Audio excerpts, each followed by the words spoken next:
Madrid. Civilization here is almost as old as the game of chess. Some claim the queen was given her powers to honor Queen Isabella. That, my friends, is a chess legacy. Passion for chess continues to thrive in Madrid. For the first time in 30 years, Spain's capital plays host to the Candidates, the most important tournament in chess. At the Palace of Santona, the stakes are high. Oh, and look at Ding. He knows it's over. Ding never quite felt comfortable. 8 of the world's best players competing for the right to challenge for the most coveted title in chess, the World Chess Championship. The Candidates is grueling. The winner requires mental endurance and unbreakable focus. There are those familiar with the biggest stages in chess, yet still chasing unfinished business. And a little sip of tea, you know what that means? Satisfied, he's got a draw in his pocket. And others from the next wave of stars with little patience for yielding to those before them. Mis amigos, the next challenger to the world champion of chess must come through Madrid. Like Queen Isabella before them, the Candidates is all about leaving a legacy.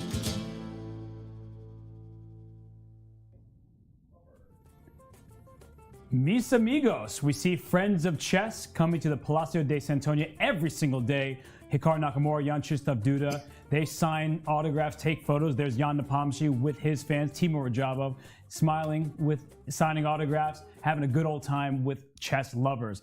And speaking of chess lovers, this is where the Chess.com Spanish team does their commentary. People will trickle in here, sit down, listen to these great commentators. The players, they have not made their way to the playing hall just yet, but they still have a little bit of time before round 13 commences. We had a rest day yesterday, but I want to remind everybody, if they've already forgotten, International Master Almira Skripchenko, Grandmaster Daniel Naroditsky, I'm Grandmaster Robert Hess. Almira, how did you enjoy your rest day yesterday? Well, I spent, some of my rest day at home, and then I played a few blitz games. You know, you've transformed me, guys. Been some bad influence on me. Uh-oh. And I'm going to blame Danya for that because he's a blitz machine, and you were playing some blitz chess yourself yesterday. I was. Well, in the first half of the day, I toured the beautiful city of Segovia.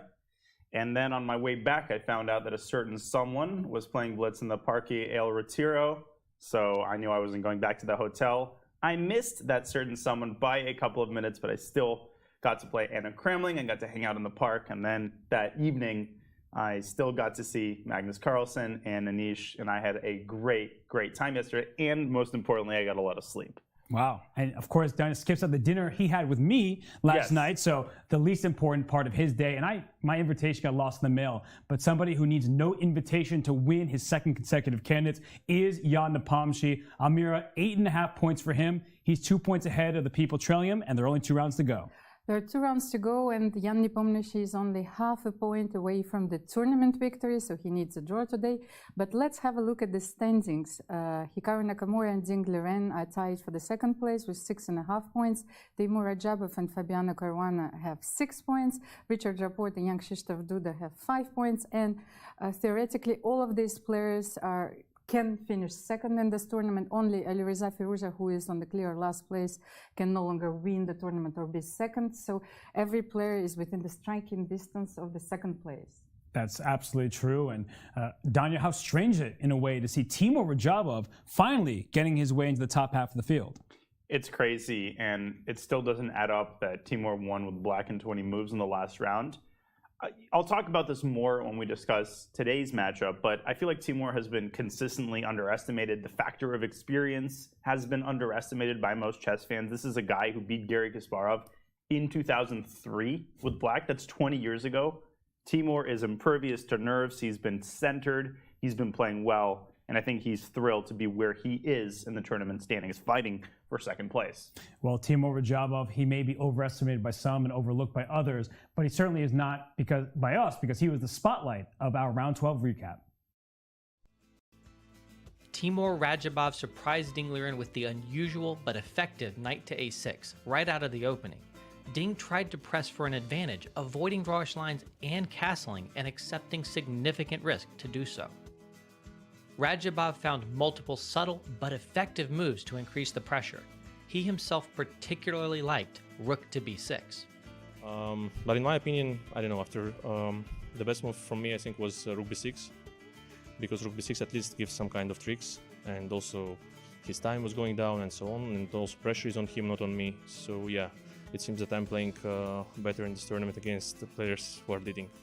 After Ding played the weakening pawn move, f3, Radjabov targeted the extremely soft e3 pawn and broke through just a few moves later with the brilliant rook takes e3. And what else is a very powerful force is rook takes e3, which is on the board. No hesitation. Taking Radjabov's rook would have led to a killing king hunt. Beautiful checkmates loomed. King f1, bishop c5, king f1, rook takes f3, and you have a Boden's mate on top of everything else. This would be mate without the rook, the queen, and the knight. Ding declined the rook sacrifice and tried to fight on a pawn down, but his king was too weak and his pieces too scattered. He was forced to resign just 5 moves later.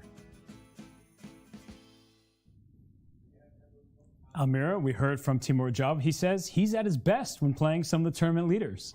Well, first of all, he emerged victorious from this clash of the titans. But let's be honest, no one was betting on him, especially with black against Ding Liren.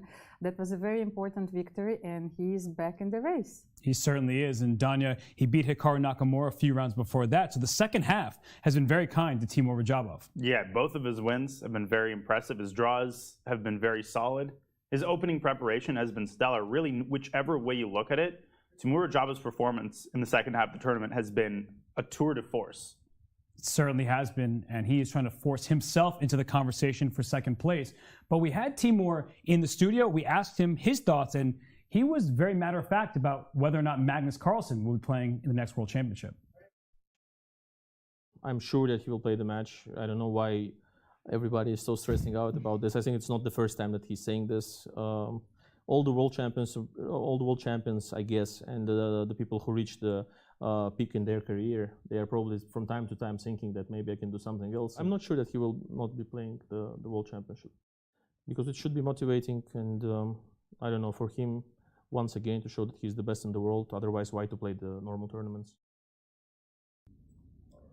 And Almira, Timur Radjabov said maybe Magnus is doing other things. He's playing in the World Series of Poker in just a week. Oh, really? So I thought that he was hustling some players yesterday in the park. Chess hustlers have these are new gangsters, yes, the new chess hustlers. So, well, first of all, I think we know how difficult the situation is for the players now, and this is actually a historic situation, because for the first time in the history of chess, the players are playing the candidates, and they actually don't know if they're playing for the first and the second place. So I really hope that this situation is going to be clarified very soon. It's a good point. This has not happened before. We're going to candidates. Usually it's a fight for first place. Now there could be something left said for second place. And Danya, some of the players have different mindsets, but we heard from Timur Radjabov. He says very strongly that Magnus Carlsen will play. So do you think that will impact the way Timur looks at his next game? Yeah, I mean, I think the silver lining to the fact that the players don't know whether Magnus is serious is that you get to see a bunch of different tournament strategies.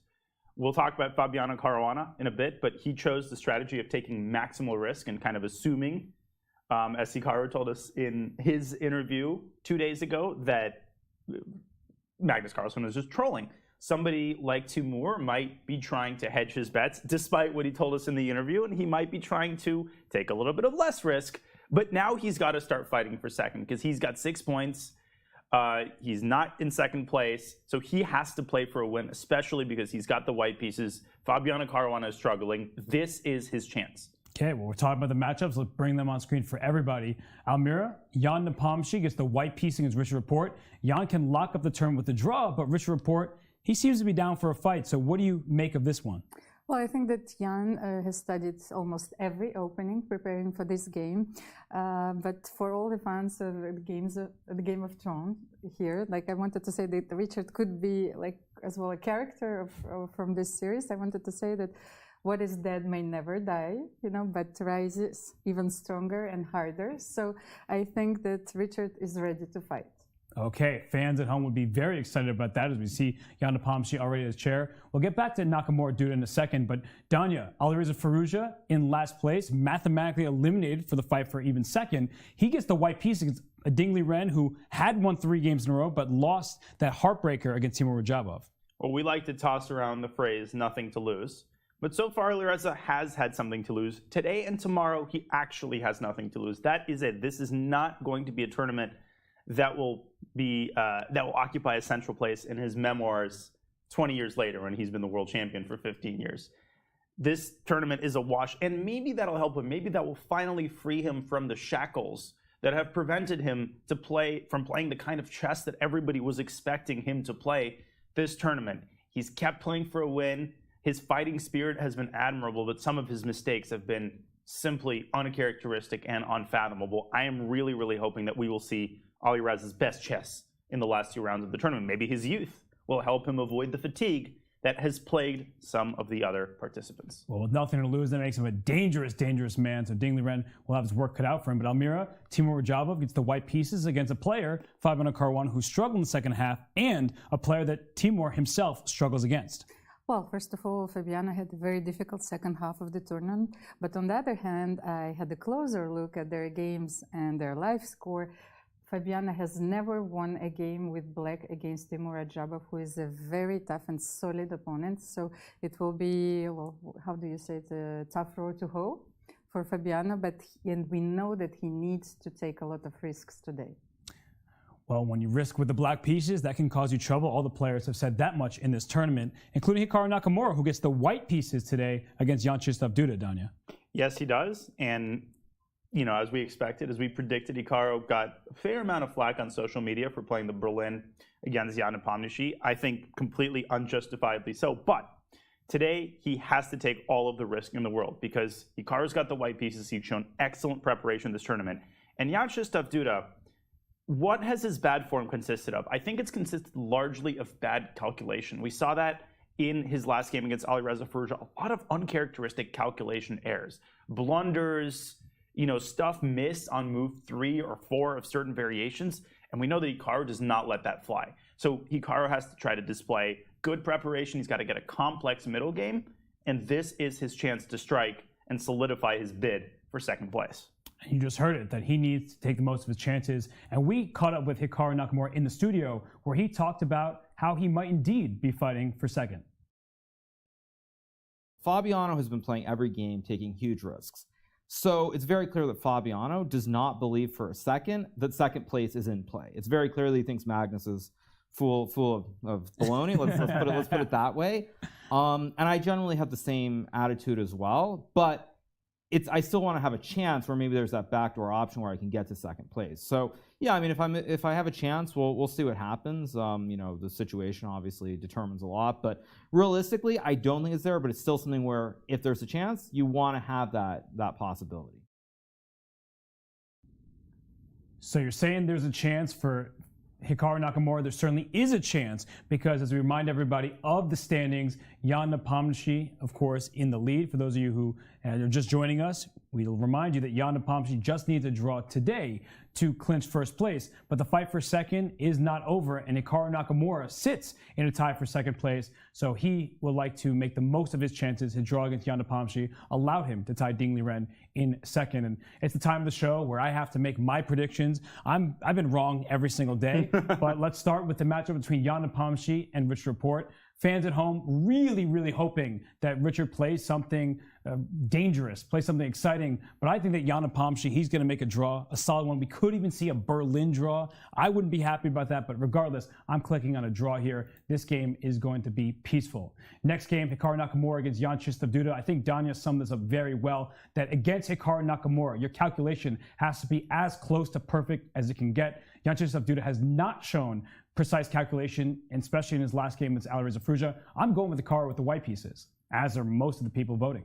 Alireza against Ding Liren. This is a dangerous game because Ding Liren, he needs to rebound from a loss. Alireza Firouzja, he's been playing enterprising chess, but going a little bit too far. I think he oversteps once again. So I'm picking the #1 player from China to win this game and keep a tie with Hikaru Nakamura.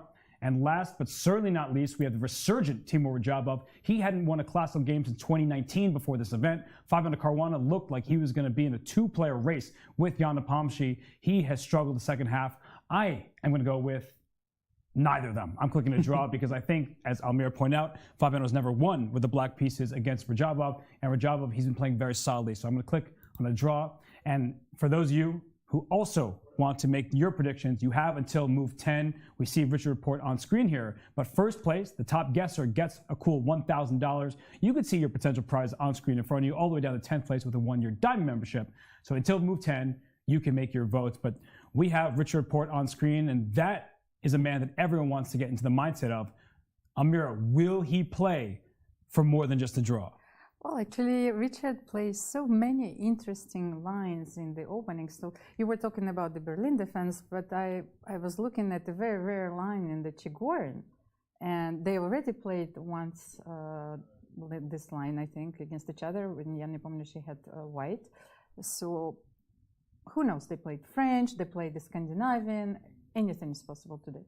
Well, the fans at home will be happy about that. They want Richard Report to be a loose cannon. And Jan Nepomniachtchi, Danya, I mean, he's been so stable throughout the event. But somebody who hasn't been is Alireza Firouzja. They've been on opposite sides of the spectrum here. And that's why Jan is in first and Alireza is in last. Yeah, and what I wanted to point out about Jan, and I'm fully expecting 1e4 because my coach used to tell me that when you think about playing for a draw, you might be inclined to play something like the London system or 1d4 because that sounds more solid. But 1e4 is a lot more forcing. So there are very drawish lines against most things that you can throw at 1e4. And the things against which there aren't drawing lines are incredibly dubious. You're talking about 1e4 g6 or 1e4 d5. And we can't blame Richard Report if he's unwilling to take a ridiculous amount of risk and basically risk getting a lost position out of the opening. I mean, he'd rather draw than lose. But Alireza Firouzja, his problem hasn't been playing too solidly. It's been the opposite problem. And we're seeing here Hikaru Nakamura against Jan-Krzysztof Duda. Once again, the camera pans to the Iranian youngster with a pensive expression on his face. Are the producers playing with me? Every time I say a name, the camera goes to the other player. I think they just want you to it. stop talking. Jan-Krzysztof Duda. Well, they can do whatever they like. There we go. Yeah, see, this is the cue. So Jan-Krzysztof Duda, he is the black pieces. He probably is disappointed in his round 12 result because he did have a great position against Alireza Firouzja. But Almira, Hikaru Nakamura has shown excellent preparation with the white pieces. That may be a long day ahead for JKD. Robert, I actually had a question for you. You've played many games against Hikaru, I think. Is he ever nervous?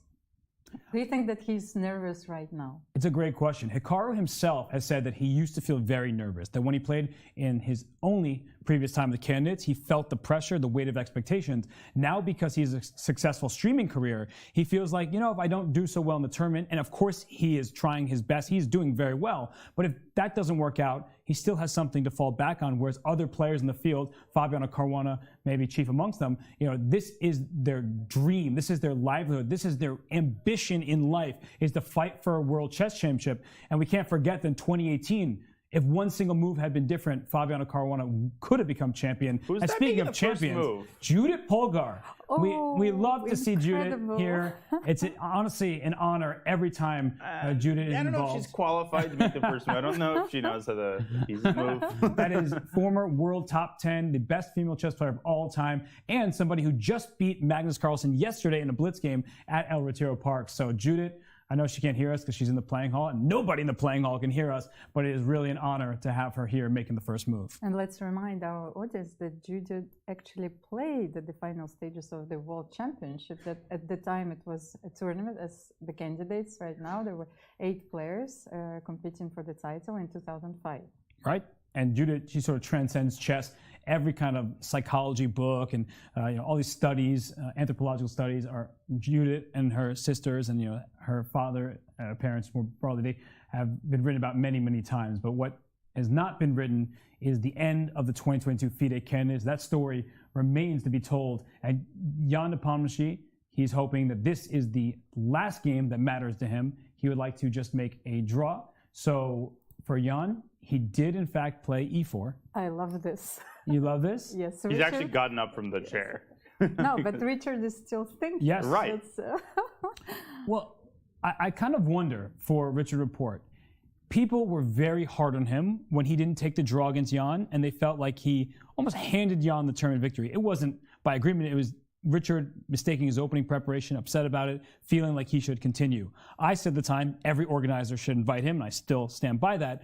But do you think he feels a burden because he lost that game, that for the rest of the field, he should fight? Well, he certainly feels a lot of pressure, but I think that he's fighting in every game, and also like his combative spirit was shown also during their first encounter when he declined the draw. And I think that you might argue that certain players do not put up the same level of the resistance that they did, for example, in the first half of the tournament, but this is certainly not true in Richard's case. And we have a Sicilian, so we don't have to worry about another quick Berlin draw. Richard Report, he spent some time, he plays a Sicilian. We'll see what lines he has in store for Jan Nepomniachtchi. Jan himself is a Sicilian player, so it could be a live by the sword, die by the sword moment. Yeah, and let's not forget that Report did play the Sicilian once before in this tournament. He played the Sveshnikov for the very first time in his life against Hikaru. He could play it for the second time right now. And to be completely honest, it's not too hard to make a draw against the Sveshnikov. There are maybe 2 or 3 items on the menu that are virtually guaranteed to lead to a highly drawish position. Richard looking up at his opponent. And is he thinking again, trying to decide which line of the Sicilian to play this time? Yeah, he could be. I mean, he might just be. He played the feudals. You forgot this crazy Taimanovs. Yeah. Oh, yeah. I was thinking if he's going for the same line that he chose against Fabiano Caruana. Yeah, but when you repeat a line, oftentimes your opponent, they look at that and they say, I found a way to make a draw. Let's do that one. But I'm looking all across the boards here because in the bottom left, we see Alireza Firouzja with the white piece against Liren. He played a 4-knight Scotch, and he's saying, I don't want to lose this game, that's for sure. So let me play something extremely safe. Firouzja doesn't have to be too concerned about how the opening has gone because this is as solid of an opening as they come. And then I'm also looking, of course, at Nakamura Duda. That's still early, but the knight retreated back to f3 in a Najdorf. He played that against Firouzja. And then the bottom right, we know, based on Almiro telling us, that Caruana has never beaten Radjabov with black. He has taken a pawn on c4 in the Catalan, and we'll see if he tries to keep that pawn, because sometimes players, when they need to win a game, they take all the risk in the world, and they try to cling on to that extra pawn, even if it's a positional nightmare. Cling on, is it a language? Yeah, it's cling on is 2 words, but when you put them together, yes. Amira, stop clinging on those words.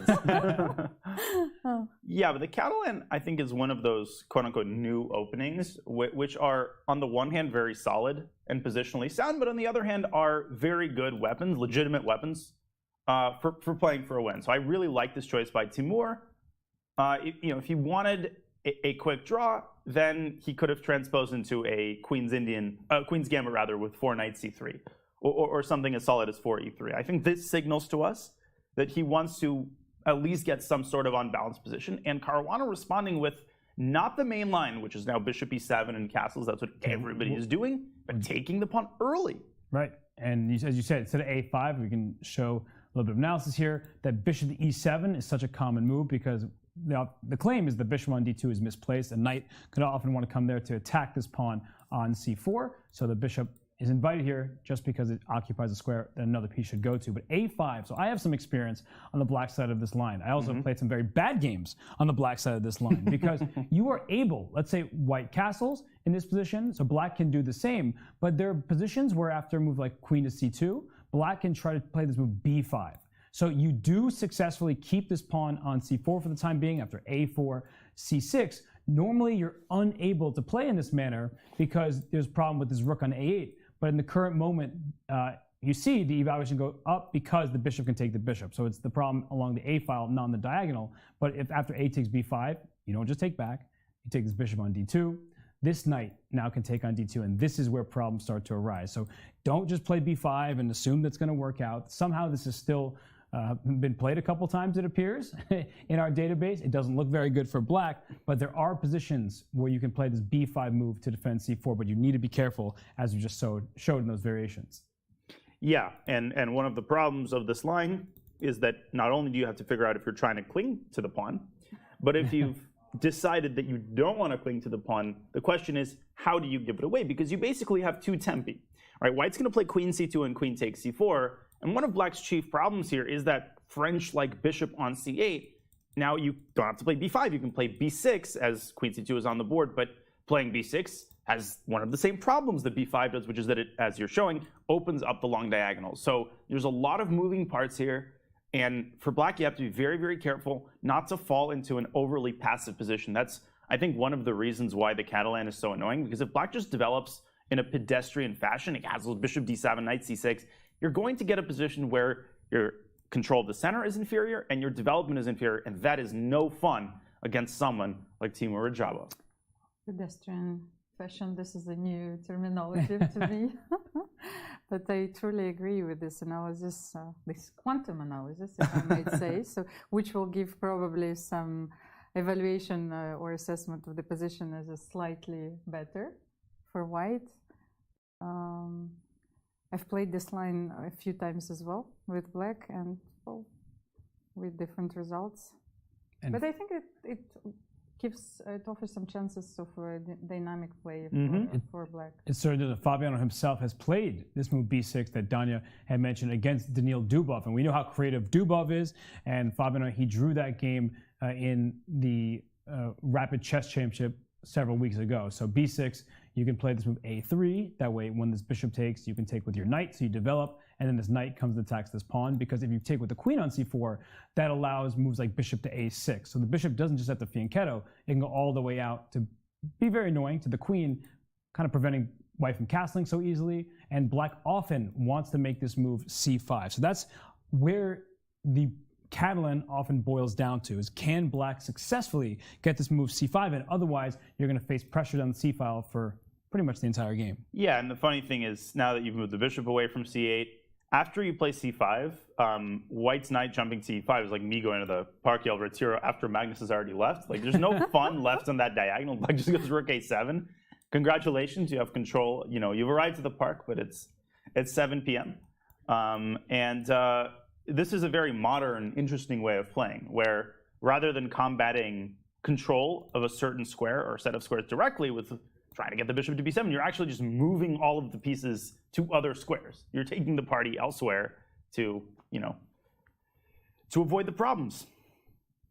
But on the other hand, what I wanted also to point out is that if black will be able to solve its opening problems successfully, then this queen on c2 might as well be a target, because there is no perfect square. Now, sometimes if you're on b3, then the knight comes to c5 on c2, then the rook comes to the c-file.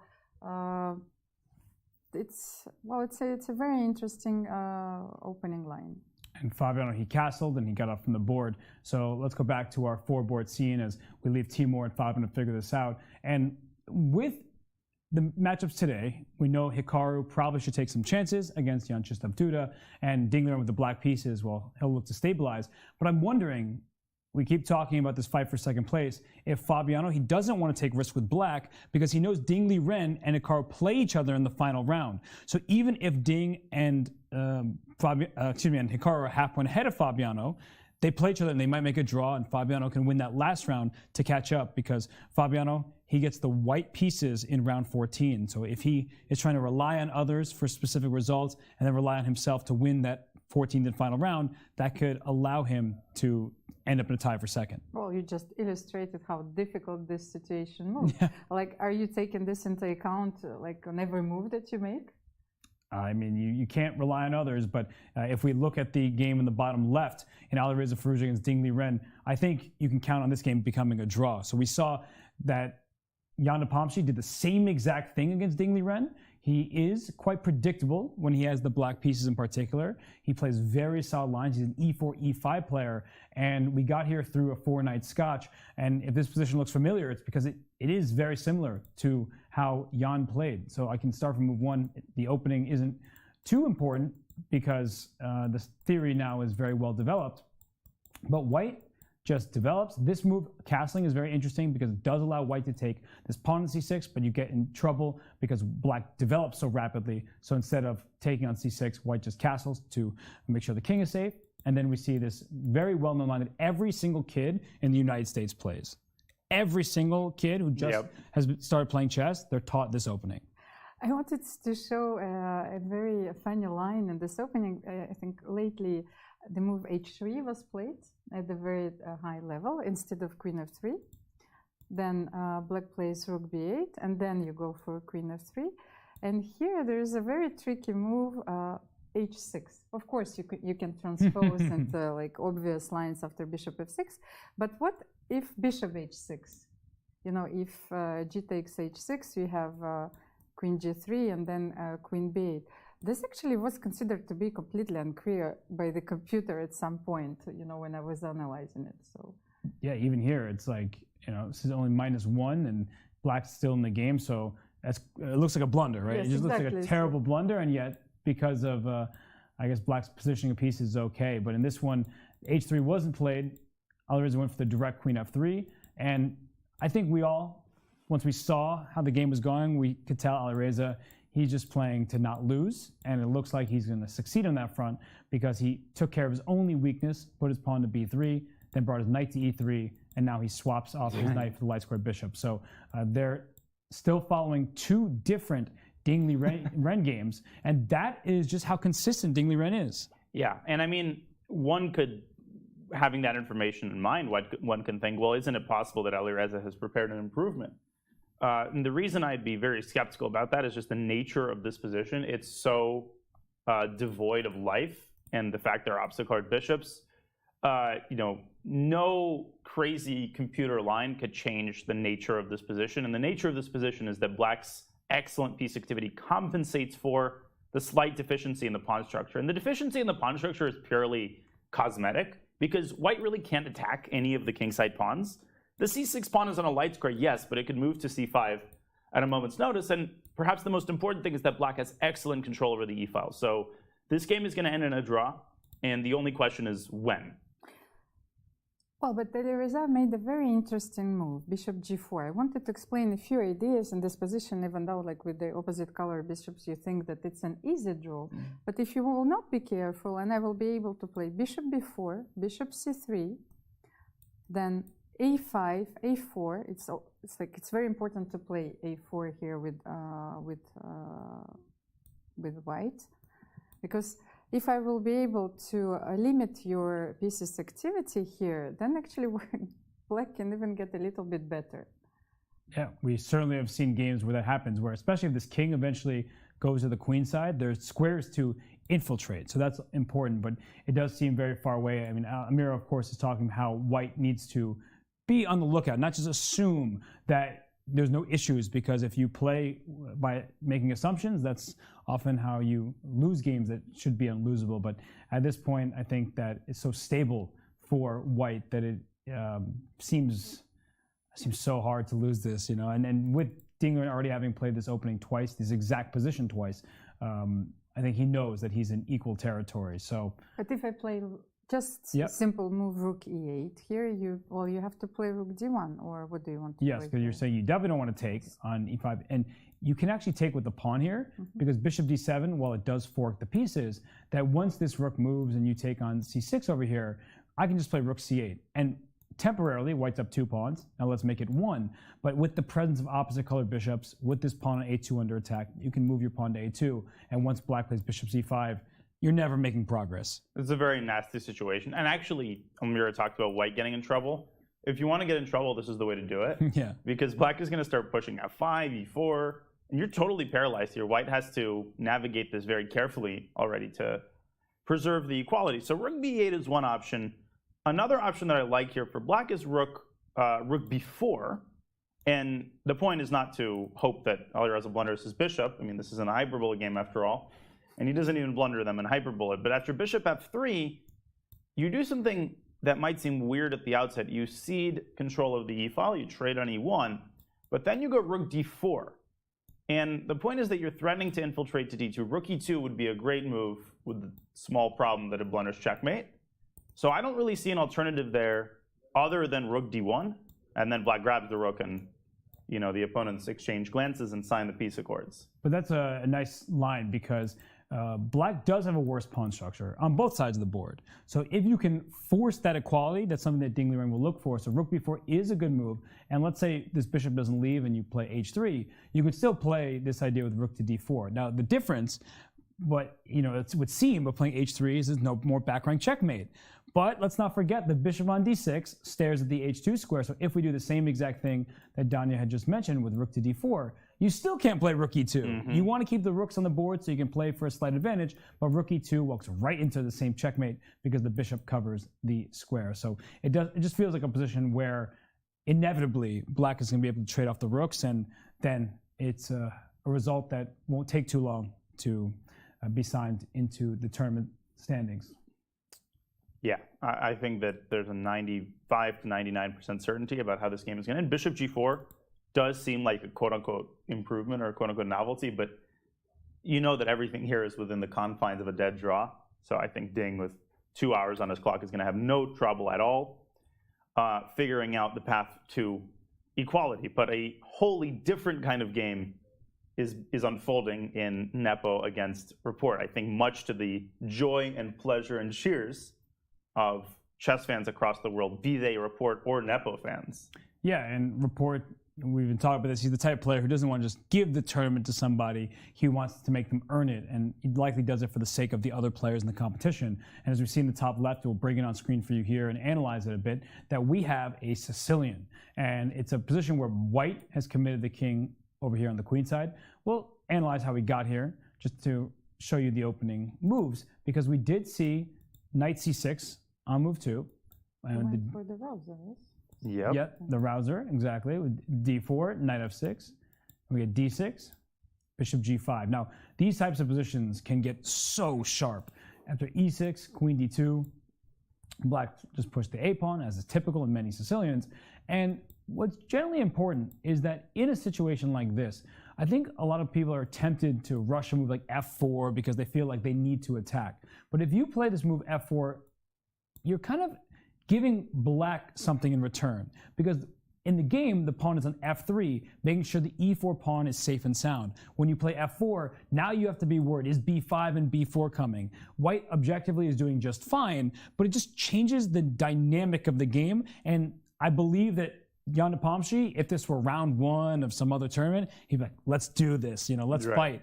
But in round 13 of this FIDE Candidates, when all he needs is a draw, there's no reason to overextend your pawn structure and give Black a target. Well, especially after f4, very often in this line you would get a very unbalanced position. After b5, bishop f6, g takes f6, you are going for this type of position with Black in order to create chaos on the board. That's right, because there's this position, it's not like White can force anything. There's no way to just make a quick draw. No, this would be a long game, and a game where Black has a bishop pair, White has the better pawn structure and a bit more development. So Jan Nepomniachtchi, he came in today saying, none of that. Let's, after knight c6, bishop takes, let's just play f3. Let's just be calm. And f3 is a flexible move because oftentimes White plays g4 and expands on the king side anyway, Danya. Yeah, and you can talk about playing more solidly even if the position is tactical, right? The position is certainly tactical. There will be opposite side castling, or Black will keep his king in the center for the time being, but Black is probably not going to castle queenside, which, by the way, does happen in the f4 variation, believe it or not, but in the f3 line, not as much. But it's clear that Jan is trying to play a solid line, a line that he's looked at before, and White's going to keep improving with king b1. And at some point, White's going to set his kingside pawns in motion, h4, g4. Black is going to do the same, b7, b5, and b4. So you're going to get opposite side attacking, but there's also a lot going on in the center. So it's a very, very interesting position. I think that it's fair to say that part of Jan is disappointed that Rapport didn't play the Berlin, because I think it's also fair to assume that Jan is at least a little bit nervous. It's like one of those situations where you're playing billiards and you've hit 7 balls into the pocket, your opponent's at 0, but there's always that black ball, right? There's always that chance that Jan loses 2 games, and then Hikaru wins 2 games, and then he loses the tiebreaker.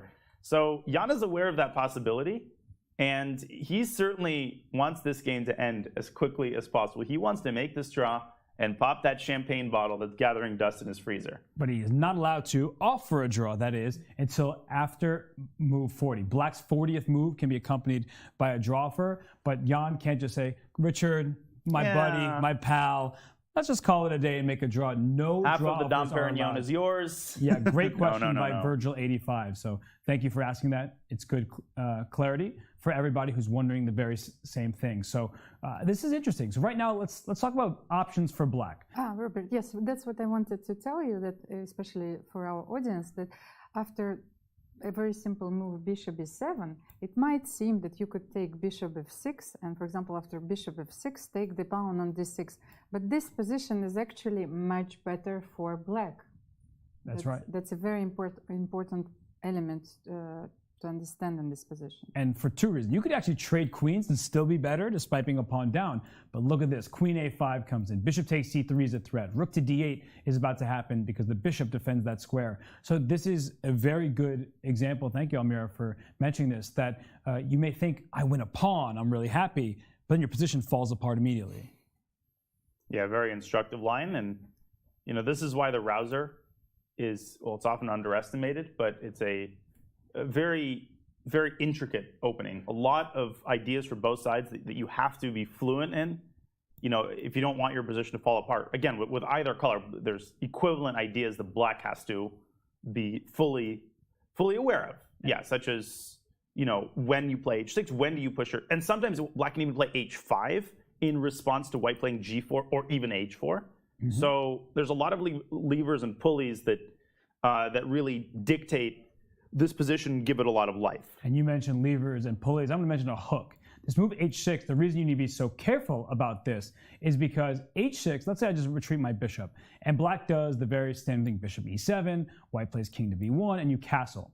Not only can I already consider sacrificing my bishop for your pawn, I won't do that, but the pawn h6 is on a square that is more approachable to White's pawn. So you use this pawn as a hook to blast open the king side. So I can start with g4 or I can start with h4, but the point is that I am, let's say play b5, I'm going to play this move g4, and now g5 comes with a really devastating threat. I'm going to make just a random move that looks useful, but after g5, either you move your knight away and I just take this pawn on h6, that's a huge problem. Or you take me, which is even worse, because after I take back, now the H file is open. So you're opening a file for White's pieces, and that will cause devastation. Yeah, you fit an iceberg here, and the ship is sinking, and Queen H2 is coming. It's kind of like the equivalent of White playing A3. And the Black can kind of do the same thing and play A5 and B4. So you can trace a lot of parallels in both sides' respective attacks. It's a really good point, because with kings going to opposite sides, you don't typically want to push your pawns. You want to create luft for your king so you get back rank checkmated. But if there's a pawn storm happening, you don't want your pawns to be in contact with another pawn. Well, and especially in this line after f3, I think that Black would eagerly go for the breakthrough in the center and play d5. I think if you play h6, then you should always try and play d5. For sure, because you just want to expand, you open up your bishop on its starting diagonal, so that does feel good. And then we turn into a French type of position where White plays e5, you move your knight back, and then White plays f4 and says, this bishop isn't on c8, but it's still a bad bishop, because this knight will end up on d4, knight e2, knight to d4 often. And it's not like Black's position is bad, of course not. It's much worse when your bishop is on c8, but with the bishop on c6, it's still kind of a big pawn, and White has nothing to worry about with the castle king. As mentioned, a knight coming to d4 to blockade the pawn, and maybe an eventual attack if you're feeling eager. Daniel, what do you think about this structure? If I play bishop c5, is it a little bit better for White, or? Yeah, I've never liked this from the Black side. I'm sort of old school in the sense that I don't like giving up control of the d4 square. Yeah, that maneuver is really annoying.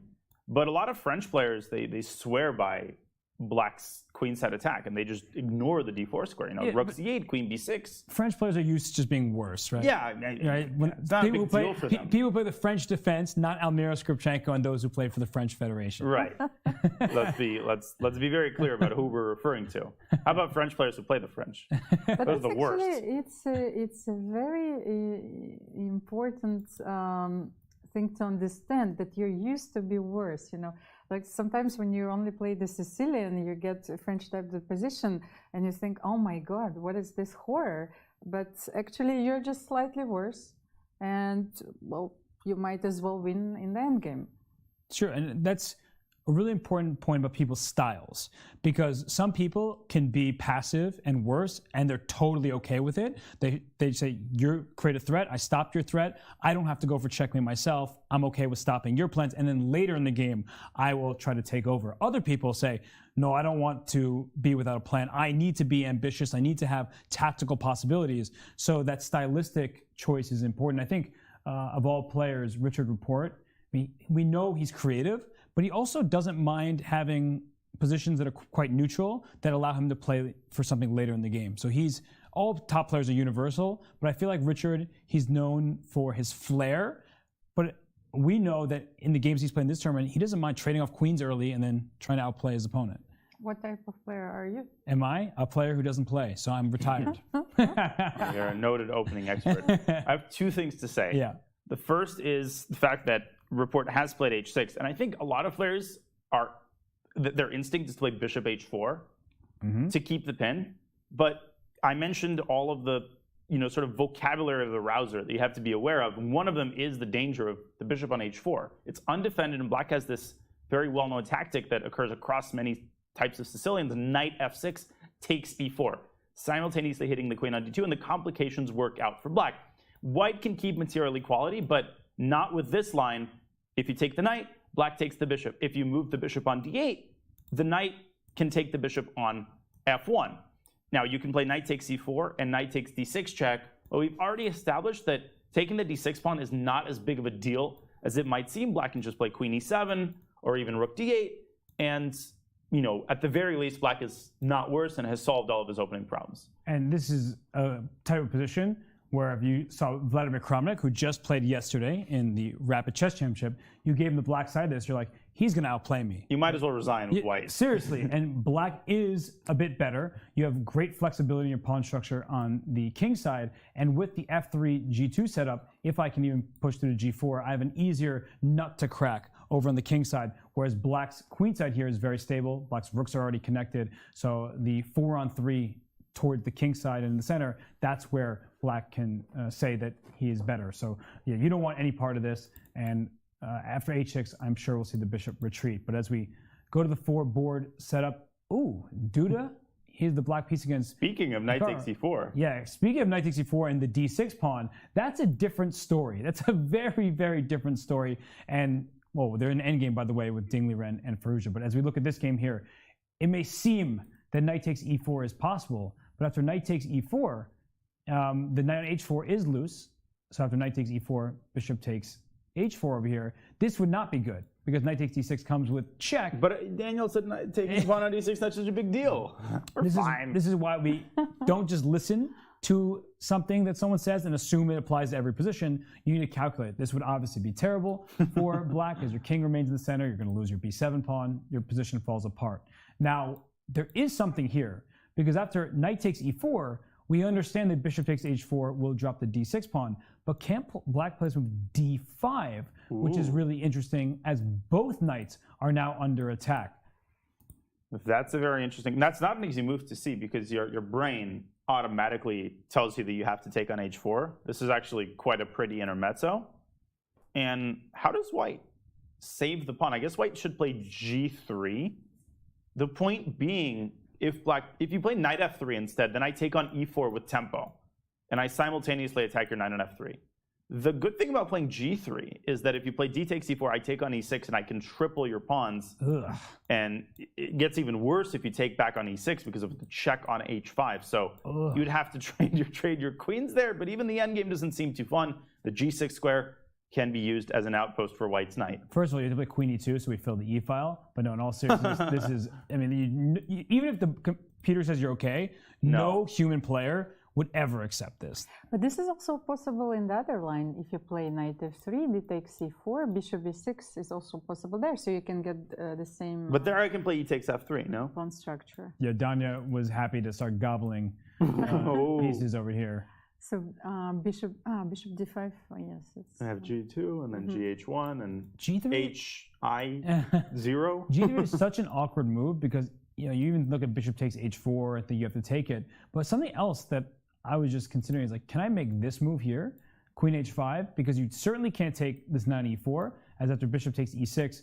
Oh, those darn chess.com bugs not letting me take. Man, no, Danny. You can't take because the pawn is pinned, and now you're threatened to be checkmated. And if you take this knight on h4 instead, when white castles queenside, this looks like a lot of fun. I don't know who's having more fun, but with all sorts of threats across the board, it's like a very rich position. And I mean, maybe Hikaru wanted something like this. Yeah, I think this is exactly what he wants. And it might even be possible that Hikaru, and looking at the time he has remaining on his clock, he probably didn't look at this position for too long and just concluded that it's very complex. And let's not forget that Duda, when you make a bunch of calculation mistakes in a tournament, it starts getting to you. And you start putting less faith into your ability to evaluate complicated positions. So Duda is definitely aware of knight takes e4 and d5, but because he's made all these calculation mistakes, he might be less inclined to go for a position where he doesn't know what the evaluation is, because those types of positions obviously engender more calculation mistakes, and Duda might want to prefer something simpler. But if you don't take on e4, then you allow the possibility of white's knight from h4 jumping to f5, and you might say, well, that's not a big deal at all. I can take that knight. But then you give up complete control over the light squares. The computer usually says these positions are equal. I personally have never, as a knight or player, I've never liked them for black. And I'm guessing one part of this is this hook again. G4, G5, if white is going to castle queenside, can be very useful to break it open. And the control of the d5 square Almira, that's never fun for black. Well, I also wanted to point out that from the psychological perspective, this is also very important. You are calculating knight e4, and you will probably, Duda is probably going to spend like, a quite serious amount of time on this. But then he decides not to go for this variation, then we'll get a slightly worse position, and he will be well behind on the clock. That's a really good point, because that's the worst possible outcome. You spend a lot of time, and then you make this move, and you're worse over the board, and you feel uncomfortable, and you burned so much necessary. Sunk cost fallacy applied to chess. Yeah. And I guess, Almira, as we're talking about this, it's not good to be down the clock. But to Danya's point, Hikaru Nakamura has been very well prepared in this tournament. So knight takes e4, this feels like the move that you have to be considering and calculating. But it's not like these positions are clear. We see that d5 is a very reasonable move. The evaluation bar is just at zeros, so of course it's completely even. But then you have to worry about this g3 move that Danya mentioned. Queen h5, to my eyes, looks very sharp. And I'm guessing that Duda's thinking about this, and he's like, okay, I kind of trust Hikaru because he wouldn't play this for no reason, but I still need to calculate for myself. But it does feel like it's a position where, it's so tactical, so many chances to unleash a vicious attack that he might not want this, and he'll eventually back down and just castle. Well, and everyone saw the game between Fabiano Caruana against Jan Nepomniachtchi. It was a Petrov, I agree, but we had this knight on h4, bishop b7, and then the best move in the position was to play g3 and allow, this terrible pawn structure, and white has a clear edge after this line. Yeah, you can learn from your fellow competitors, and g3 is possible. it seems hard for me to believe that he would accept this type of position. It's very much up Hikaru Nakamura's alley. Duda, he himself is a great tactician, but the way he's thinking here, we talked about body language and saying we can't read too much into it often, but just the fact that he spent already 7.5+ minutes on this move, it's only move 11, and the position is only going to get more difficult to solve. Yeah, I mean, to me, there are essentially two candidate moves, castles and knight takes e4. So you're spending longer than 3 minutes. It's quite obvious that you're spending most of your time on knight takes e4. And you can see here that, it's a skill to force your opponent to make difficult decisions. There's nothing that fatigues you and frustrates you more during a chess game than a situation in which you have two candidate moves, both of them have their pluses and minuses, and you just have no clue which one you should choose. You know that the computer probably evaluates them equally, but whichever one you choose, you feel like you're going to regret not choosing the other one. And one more thing to mention is that after castle, there's also this move knight g6 that you have to consider, right? Because this pawn on f7 is overloaded. if you take this way, your bishop on e6 is lost. So it's a moment where Jan-Krzysztof, he knows he wants to do something, but he probably feels frozen. And then you want to play the best move. You always want to be objective. And then, as you've been saying, like, you second guess yourself because of your previous days and you question your form. So he needs to just pretend like this is round one. He needs to calculate, because I could see this getting out of hand quickly if he continues to spend time and then enter a position with murky waters. Well, and if you play a simple move like there are a few candidates moves. So let's say you play rook c8, then you can simply take on e6 and then play knight g6 here. And no more castling for black. So you have to react. It's not that you can allow yourself to make a move like rook c8. Yeah, you can't pass. And of course, Eval Bar says, oh, it's only slightly better for white, but no human really wants to be in a position. The rook is doing nothing. The king can't castle. So with the understanding that knight g6 is coming, and even if black does castle, I was mentioning that knight f5, instead of rook c8, excuse me, castling is possible. Knight g6 is also available because you can take on b3, and then you have to not calculate, but sort of visualize this position and see, is d5 solving all my problems? The answer apparently is yes, but we have the benefit of the engine off the side of the screen, whereas the players, they don't know with 100% certainty. But though, if you get d5, and you're also often very happy as a knight or player. Well, you have the benefit. I don't see anything. Yeah, well. By the way, Ding, I think, is going to play for a win. Ding is going to play for a win? All right, let's go to. You gotta look at that. Yeah, that game has gone haywire. Oh my goodness. Wait, how many? Is that the same game that we started with? Black is down a pawn, though. Okay, yeah. So black has given a pawn, Ding has given a pawn.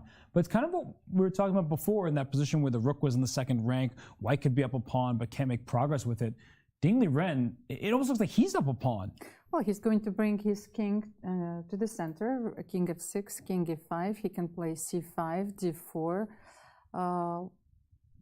This is a very dangerous position. Of course, computer assesses it as equal, but only black can play here. He can also play f4 immediately. Oh my gosh. And the problem that white faces if he does that is that the threat is f3. I mean, you don't want to allow that. And you don't really want to play f3 yourself because then you have a protected pass pawn. And you don't want to take on f4 because then your h2 pawn becomes incredible. Well, not even here. I thought on the previous move, same thing. The h2 pawn becomes really weak. Black has, a clear post for the rook. How did this happen? Let's go back in time to figure that out. So we left off around rook e5, yeah, bishop g4, h5. Okay, so this move gives up a pawn because of exactly what happened in the game. Yeah, I saw that, but I thought Alireza would never. I thought Alireza would play bishop f3. So it was a very astute psychological ploy from Ding to give Alireza this temptation to unbalance the position.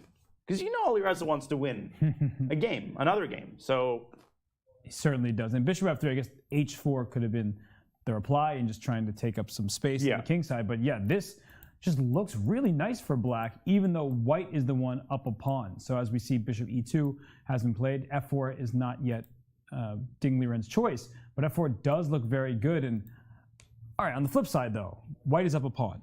So if white can withstand the pressure that's about to be built, that's an outside pass pawn. That can be annoying to deal with, maybe not even just for promoting purposes, but as a decoy, just making sure that black's pieces are keeping an eye on the h-pawn while white goes to the other side of the board.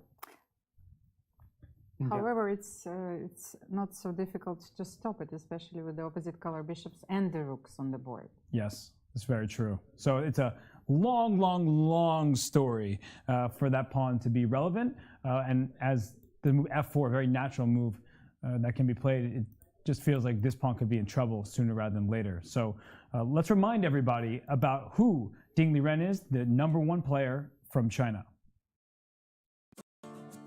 It took some good fortune, but Ding Liren arrives at the candidates with some very legitimate reasons to think he can secure a bid to challenge for the world title for the very first time. A visa issue originally kept Ding out of the last opportunity to qualify. But when a spot opened, Ding was next man up based upon his hot streak of late. The timing couldn't be better for Ding. An entertaining and unpredictable player, Ding enters the candidates rated higher than any player in the field. The chat went nuts. They love their man Ding Liren. We said this is a ninja move. Humans don't find it, and he found King F1. I'm absolutely stunned once again. This is such a difficult move. The strongest player in China's history, Ding is the only player from that country to earn a 2800 rating. Launched by an undefeated streak across 100 straight classical games, Ding has sat amongst the world's top 5 for the past 5 years. Once out of the tournament completely, Ding now aims to bring China into a World Chess Championship match for the first time in his native land's history. Much has been said about Ding Liren's absence from over-the-board play during the pandemic. He got off to a slow start here in the 2022 FIDE Candidates. He lost in the first round. But Almir, we've seen a new Ding Liren in the second half. He won 3 games in a row before what might be the worst game in Candidates history, potentially, against Timur Rajabov. Well, we've seen a very inspired Ding Liren. We've seen also very tired Ding Liren at the beginning of the tournament. I think this is just the way the tournament goes. So he still has his chances. He has a shot at the second place, and well, he's definitely doing everything, in this tournament. Everything what is possible. And Danya, we were just talking about this endgame here. It definitely seems to fit Ding Liren's style, how he's been playing throughout this event. He won an endgame against Jan-Krzysztof Duda. That was a very long game. The game against Richard Rapport ended up in an endgame where he understood that he could give up in exchange for an outside pass pawn. And then against Fabiano Caruana, it also happened to be an endgame. So it feels like Ding Liren feels very much at home in these long, grinded out battles. Yeah, and the other thing we should remember is that Alireza was not expecting a combative endgame. When he played the 4-Knight Scotch, he was expecting, let's be real, he was expecting a risk-free position where he would, make a few token attempts to play for a win and then take the draw. I think that's what it is. And all of a sudden, you have an unbalanced position in which you actually, you have to use your brain. I still think the likeliest result by far is a draw. I think it's very hard for either side to make progress. You're going to get a fortress one way or another. Alireza might play f4 here and prevent further progress of Black's king. But nonetheless, I think Ding is doing everything he can within the framework of the opening line that Alireza chose. And he's got the most chances that he could possibly dream of to actually win this game. Right. Robert, and you were saying that every kid in America knows this line and actually consider this is something like not to do at home, because how important is to have at least a little bit of counterplay in your position. Here, there is none. I think that even though I completely agree with Dana, there are enough of defensive resources here for White, but it will be a very long game for Alireza. Yeah, I think that it's probably a bit of a surprise, in fact, that you're up a pawn, but you're the one defending. That seems like it shouldn't be the case. But Alireza, he's trying to figure out how to properly respond to King f6 and this King March. But somebody who is not just going to make a quick draw, did not come to split the half point today, is Fabiano Caruana. We see in the bottom right, he has up 20 minutes on the clock, and he's currently down 2 pawns with a 3rd pawn on the table. So, wow, a solid opening by Timur Rajabov has become anything but solid. This is immensely complicated. So Fabiano Caruana, is it a bluff? Is it some real preparation that he has looked at 25 moves deep? Because he has bluffed in this tournament. Against Jan Nepomniachtchi in game 2, he played his knight g4 move, which he himself said, it's not very good if you know what to do. And right now, where White's up 2 pawns, but down all sorts of development, this is a critical moment. Yeah, I mean, I think it's very, very obvious that Fabi is playing for a win. And to play for a win with Timur against, something like the Catalan, you need something extraordinary. And Fabi has produced something extraordinary. We're being told that this is not technically a new position. There have been 2 relatively unknown games still in the database. I wonder if White took on b6 in either of them. And I think that is the question that we should answer first. What happens if White accepts that 3rd pawn? Because it might seem to some people that a queen trade is inevitable in that case. And then Fabi's entire concept totally collapses. But in fact, a queen trade is not inevitable if White takes on b6. But I think you might want to explore something earlier in the game. I just want to show how we got here. Okay. Because people were like, wait, you guys are talking about this solid approach. How did he lose the first one? How did the first one? He was up a pawn. He lost 4 of them. So b6 was played. Bishop takes b4. There's number 1. Bishop a6, throwing an intermezzo, hitting the queen. But here is number one. The queen simply retreats. That's the first pawn. C5 Two. is the second pawn. And after knight Three. c6, here comes option number 3. So queen takes b6 has not been played in the predecessors. I doubt it was preparation in those games, but queen d2 retreating, saying, I'm just going to run away from the queen side, because after queen takes b6, this queen can move over to, say, c8, and immediately we see a threat. If you castle, not only is your e2 pawn hanging, but rook b8 traps the queen. Can't go to a5 because of the knight, can't go to a7 because of the knight as well, and all the other squares are controlled by black's rook and queen. That's a pretty incredible concept. So you'd have to go queen b3 instead of castling. But that queen's very vulnerable, and black could play e5 here, trying to push the knight off of f3 in order to pave the way for knight d4. And the very important thing to point out is that just because white castles doesn't mean he's out of the woods at all. So let's say white castles here. You might say, well, the king is safe. What else is there to talk about? A lot. e4, knight moves somewhere, and then knight g5 or knight d2, knight d4, e2 is hanging with check, c2 is accessible to the knight, c5 is hanging, and white's pieces are passive. So this is completely contrary to Radjabov style. I am fully expecting him to decline the pawn. So you might ask, well, what's he thinking about then? But there are multiple ways to decline the pawn. You could go queen d2, you could go queen h4, and I think those are actually the main candidate moves to which Radjabov is investing his time. Almira, I think that top players, they tend not to like having 3 pawns extra if it means that they're not castling anytime soon. Well, I agree with this completely. And once again, Fabi goes for a very rare line. I'm thinking about his game in the previous candidates where this strategy backfired. He sacrificed a few pawns against Ding Liren, actually, and he lost with black. But it was such an interesting and tense battle. You know, like Ding could never castle, by the way, in that game. But finally, he navigated through the through this game and managed to beat Fabi. Here, I think the main strategy is to push Timur Radjabov to, like, at every position he needs to calculate another very concrete line. So he wants him to be, well, in a time trouble very soon and eventually make a mistake. Because in this game, every mistake would be fatal.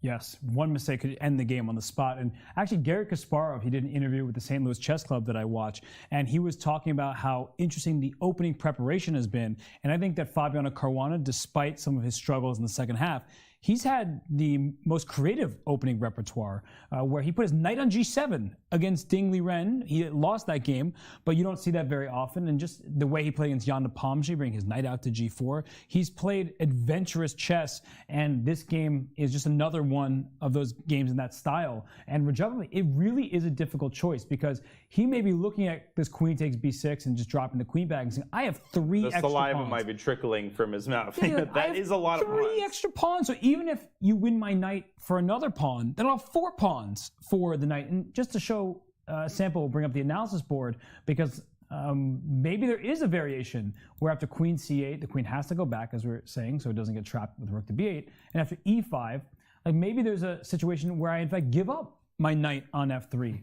It's not actually easy to figure out a way to do so, but if I pretend the e2 pawn isn't hanging for a second, and you take here, and I just simply take back with my knight, or even actually with the queen, maybe this is possible. Yeah, because you can't really move the knight.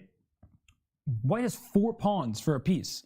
Not easy to evaluate this position, because sure, black can defend the knight and the game goes on, but that material imbalance, 4 pawns, is worth more points than a minor piece. But with so many pieces on the board, those minor pieces can team up together very nicely. So maybe Timur is just trying to figure out a future like this, where instead of running back, he'll just grab all the pawns he can get and then give something back in return. And how many variations and positions he has to assess during, his thought now. I think it will take him another 20 minutes. What do you think? Is he going to play queen d2 here and try to trade queens?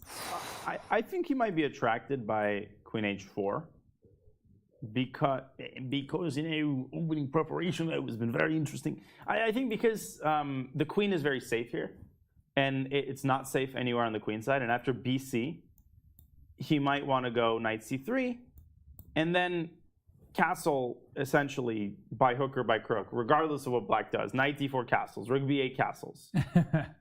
And he waited for me to say that, and then he dropped the queen back to d2. But at least I was right in that he was, I think, deciding between those two candidate moves. And Just to prove you wrong. Just to prove me wrong. Yeah. And just Couldn't you to- have played it before I said that? just to conclude the point, as Fabiano does take on c5, we just see his hand reach for the Get pawn. back to your chair, Timur. Castling isn't going to be always easy with the e2 pawn being loose, and it feels almost like a Benko gambit, where black gives up a pawn on the queen side and then starts just causing problems for white down these files. So if you trade on d8, and I just take back with my rook here, I could put maybe this rook on b8, and this knight can come to b4, or maybe to d4. So we acknowledge that white is up a pawn, and with precise, pinpoint precision, completely accurate play, white can claim an advantage.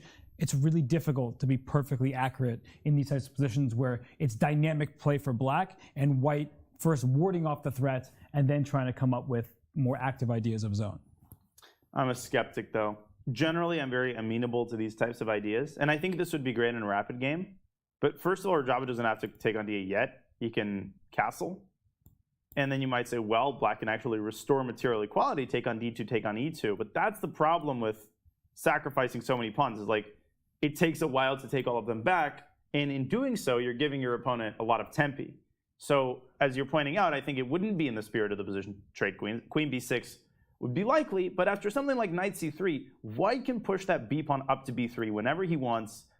And I just don't really see black having quite enough for the pawn here. I just don't see it. Yeah, I mean, I'm not a Benko gambit player myself. It just feels like that type of position where you're claiming that you have sufficient compensation for the pawn, even though the engine always fights against you to the very end. They're like, nope, it's +1 for Plus white. 0.5. Yeah, at least, right? +1, +0.5. You're never getting full equality. But Fabiano, he did this for a reason. He must believe in the position and the depth that these super grandmasters with their supercomputers look at these positions is just way more than us analyzing with the engine on here. And I think that's something that sometimes fans don't recognize is they say, well, this opening is bad. Why Why would did you Fabi do choose this? Yeah, He why knew would, it was 0.5. why would he give away a pawn and it'd be worse for him?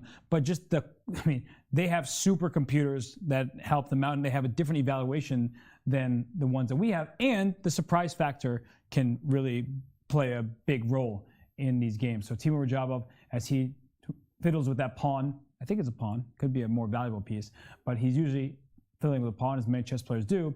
We're going to look at, wow, the Hikaru Nakamura game, because, oh my goodness, Duda in the top right over here, he let the knight into g6 and put his rook on g8. So Hikaru seems confused. I'm confused. Almira, are you surprised that Duda allowed this? Well, is he going for knight e7, queen e7, and then g5 at some point?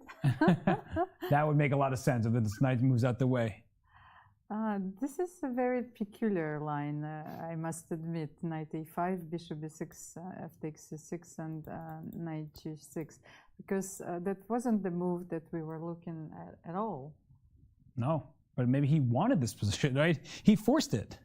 I don't think it's that as much as he was worried about the position after knight f5, because the point of knight a5, I think, is that it's primarily aimed against knight f5. And if white had played knight f5 here, just really quickly, bishop f5, knight b3, and then black pushes the pawn on d5. So knight a5 is a prophylactic measure against d5. He disliked that position so much that he's willing to allow the position that's on the board, which I'm going to be very clear, I don't like for black one bit. And I feel like white has in store the move f2, f4. It's going to blast open the center. I don't see where the black king is going to go in the long run, because if Lex king ends up on f7, it doesn't have easy access to the king side. You're going to have to move the rook one more time to f8 to complete the castling by hand. And you might simply not have time for that if white's already rearing to go. Therefore, this is Hikaru's type of position. I wouldn't overstate it. I think black is okay, but Duda will have to be very precise in this early middle game.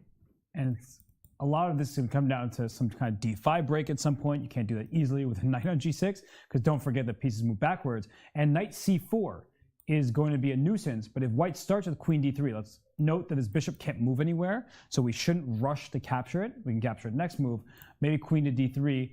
Black might play b5 or rook c8 to get this knight to c4, but I'm going to start putting pieces on the d file. And perhaps this king is going to have to take on e7 just to keep d6 protected, but then it's going to be a wild one. But on the other hand, it's a very interesting positional decision. Allowing bishop b6, f takes c6 also brings this very important pawn to the center, and, well, you no longer have the control over the d5 square. That's right. And as we were saying, black might also try to play d5, but very important. Almira saying the knight doesn't get the d5 square, so you feel better about that. Almira, whose style do you think this position better suits? Duda's. Yeah? Okay. Tanya, you agree? I'm gonna have to go with Hikaru. I'm gonna have to Just because I don't know. Just to be contrarian. Yeah, we have to have 3 different opinions, otherwise it's not interesting. Wow. No, I mean, so Almira, let's unpack that a little bit. So what is it about this position that you think suits Duda's style so well? First of all, I think that even though that Duda has been quite solid during this tournament, I think that there are no concrete targets in this position for black. Only, well, I can think about the pawn on d6, but other than that, there is no longer a visible attack. So you will have to switch, well, Hikaru would have to switch and into something very positional. As I've said, queen d3, maybe a long castle, and maneuver his pieces, well, into better squares, especially the knight on c3. Yeah, well, this is an excellent point. I mean, you're right, there are no concrete targets, and for Duda, he actually can play some concrete ideas in response. So the evaluation bar likes Hikaru. Hikaru, I'm not sure if he likes his position. He seems a little stressed at the board. Hikaru likes Hikaru. Hikaru definitely likes, oh, I hope he does. We all hope that everyone likes themselves, but Hikaru's gonna have to figure this one out, and we'll leave him to figure it out because it is time for our first break of the day here in the round 13 of the FIDE Candidates. But while this event is coming to its conclusion in just a few days, I want to remind everyone of an event on Thursday, July 7th. The I Am Not a GM Speed Chess Championship Finals are set. The razor-sharp FIDE master James Kane III takes on the always tricky, ever-resourceful international master Eric Rosen in what will undoubtedly be a thriller. So tune in on Thursday, July 7th at 10:30 a.m. Pacific, right here on chess.com. So as we see the players, they are thinking hard, trying to figure out what's to do in their positions. We are going to head on over to break, so please don't go anywhere. As you see the Spanish commentators, we'll be right back for more from round 13 of the 2022 FIDE Candidates. Chess Kid is fun. Chess is great for the brain, but it's also fun to play. And Chess Kid makes it easy to have fun. Whether your child is a total beginner or a prodigy, they can hop on and find a well-matched opponent from around the world at any time. Chess Kid is the safe, parent-approved way for your child to play chess online. Chess Kid is educational. To kids, it feels just like playing, but chess is a great way to learn patience, strategy, and critical thinking. Chess Kid features a comprehensive training program that guides kids to level up on their way to mastery. This curriculum is designed to work with Common Core standards and global educational guidelines. There are more than 50,000 chess puzzles and a whole library of entertaining videos that teach strategies, tactics, openings, and endgames specifically for kids. Chess Kid is easy. Whether you're a parent helping your child, a coach managing dozens of kids, or a school of hundreds, Chess Kid helps you organize your students and monitor their progress. Each child receives a weekly report card that shows how many lessons, puzzles, and games were completed. You can also organize kids into clubs and send them messages. Chess Kid is the online home of scholastic chess for thousands of kids, parents, schools, and coaches. Signing up is free and easy, so what are you waiting for?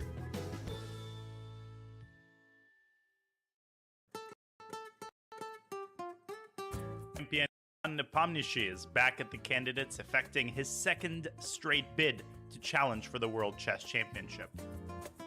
One of the more experienced players, Nepo brings to Madrid an aggressive style that is both challenging to face and entertaining to watch.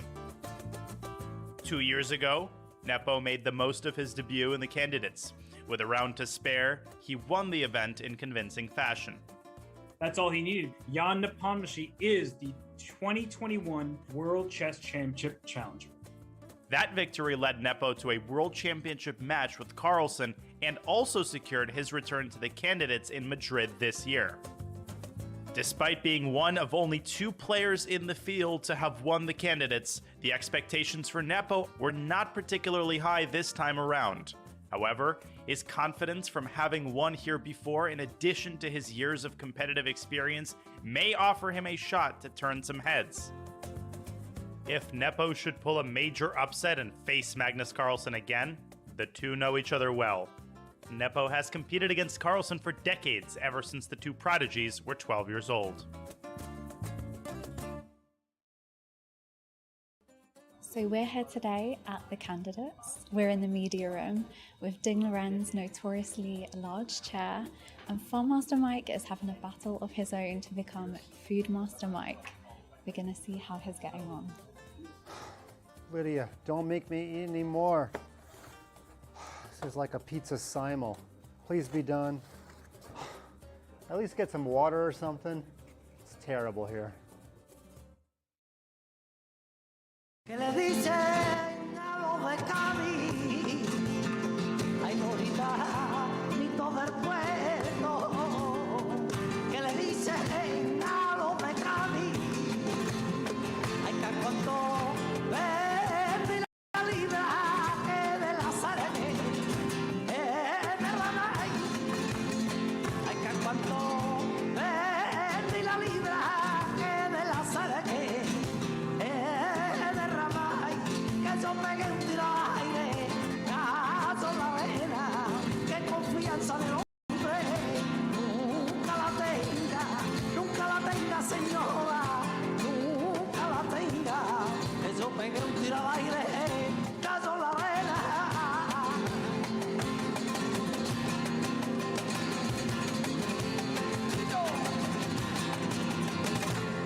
How many brilliant moves have you played? When do you play your best chess? How many games have you won by castling in the endgame? How many opponents have you played from New Zealand? And most importantly of all, how many Botez gambits has Alexandra Botez played? Find the answers to all of these questions and many, many more at chess.com/insights. Our new tool that lets you dive deep into all of the fun and instructive data behind your chess. Try it today.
And we see all 4 games on the screen here.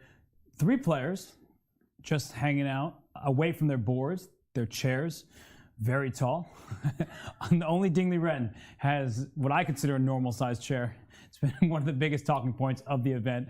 And we just remind everybody that in studio in Madrid, International Master Almira Skripchenko, Grandmaster Daniel Naroditsky, I'm Grandmaster Robert Hess, and 1 hour and change into the round, we have some really exciting battles, and no games have been decided yet. Of course, and this is, I think, incredibly exciting. You know, I'm looking at the board between at the game between Jan Nepomniachtchi and Richard Rapport. It's extremely complex, so no draw for you today. No, and Richard actually just made a move after a very long think in that one, and you know he's playing. He didn't just make a Berlin draw with the black pieces, and this has been a position that was incredibly popular about 2, maybe 3 decades ago. And Report spent a lot of time thinking. Yes, indeed. Timan Lubojevic in Tilburg in 1974. If we go bring up the analysis board, that after h6, the bishop actually retreated to the f4 square, putting pressure on the d6 pawn. So there's that T again. There's the T. Must be happy. And d5, queen slides to e1, exploiting a pin down the d file, a potential pin down the e file as well. And bishop b4 helps solve the issue by creating a pin in return. So after e takes d5, knight takes d5, you can't, you would love to take on d5 with your knight, but you lose your queen. So that's not available. But this is such an interesting positional decision. You develop your bishop, you give up your pair of bishops, and you finish your development. So what do you think about this, Daniel? But I don't think he did it willingly. I think Jan is just a demon, because the move a3 is so tricky. If you play bishop a5 instead, I think that might be a blunder. Now, I'm not sure about the move order, so don't quote me on this. But you can start with, the point is, you start with b4, let's say bishop b6. Now you take on d5, and you might think, no big deal. Knight d5, bishop d5. Black has sufficient number of defenders despite the e-pawn being pinned. But c4. And all of a sudden, despite the white king being weakened, I don't think you can save your bishop. Rook c8. You can just play king b1. Now, it turns out that this is not the end of the story. It's more complicated than that. I think after b4, bishop b6, ed, black can actually take with the bishop on d5. But anyways, Richard Report spent a while calculating this. He didn't like it.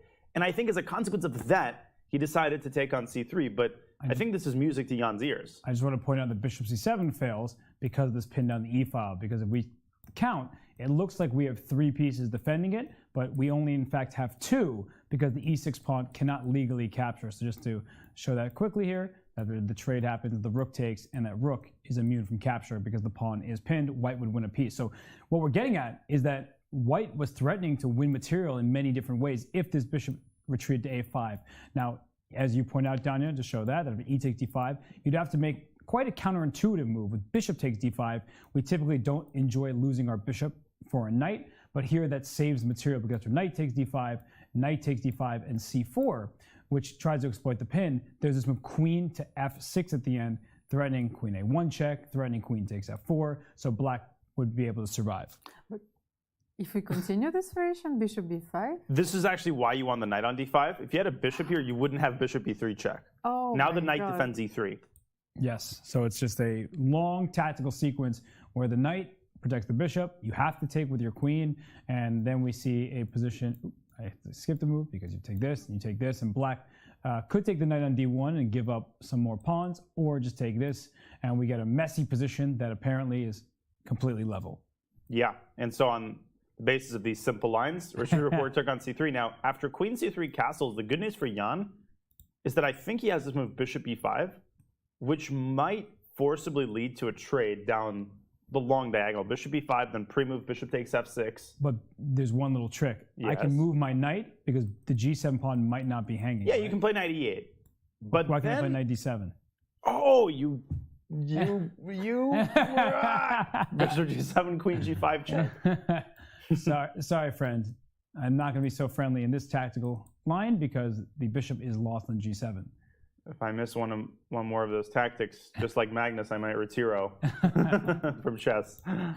Now that the pun was better when I applied it to Magnus. But can you play a simple move rook c8 here after bishop b5? Then I take an f6. And I look pleadingly at my opponent. Please allow me to win the candidates. So you're just saying that the queen should take as the g pawn takes, the king is undoubtedly getting in trouble, and after this, it's not that black is worse, it's just that black can't really play for a win at this point. White is too But solid. I think this would be incongruent with Jan's overall strategy, which is to play for a draw by playing for a win. So Jan might play g2, g4, and just decide that, hey, guess what, Richard? You don't want to play Berlin? I'm going to wipe you off the board. White's got 2 bishops, well-placed queen, hook on h6.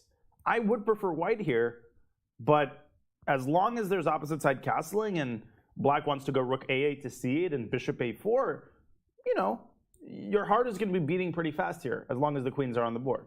And we should remind everybody why we are talking about this game in the way we are, that Report playing for a win, Jan being happy for a draw, because Jan Nepomniachtchi has 8.5 points with this game and tomorrow's game to go. So Jan just needs one draw today, and he has made his way through to qualify for a World Championship match. So Jan, he's sipping his tea.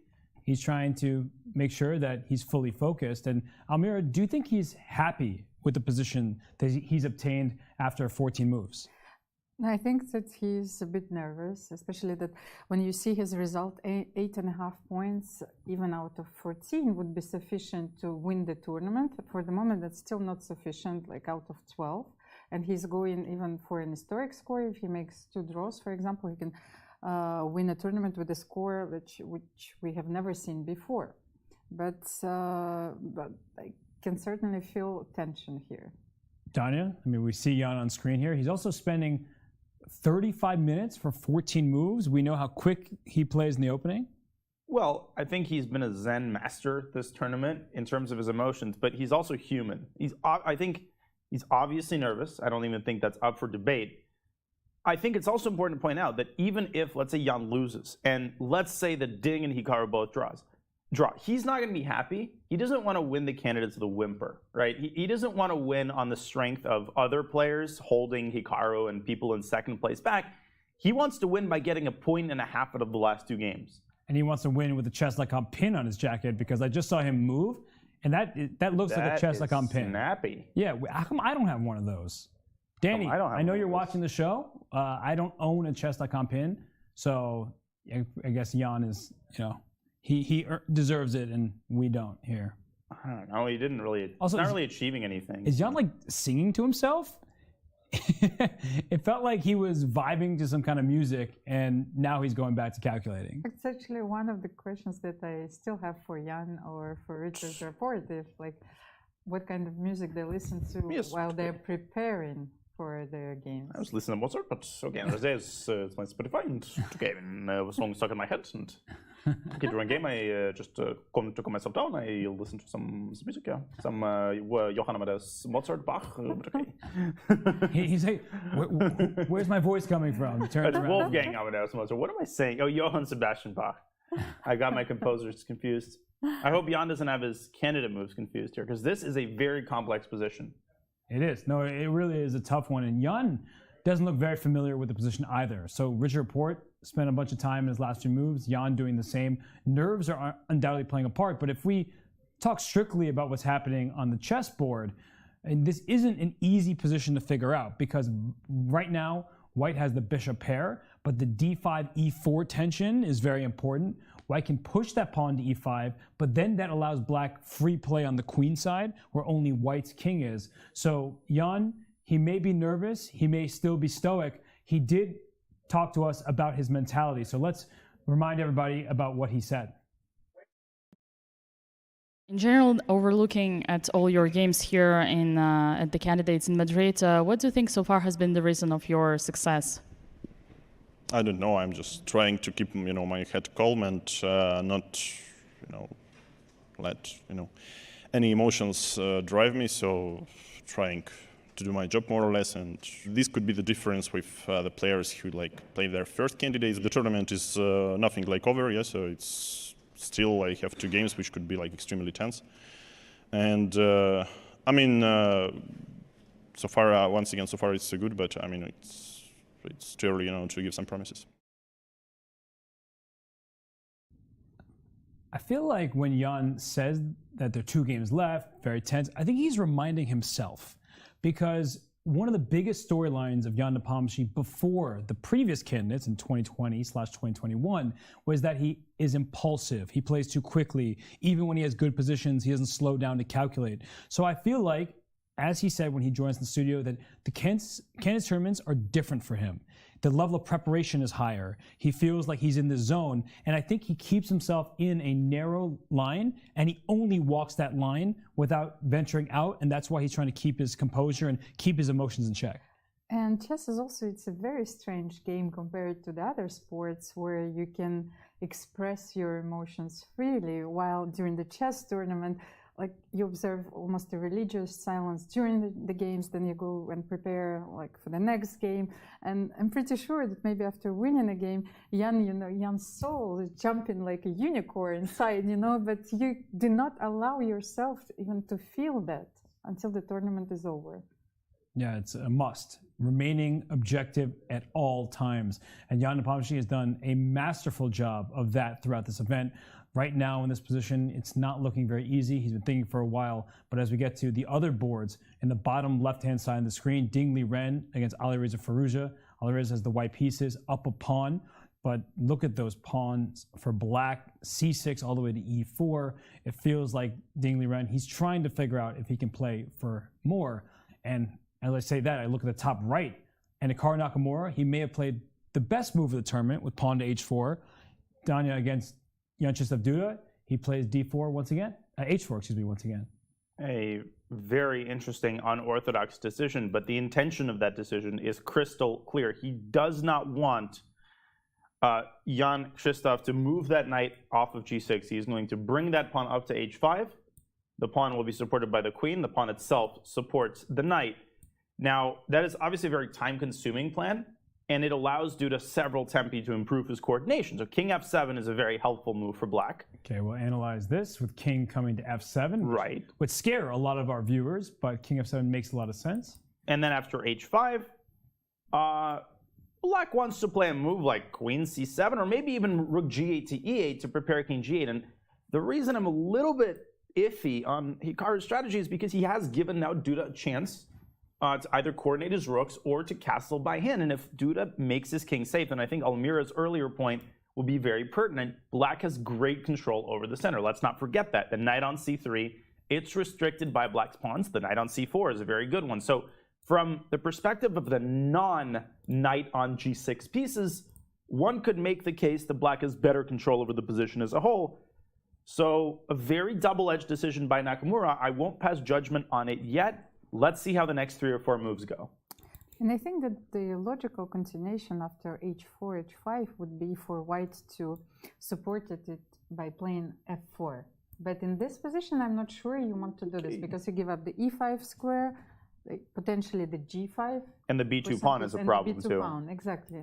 Yeah, just to put that here, rook e8, f4. It looks like a very natural move because the king's in f7, but you see the evaluation bar say this is really bad stuff. After bishop takes f4, the pawn on b2 is lost. The pawn on b2 might be lost anyway, tactically speaking, because if you take with, say, the rook on f4, I can still take your pawn on b2 in some positions with queen b6 check to follow and grabbing the bishop down here on b2. So you have to be very, very careful here for white. And even if I just make a calm move just to get out of a pin with king g8, black's position is fundamentally more sound than white's. Isolated pawn here, overextended pawn there. Problem on b2 that you can't really move because the c3 knight is loose. So this is how people with the white pieces play a little bit too ambitiously and then lose quite quickly because they can't protect all their pieces. Just to come back what I said previously, that's what I was thinking, why this position suits Jan-Krzysztof Duda. You think he's French now? Jan-Krzysztof Duda, yes, very good. Better, because even though that he has a very solid opening repertoire, he's striving for the dynamic play very much. He's a very dynamic player. Right, and he can obtain those dynamics without doing anything wild, right? He can just make king f7, rook e8, and already the position calls for it from white's perspective. So after king f7, h5, let's say rook e8, are there any other ways white can play besides f4? We know that Hikaru is likely looking to play for a win, but Hikaru tends to be quite objective in his plans, right? Against Timur Jabov, he regretted how adventurous his opening was and the consequence of it. But is there a way he can play maybe more solidly but still have hope that he can outplay Jan-Krzysztof? Well, b3 is my initial inclination to get rid of black's strongest piece, but that is an obvious downside. After knight b6, actually 2 downsides. The first is that the knight on c3 hangs. The second is that black, and consequently the pawn on e4, as you're showing. But the possibility of d6, d5, especially after black plays queen c7 first to protect e5, is now a distinct possibility. And once black's pawn phalanx in the center starts rolling, there might be hell to pay for white. So queen f3 is probably called for here. Queen f3, queen c7. You're experiencing problems on the c file. knight, the pawn on c2. This is not up Hikaru's alley, and I think we can only be talking about a black advantage here. Yeah, this doesn't look good. This is yucky. No, and if the knight wants to take this bishop at some point, you have to actually put pressure on d6, but you're so far away from doing so, and black at some point can look to play d5. So this queen often goes to c6 to maximize the defense of the d5. Yeah, you don't even have to go d5. That's just an idea, but you can play without it. And this is actually one of those positions for white where I might say, I don't know what to do. Yeah. I don't know what is my plan. And I would say, I also don't know. So I don't know how to help you. I think time pressure might play a serious role in this game. It doesn't seem that way right now because it's already moved 16, both players well over an hour. But I could easily see both players spending 10, 15 minutes per move, like the next 4 or 5 moves. And I think if time pressure becomes a factor, we kind of know who that favors between Hikaru and Jan-Krzysztof, with full due respect to the Polish players' blitz skill, which is nothing to sneeze at all. But Amir, I could sense some pushback from you. Well, Jan-Krzysztof almost won the World Blitz Championship. Last year he lost against MVL on tiebreaks. He won the Superbet Warsaw Rapid and Blitz tournament, which finished almost before the candidates. So I'm not sure who is the favorite in this match. He also eliminated Magnus Carlsen in the World Cup. I would say that ultimately, if you had to put some kind of winning percentages, Hikaru has to have more than 50%. But you're right that Jan-Krzysztof, Duda, he's right there amongst the best players, slightly behind Hikaru. I agree that Jan-Krzysztof might have chances in a time scramble, but I wouldn't super bet on it. Oh, goodness. On that note, we're going to go to our 4-game view. That way I have more things to distract me from Danya's mistimed puns. So we did see Jan Nepomniachtchi play your move bishop e5. So that's probably just him continuing to make good moves, solid moves, and rich reports on the clock. But I'm looking at the bottom right-hand side of the screen. Timur Rajabov, look at the clock situation against Fabiano Caruana, where Fabiano has spent very little time. Rajabov is down 50 minutes at this point. And we have that kind of Benko Gambit compensation where black is just targeting the queenside pawns and white may not be worse. In fact, maybe the pawns just get traded off. Somehow it's equal. But that would be a success for Caruana in many ways. The black pieces, no real stress in this game. That feels like a good result as he tries to vie for second place. That's a very successful opening preparation, I think. And the more we look at this position, we understand that there is no easy way to castle for white now. What are you going to do with your a2 pawn? There is if you castle, I can always take bishop b2, knight a2, then rook b3, and maybe at the end we will come down to a rook endgame, 3 versus 4. Ugh. Yeah, no, Rajabov certainly doesn't want that. There's actually a very tilting line. Okay. For white, which is, if you castle here and you say, okay, I'm going to give up e2 and a2, but I'll take c5 and it'll be a draw. This is what Almira is saying, rook e1, right? Okay. After bishop f3, knight a2, your rook was defending b3, and rook c5, rook b3 is white's worst nightmare come true. Like, you want to avoid this kind of endgame like the plague if you're Timur, and I think the way you do that is you start by eliminating the pawn on c5. Now, this is very scary because black has this weird move, rook b5, if Robert can ever manage to take the pawn. Then after rook takes b5, it's checkmate, knight c2 and rook d1. Oh my goodness. I mean, out of nowhere. Just distracting the rook off the c file, leading to a back rank checkmate. Only move knight e1, rook takes e1 is mate. Yikes. So that means after rook b5, you have to move the rook and stay on the c file. But where do you move it?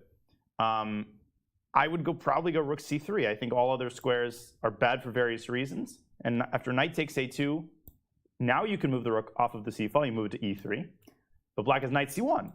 Castles, knight takes b3, and sign the peace accords. I think we're going to see something along those lines. Wow. Yeah, it does. If not that exact line. It does seem very likely that even if black wins those 2 pawns on the queen side, white will grab c5.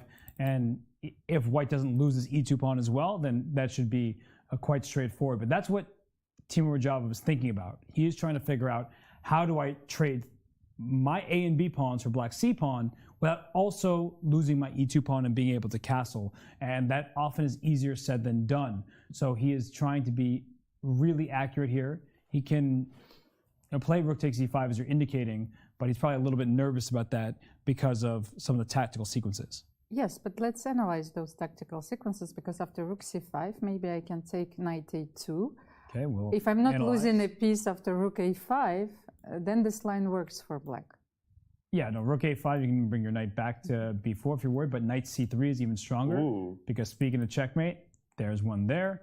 This pawn now is under attack twice, and this is what Timur clearly doesn't want, because all the threats are against his Even if by some engine method he's still fine, like knight d2, but his rook takes b3. Look yeah, at this. no, nobody. Oh my gosh. Oh, take my bishop. Oh, beautiful. Check. You have to take my rook. You have no Gorgeous moves, and then rook d1 mate. Right. I think this is like one of my favorite moments of the commentary when I hear a dynasty. Well, I reserve it for you know, these kind of special moments. Oof, that would be quite an ending. So yeah, it's not easy for Rajabov to even defend any of the pawns because of the tactics against the king. That's why we typically don't like having the king in the center. And do you like coffee or do you like Timur? Oh my.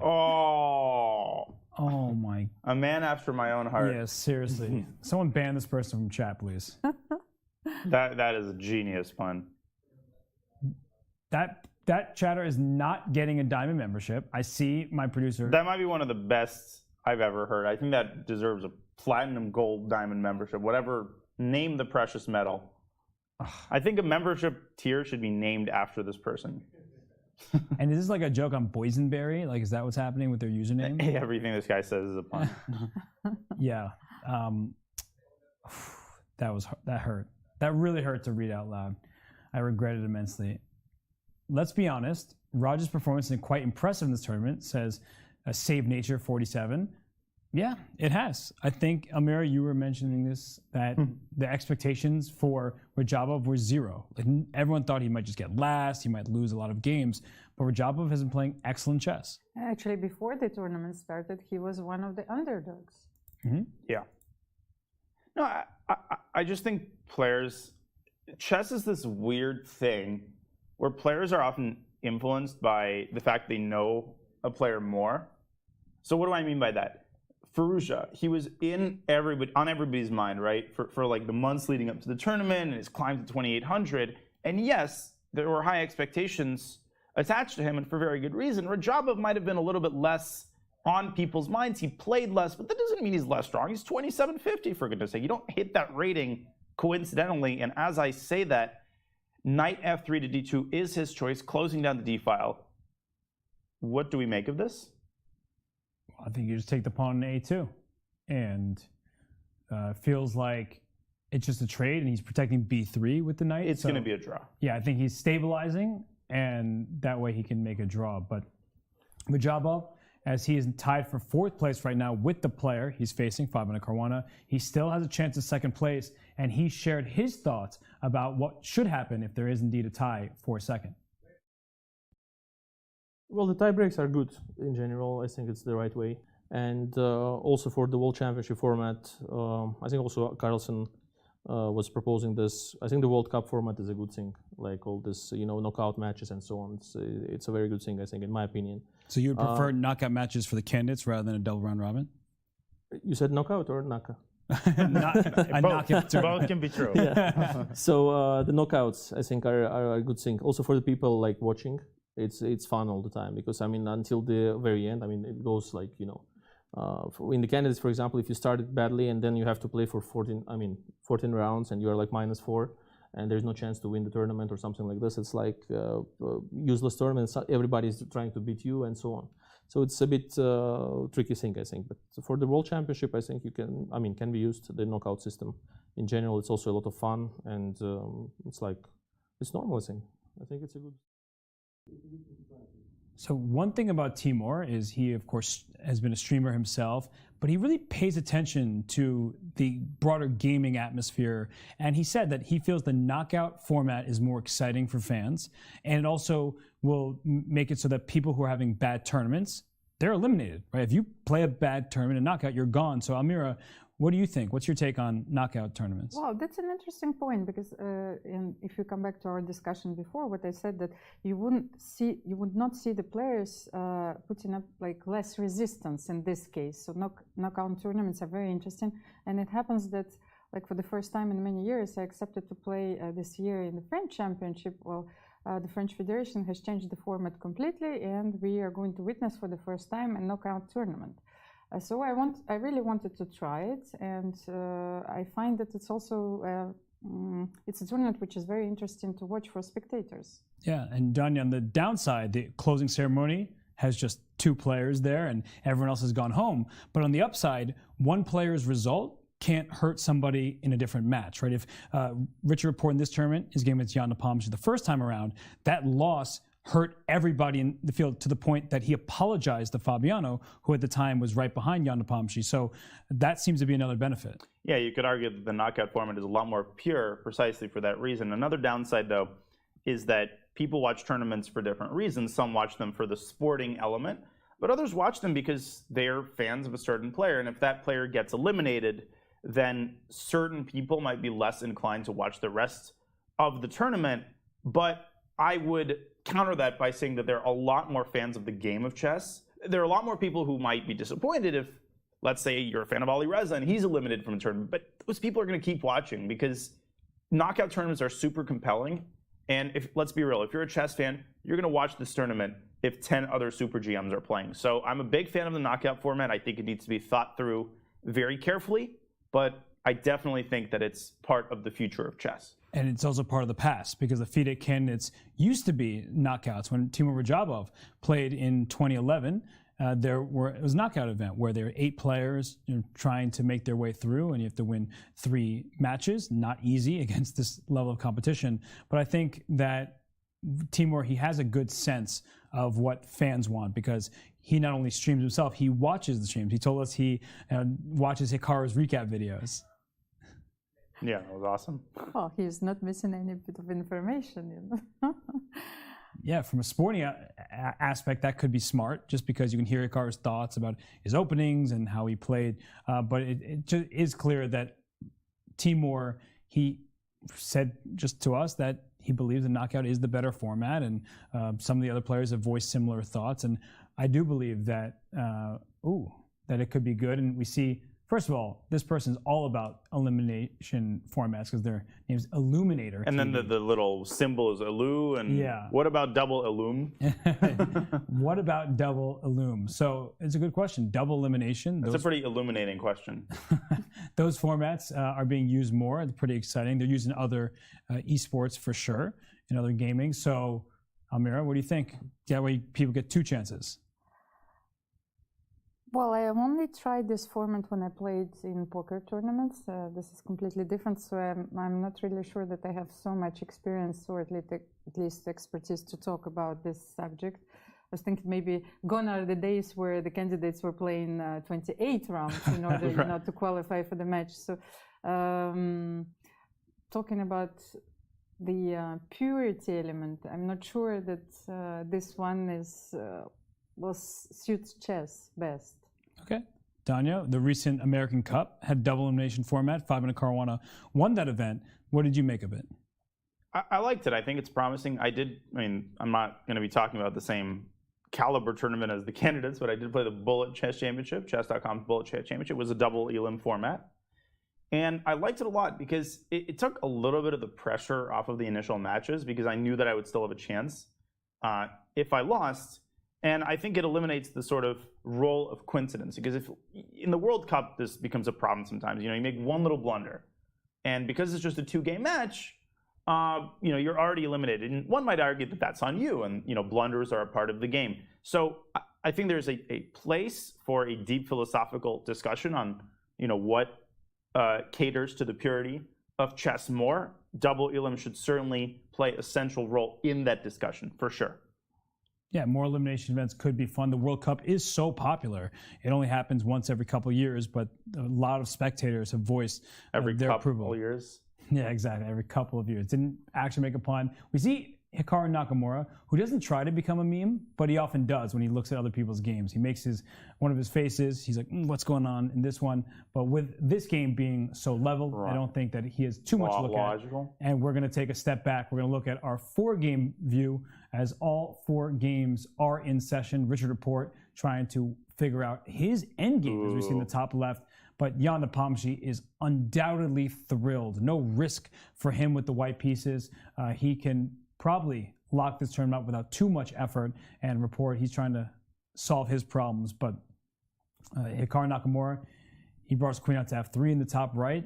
I like Liren still trying to fight for an advantage. Which game should we go to? I know that's usually my job, but I wanted someone else to pick. I'm giving you all a choice too. Ooh, you're putting us on the spot. I mean, Elmira. Well, I wanted to have a look at this very interesting endgame, although it's still very equal. But against Firouzja against Liren. Okay, so we'll bring that one up here because Liren tied with Hikaru Nakamura for second place entering the round. And Amir, we have the endgame. White's still up a pawn, but black with great pieces. And what I wanted to point out is that Alireza came. Well, he found a very active plan, so he wants to play h3 and g4, and then if you allow him, he will play g5 and then h4 and h5, and those pawns actually will become very dangerous. That does seem like a bit of a problem. And that's what Ding's move was aimed against. Bishop e7. Okay, so if you play g4, you're saying he'll put his bishop on h4, but then the bishop could get locked in here. There's no way to trap it. Yeah, but it's like it's in a prison, but it's got high-speed Wi-Fi and endlessly refilling cookie jar, and White cannot get to this bishop. And you mentioned something much earlier, Robert, that I think some people might have rolled their eyes at and said it's never going to happen. The Black King, I'm talking about the Black King getting to c3. It's become a lot more of a reality now because the king is only a few steps away from it, and let's not forget about the possibility of a well-timed bishop sacrifice on g5 because Black has quite the phalanx of pawns in the center.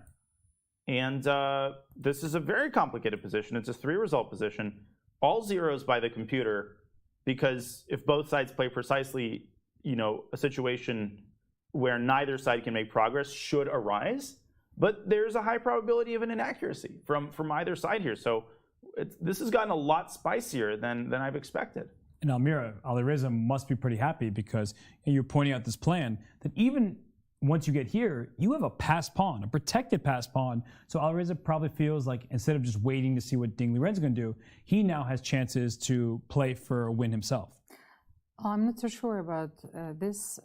Have a look at this bishop on h4. It is certainly trapped, but in the long term, it can also attack the pawn on f4 if you trade rooks, and it takes so many squares away from White's pieces. You can no longer play king f2, king f3 if you want. Your rook cannot transfer anywhere. Yeah, no, it seems like White is very much locked up here. It's so strange to put a bishop on h4 because if you just gave White a knight, this king would go over here, and the knight would try to come to g2 and take the piece. But with opposite colored bishops and no rook able to go to a square like g4 because of the pawn, the bishop is very, very safe here. So what are your moves here? Rook d1, rook f1? Yeah, I think only Black can really try. I mean, if you play c4, God forbid. Oh. Yeah, c4, d4. Just to show you, this is... So Black's king can chill on c5. And I want to make one more quick point to piggyback off of what Elmira said about the bishop.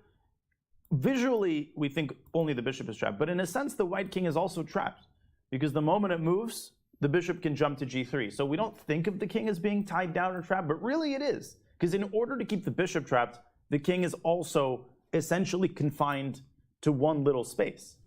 Yeah, and if you try to push the pawn to g6, you'll have to make a move, let's say king d6, like move like bishop h5, but that's a really awkward bishop takes spot g5 already. Oh, well, okay. let's move my king first, but that's a good point by Danya. Bishop takes g5 is possible. Actually, this gets very dicey with bishop f7. Danya's point was that after pawn takes, rook takes, Black gets this bishop right back and has an extra pawn and wins the game. But after bishop f7, which is fortunate that White has that, and you get this situation, I see that it says even. Oh, it's not sure, but it says even. But this looks very scary for both sides because there's passed pawns here, passed pawns there, and to assess this is very challenging. Yeah. Dvoretsky would probably give this in one of his books as like a 1-star difficulty problem. Yeah, Vlad Kremnik didn't get this right, and I told him he had no future in chess. In any case, complex position, still a draw is the most likely, but bishop e7, such a classy move by Ding. Such good prophylaxis, not panicking at the prospect of g4, understanding that the fly in the ointment is that it weakens the h4 square. And Alireza deep in thought here. And we can just show Almira's point, right? Like, if you don't play bishop e7, let's say I make bishop c7, and then g4 happens, and I just go back thinking there's no big deal, you already see the difference. Your bishop is locked out. King g3, pawn h4, pawn h5 at some point. I can't play king g3 too early because I drop my pawn, but that's what the h4 move is for. I'll start with h4, bring my king up, and I can even play h5 and so on, and how are you going to stop my pawns? Danny, I was also wondering if Ding played bishop b7 with the intention of playing bishop h4, if you will not play g4 Quite likely, to force white to play g4. Oh, that's annoying. So if I move my rook somewhere random, bishop h4, your pawn is pinned, you have to play the move g4, otherwise you lose, and now we're... And now king d6. Yeah, we're the same exact territory as before, so likely g5, and white is frozen. Yeah, and c3 is a move that you might look at the engine and say, oh, white should just play c3 and stop black's king from getting to c5. But the danger of just parroting the computer is that you fail to appreciate the difficulty of playing certain moves. Look at this from another perspective. This makes it very possible for black to play c5 and d4. And the moment black establishes a pawn on d4, the game could end in like 3 moves, right?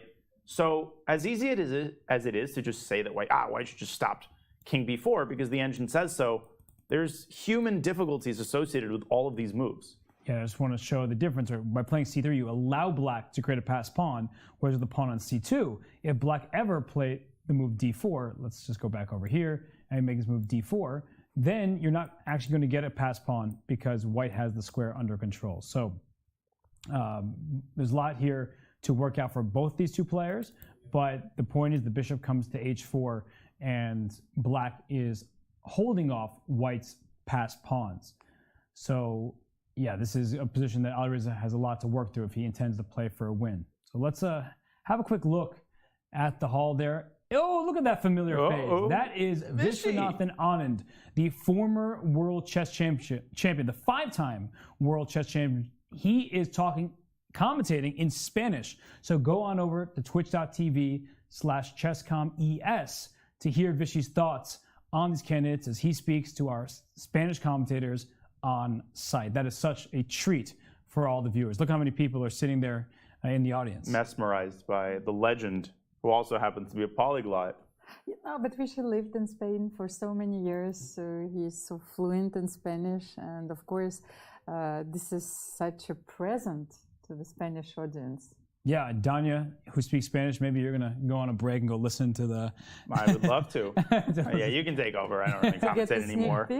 Yeah, no, it is really a treat, and we've commented with Vishy before. Anytime you can hear such a luminary's thoughts, you should check that out. So again, twitch.tv/chesscomes for the commentary by the Chess.com Spanish speaking team and the former world champion Viswanathan Anand. So these players still trying to make their way through the round. Richard Report doesn't look very entertained by his game in the top left. It's an end game. Black's pawn structure a bit compromised. White with an extra pawn on the queen side over there. So Report, he's probably just saying, maybe I should call it a day, so maybe I should try to make a draw. Well, Nepo's tasting that glass of champagne that he might be having tonight. And, I mean, I don't see too many universes in which black wins this game. I would caution against assuming that white is much better because of his improved pawn structure. The thing is, if you look at black's f and e pawns, they're quite mobile. If the king gets to f6, which is what Richard is trying to do with his last move, e5, e4 becomes a serious possibility. So there is still life in this endgame. Nepo has to be careful. But if you told him that you would get a slightly better endgame after 21 moves, and you need a draw to win the candidates, I mean, he would accept that with open arms. Well, we have established that we have a multiverse pattern in our commentary. So I wanted to ask Danya, well, in those universes, like, how many dimensions do you have? Ooh. If only And how does a chess game look like in those universes? Sadly, I'm not a science fiction fan. Just that question already makes my brain explode. Well, I'm looking towards like a 10-dimensional chess game. Wow, if chess weren't complicated enough, 10-dimensional chess game. Oh my goodness. And I think Jan Nepomniachtchi is happy that it's not to that point, because the way he's playing chess as the game currently exists, it's good enough and it's fantastic quality, and he's seemingly just a little while away from locking up his second consecutive Candidates Tournament, pour some of his puer Non-existent. into the... I've never seen any liquid actually come out of that thermos, like ever. So you're accusing Jan of lying to us. I think he might be. And then to complete the act, it's that careful sipping as if there's like hot liquid in there. May I say something? Actually, I like very much this move, King G7. First of all, he's bringing his king on F6. Then he's going to play Rook G8. Is he going to force Jan to play G3? But then you have this potential play associated with H5, H4. And you can even bring back your rook to Rook H8, play H5, H4, second rook on G8. Yeah, that's true. But I guess, like, let's say White makes some random move B3 and you play King F6.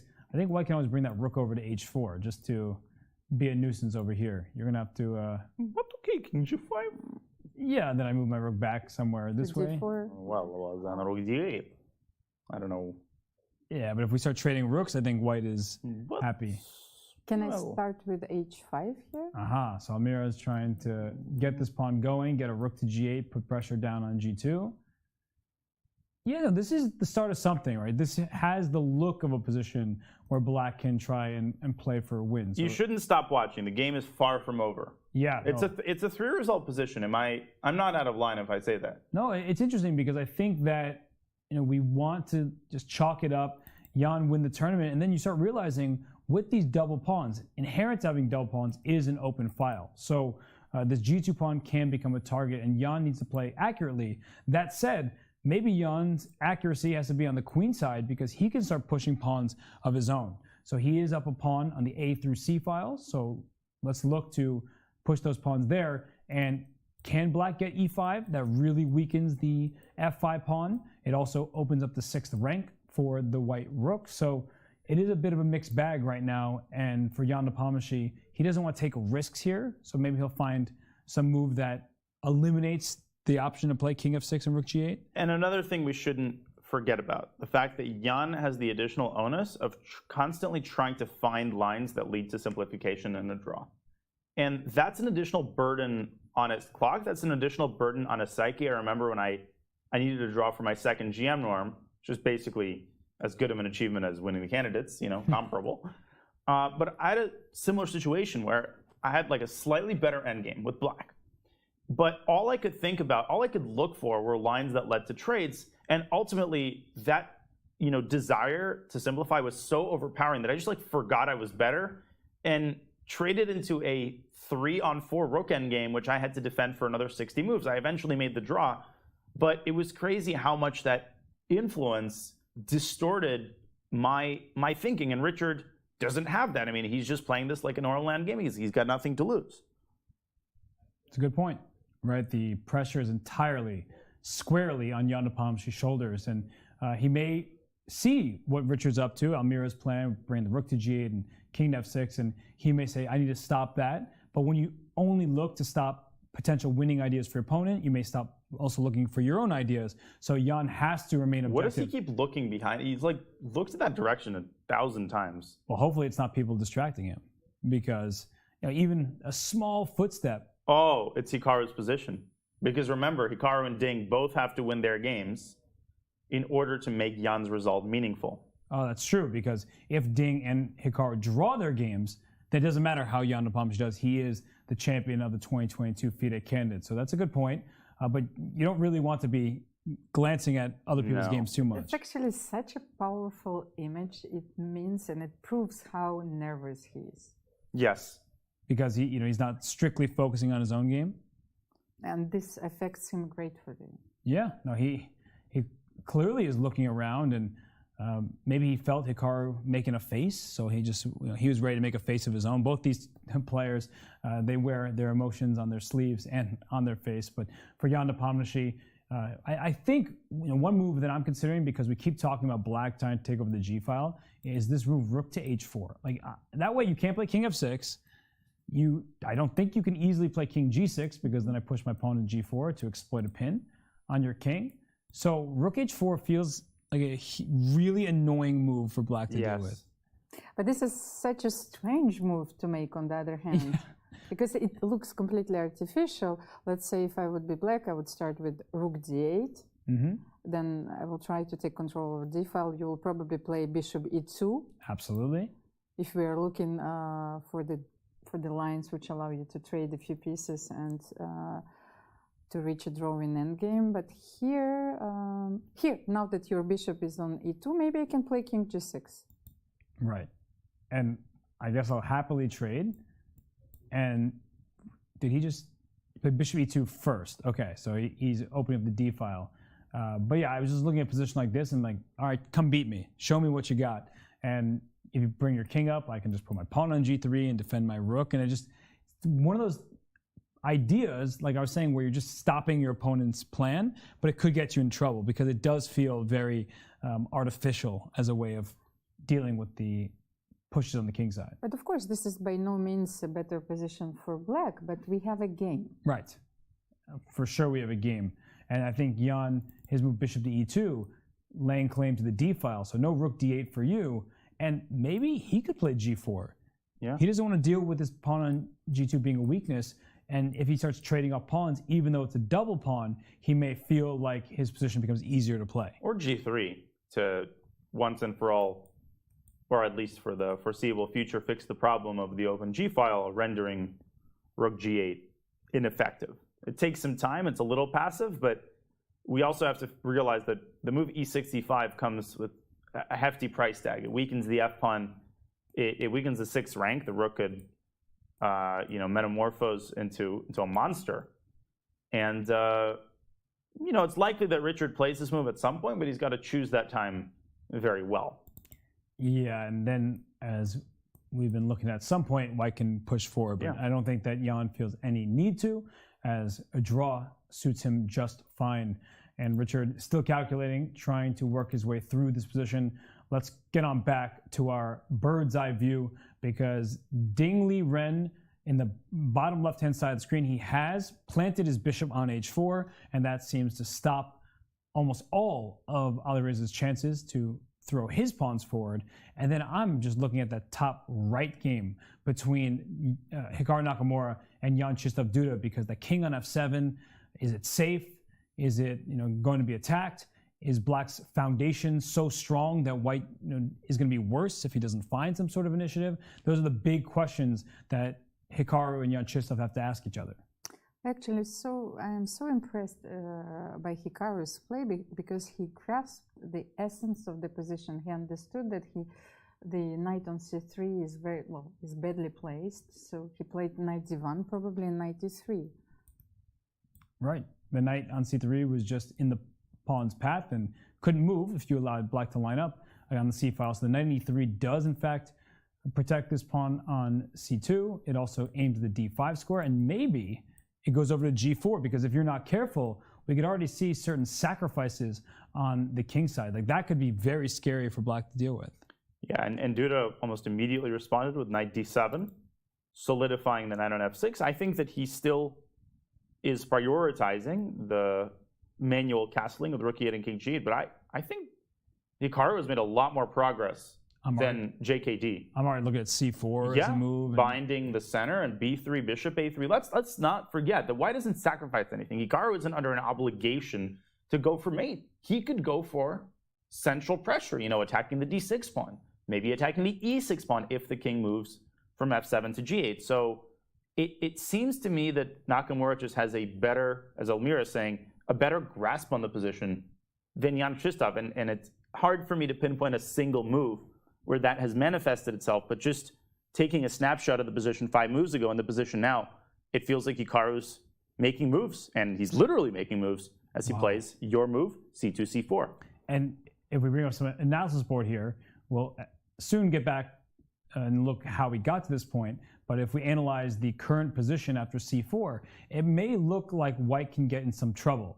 So after c4, this knight can come to c5 and put pressure on this e4 pawn, and it doesn't look easy for white to defend it. So we'll dive into this position here. Knight to c5, right? That attacks this pawn on e4. And, well, with this pawn on e4 under attack, how do you defend it, right? Because there are 2 pieces covering it. And I guess you just don't defend it. You give it away. Wow. You give it away. Yeah, so how are you going to give Rook it away? e1. Rook e1, and after knight takes e4. Oh, I must have some... Maybe actually I don't have any tactics here. I was thinking... Knight g4. Yeah. Ooh, and then bishop takes h6 maybe. That's the idea I was mentioning before. There could be like a knight takes e5 tactic. And I think it's important to remember, again, that Duda didn't go for that knight takes e4 line early in the game. Presumably because the position looked too scary. I feel like Hikaru's doing a great job of using Jan's anxiety about his form against him. And there we see it. Jan didn't put any thought into knight c5, instead preferring to go after that knight on g6. Could be just great understanding by Jan-Krzysztof. Let's get that knight out of there. He certainly is. Knight e7, b4. Right. This is a really uncomfortable position for black. You can take it with the king just to get out of the pin. And as you're saying, b4 is possible. b3 is not bad at all, just to bring this bishop either here or here. But b4 just to extend your pawns, and watch out because a move like c5 can shatter black structure. And I'm talking a lot about psychology, but the last thing I'll say on that topic is that Jan is going to get more nervous the more Jan-Krzysztof's position declines, and he's got to be very careful not to let that affect him, not to get tilted and start asking why can't Jan-Krzysztof just play one good game, you know. He's got to put that out of his mind and focus on his own game. And what did Hikaru do? It looked like, did he really move his knight back to h4? No way. It looks like he just... He didn't take the bishop? But isn't there knight h7 and knight g5? Oh my land. Yes. Wow. Wait, how does white stop that? Because if you move the knight from e3 to open up the bishop, let's not forget that c4 is going to hang. Right, this knight now is doing an important task of protecting the pawn here. He rushed that. Because now knight g5 not just forces the queen away from the f3 score where it's pinning, it also puts pressure on e4. So maybe he wants to play knight g4 here. It's like dancing with the knights. But rook takes c4. Knight no, I cannot sacrifice. And bishop takes h6 has lost a lot of its luster now that all of your pieces are confined to the king side. And you could even take it, right? Because while you get this rook on g8 here, black has all these pieces near the king. This knight is under attack. Black has 2 minor pieces for rook and just 1 pawn. So it's a material advantage for black, whose knight is coming to g5 next move, and e4 might fall as well. So that's a retreating move to keep more pieces on the board, but it could cost Hikaru Nakamura badly because he's entered the round in a tie with Liren. So as we see Jan-Krzysztof Duda, he's trying to figure out what to do here. Knight h7 does look very reasonable. This camera shaking is making me nauseous. So hopefully the camera is nervous. Yeah, the camera's nervous for the players as well. Right. But either way, we are going to leave the players to do their thinking as Jan Nepomniachtchi's rook went to h4 in the top left, and we're more or less in expected territory across the 4 boards. So we're going to take a break, but before we do, we want to remind you of an event taking place on chess.com after the Cannes concludes. It is Blitz Champs, which is coming your way July 9th and 10th at 1 p.m. Pacific time. So watch your favorite stars, including Hall of Famer Larry Fitzgerald, the All-Pro linebacker Micah Parsons, the new Cleveland Browns receiver Amari Cooper, and top 5 draft pick and new New Yorker Kayvon Thibodeau. They're going to duke it out over the chessboard rather than on the gridiron, coming your way July 9th through 10th at 1 p.m. Pacific. And as we see the four boards here, not all players at their chairs, but all players thinking hard here at the 2022 FIDE Candidates. Chess.com's coverage will return in just a few minutes. You can watch top chess events right on your phone. You don't even need to download an app. Just open any mobile browser and head to chess.com/events. You can see what's happening right now, check out top games, see results, and so much more. Try it for yourself at chess.com/events. Apparently, this is the horse she rode in on, literally. Queen Isabella herself on a knight, a noble steed, you know, changed the world forever. It's why everyone in Madrid knows the game of chess. They know that the Candidates is here. They know that, that this is one of the capital cities of our great game. And it's all because of that lady right there on that noble steed. Now that's a knight. Thank God for Queen Isabella changing the rules, right? And giving the Queen her powers. I know that in the filming we're really running with this, but in my head it was the Queen of France. So that begs the question, who is the chess.com historian, and can I fire them? Well, you'd have to fire yourself, I think. Yeah, that's a good point. That's called as an outtake, I believe they call it in the business. Outtake. So read it. Mike's going to say it was the Queen of Spain next time. He knows. Yeah. He knows. Yeah. We got to find more about this lady and find more about what the people know here.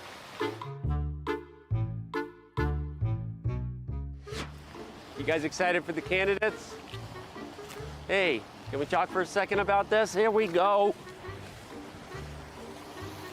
To the plaza we go. Which way's the plaza? You guys play chess? Yeah. Yeah? There you go. Are you excited for the Candidates? Yeah. Yeah? You know what it is. You don't know what it is? I do. Actually. Okay, what is it? We watched the Queen's Gambit. Oh, you watched the Queen's Gambit? No, Me I too. Okay. You guys actually play chess, like on your phone? What are you playing on chess.com? Yeah. You're about 1,300 on Lee Chess. Yeah. So it means you'd be like 900 on chess.com, actually. Yeah. Give me your username, I'll give you a diamond membership. No way. Not kidding. He's gonna be a contender in like 3 years. There it is. He's up and coming. So I'll give you a premium membership and then you won't have an excuse. Then you can use our... Yeah, I'll go back to it. Yeah, all right, man. Oh, you're an IM? That's me, man. Crazy. Yep. Magnus. He's like #1. Oh yeah, the guy that like beats. Yeah, so this tournament decides who plays Magnus Carlsen. So the next challenger comes out of this tournament. All right, guys, enjoy. Thank you so much. Have fun. See ya. Have a great trip, guys. There you go. No drinking. No drinking. Actually, yeah, we're 18. Still no drinking. That's true. You guys are connected now? Yeah, no, we're buddies on. We're gonna send each other some ticks. Do you think they already talked about and then this? we'll talk about it. Is that your phone buzzing? Are they already Yeah, talking? they're already hitting me up for my digits. Okay. Yep. Maybe wearing a pager wasn't the smartest idea to fit in with them.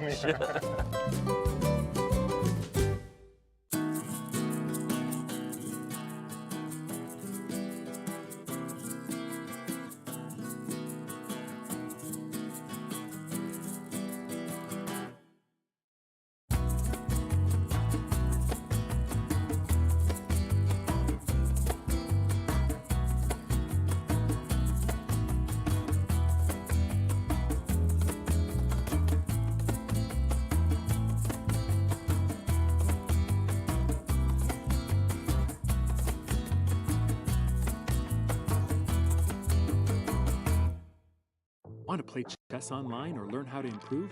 Join us at the #1 chess destination in the world, chess.com.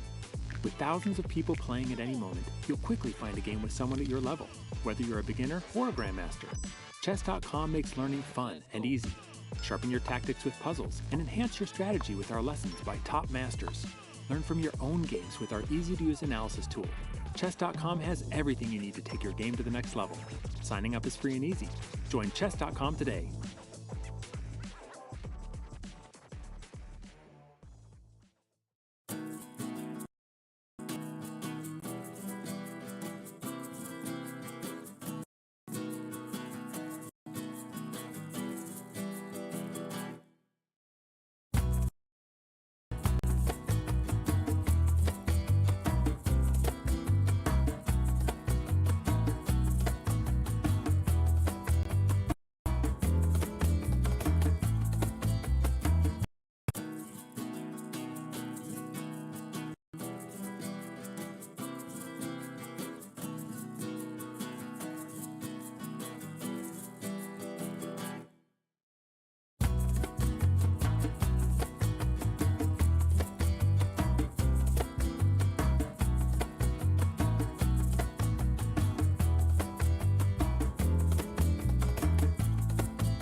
Madrid. Civilization here is almost as old as the game of chess. Some claim the queen was given her powers to honor Queen Isabella. That, my friends, is a chess legacy. Passion for chess continues to thrive in Madrid. For the first time in 30 years, Spain's capital plays host to the Candidates, the most important tournament in chess. At the Palace of Santona, the stakes are high. Oh, and look at Ding. He knows it's over. Ding never quite felt comfortable. 8 of the world's best players competing for the right to challenge for the most coveted title in chess, the World Chess Championship. The Candidates is grueling. The winner requires mental endurance and unbreakable focus. There are those familiar with the biggest stages in chess, yet still chasing unfinished business. And a little sip of tea, you know what that means? Satisfied, he's got a draw in his pocket. And others from the next wave of stars with little patience for yielding to those before them. Yes, amigos. The next challenger to the world champion of chess must come through Madrid. Like Queen Isabella before them, the Candidates is all about leaving a legacy. Spam those Richard Report emotes. I know you loved his rendition of Mis Amigos. I'm here with my friends. We have International Master Almira Skripchenko, Grandmaster Daniel Nermitsky. I'm Grandmaster Robert Hess, and we are in the midst of round 13 of the 2022 FIDE Candidates. Richard Report, he gives the fans what they want. He was on the staircase. He did kind of look like the Joker there. So what did you use as a token of negotiation, to make him do this? I had nothing to do with it. I didn't even know about it until today. Okay. What did you do to make him do that? Oh, gosh. Well, that sounds really bad.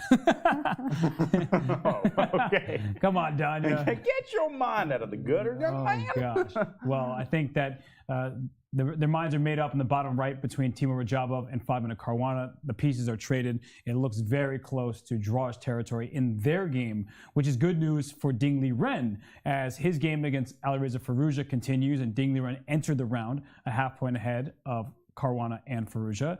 And of course, we have the person playing for first place, Jan Nepomniachtchi. He wants to wrap up the tournament by getting a draw at least against our new Mis Amigos announcer, Richard Report, and Hikaru Nakamura. When we left, we were on his game against Jan-Krzysztof Duda in the top right, and Jan-Krzysztof just stole a pawn in the center of the board. And will Hikaru literally care about that? Well, I mean, it's the e4 pawn, and we're analyzing lines where you sack that pawn, but I don't think he's got the right ingredients in place to prove compensation. That knight on e4 is very stable. You can't exactly play f3 because of the fork on g3. And if you dilly-dally, black's going to start setting his own pawns in motion. d6, d5 has already become a realistic possibility. So I don't know if Hikaru missed knight h7, underestimated it, but whatever it is, I feel like Nakamura needs to be very, very accurate in the next few moves if he wants to obtain any compensation for this pawn, which he can. Look at how quickly he's moving, though. So this feels like a pawn sacrifice rather than a blunder. If we go back to remind you of how this just happened, after the move knight f8, trying to trade white's best piece, and white can trade it for either this bishop or the knight. Instead, Hikaru backed up that knight to h4, and the quick knight h7, followed by knight to g5, won this central pawn. Now, without that pawn on the board, the good news for Hikaru is, this diagonal opens up, so his queen may be able to venture into enemy territory and put pressure on this king. On f7 and d5, while in many positions black may want to play that, with the e5 pawn being targeted and potentially with tactics, after takes, there could be just knight takes d5 here, because when this knight moves to take the knight on d5, the queen just snatches the knight on e4. That's a trade, and that's not good news for this king on f7. Well, on the other hand, Hikaru didn't really have a choice after knight h7. He had to give up a pawn. Of course, it was probably a positional sacrifice. But what I don't like is that those knights, knight e4, knight f6, they can become very mobile. So even if you play f4, my knight on g5 is going to be a very active piece. Right, so f4 not really No, I mean, like, if you will manage to do so, like, I will have a very pretty outpost on g5. Right. And I can also play rook e8, king g8. True. This rook can already go to, as you're saying, and castle by hand. So white has hopes of compensation. The question is it sufficient? Because Hikaru, when he went knight h4, it feels like he anticipated this position. I don't think he just blundered, because his moves have been very quick. Or that's what he wants Zuda to think. That he blundered, and then it's like, no, that was a sacrifice, right? That's what you should always call your blunders. But, I think I mentioned a couple if it works, it's a sacrifice, right? Yes. If it doesn't, it's still a sacrifice. Jonathan Roaston, Scottish GM, one of my favorite chess authors, he's written a few books on chess psychology, and in one of them he talks about what he calls storytelling. And I found this so relatable. He was talking about a game he played against Victor Korchnoi, and he blunders an exchange in the opening. But during the game, you already start spinning the yarn. You start almost telling yourself, no, I saw that. That was a sacrifice. And, when you come out of the game, all of your friends ask you, wait, why were you down in exchange? Oh, I sacrificed. I just misevaluated the resulting position. So sometimes the line is actually blurred. And if you tell yourself enough times, you believe it. And I actually think there is a sort of a utility in that, where during the game, you don't want to start criticizing yourself and castrating yourself for making a simple blunder. You want to roll with it, right? You've already done it. And I think Hikaru is incredibly good at adjusting to the current set of circumstances. So let's follow carefully how he tries to garner compensation for the pawn. But I really like Jan-Krzysztof's last move. He finally moves his rook away from that cursed g8 square to vacate that parking spot for the king. And black's just up a pawn. The h5 pawn can become a target later. So let's go to the game between Rajabov and it's about Caruana. to end. The game is about to end, and we see them repeating moves. It is the third time the knight has gone back and forth, as the king has done the same. And it looks like these players who were tied for fourth and fifth place before the round began, they have drawn their game, which is great news for Hikaru Nakamura and Ding Liren, who entered the day a half point ahead of these two. So Fabiano still has never lost to Timur Rajabov, but Almira, he never, despite his creative opening play, he never really had hopes of an advantage in this game. No, but he never stopped fighting. I was thinking that you're going for this. He can tell himself that he tried it all. Yeah, it's true. He could take that home with him, but it's not the result he wanted, Danya. No, and I agree with Almira. He did what he could. He played an opening that was a measured risk. It was not crazy. And in retrospect, it's always tempting to ask, why didn't he play King's Indian, or why didn't he play this opening? Well, hindsight is perfect. Fabi did what he could. Timur took his time. Maybe could have gotten an advantage. Maybe it was half a bluff. But as it stands, Timur found a way to trade queens. He was in a little bit of danger. He was very patient, accurate, and a draw is a very fair result. Yeah, and I believe that both players probably not unhappy with the result. The game was likely scary for Timur Rajabov, who did not expect Fabiano's 3-pawn sacrifices. So he gets out of here with a draw. He stays tied with Fabiano Caruana. So let's reset here for a moment. 4 games take place every round. We only have 3 remaining thanks to that draw. So as we bring back the bird's eye view and check out the game still in progress, we see that the bottom right, we don't have to look there anymore. That game is concluded. And if we look at the top right, Nakamura's knight has re-entered the g6 square. So a very confusing sequence in that game. The other 2 boards, the status quo remains with Jan Nepomniachtchi in the top left with the white pieces. He's just holding down the 4th rank, making sure that Richard Porte can't push his pawns. And the bottom left, we have that bishop on h4, but Ding Liren's king starting to walk towards the queen side. And if that king on d6 enters through the dark squares, maybe we'll start talking about winning chances for the Chinese number 1. Yes, and we will show another triumphant king march. We showed a game between Nigel Short and Jan Timman, where the king successfully marched towards the h6 square. But here, if the king comes to c3 and then black pushes d4, plays rook d8 and d3, this is almost a winning position. Yes, and we'll pull that game up as Ding Liren. We have him on camera. The last one played rook to b1 by Alireza Firouzja. And as Almira was saying, if this king can get to c3, where it not just puts pressure on the c2 pawn, but helps escort this d pawn up the board, that could be disastrous. So after king c5, the move c3 kind of has to be played by Alireza, and in doing so, he keeps that king out. But at the same time, if this pawn gets to c5, now we can create a passed pawn. But b4. Let's not count out White's chances either. Right? We keep looking at this from both players' perspectives. White pushed pawns on the king side so that bishop on h4 had to lock itself in. We're looking at the queen side where Liren had the advantage, but if he oversteps, maybe it will be Alireza who gets an outside passed pawn of his own, and we can't lose sight of the fact that Alireza is up a pawn to begin with, which means that if both sides are getting extra passed pawns, White will have one extra passed pawn at some point. We saw Ding failing to adjust to the objective demands of the position last round. He has that on his back, the fact that he really, really wants to win. And, he's got to be careful not to let that negatively impact him once again. To my eyes in this position, d5, d4 looks scary for White because apart from the king's invasion to c3, you also have to watch out for the king invasion to e3 because once the f4 pawn drops, then the entire king side drops. So d4 has to be properly assessed by Alireza, and I think he might be intending your move, b4 check. You might look at this and say, wait a second, ab, cb, and don't I get those coveted, connected passers on e4 and d4? Well, you do, but after king d5, there is, I think, a very astute defensive resource, rook d1.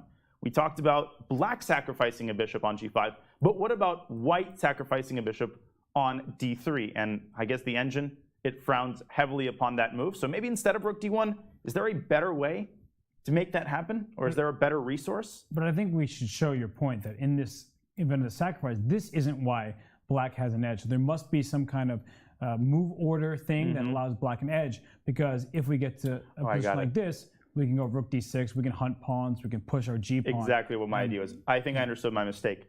Black can start with rook b8 and hit the weak spot, and if you play b5, then c5. Oh my! Get that out of my face. Oh my goodness! I don't think I've ever seen this many clear passed pawns in a Super GM game. This is, it's over because White's pawns are going nowhere, even though there's a G and a B and an A passer. But D3, C4, all the pawns going forward, and White's position is looking pretty hopeless at that point. So, the piece sacrifice is what White may consider in some lines. It doesn't quite work. So in this line that we're looking at, D4, B4 check, takes. This is the kind of pawn race where either side could lose, either side could win. This is certainly a position playing for 3 results, Almira. I agree with this. Maybe we should prepare the d4 push and play rook b8 first. Okay. What do you think? First rook b8 here. So just to keep an eye on this b4 square, put pressure on b3. It looks reasonable. But then you have a chance to play bishop h5 and bishop g6. Good point. Oh, going after this f5 pawn as well. So if d4 is played, then White can even take. And after king takes d4, maybe this bishop f7 move, it's not out of the question that White's pawn is about to run to the other side. So, well, it gets ridiculously sharp. King e3, G6. And then even some sort of king takes f4, g7, e3. Oh my gosh! And it's a wild position. Yeah, no, we see what the eval bar laughs at me, but you get what I'm saying. But I wanted to repeat really quickly before I let you talk the point about Alireza not expecting a position like this when he went into this endgame. He might still be reeling from the fact that he even has to calculate any of these lines. This was totally not what his plan. If he wanted a position like this, he would have played something with some more teeth. So I think the psychological edge here is on Ding's side.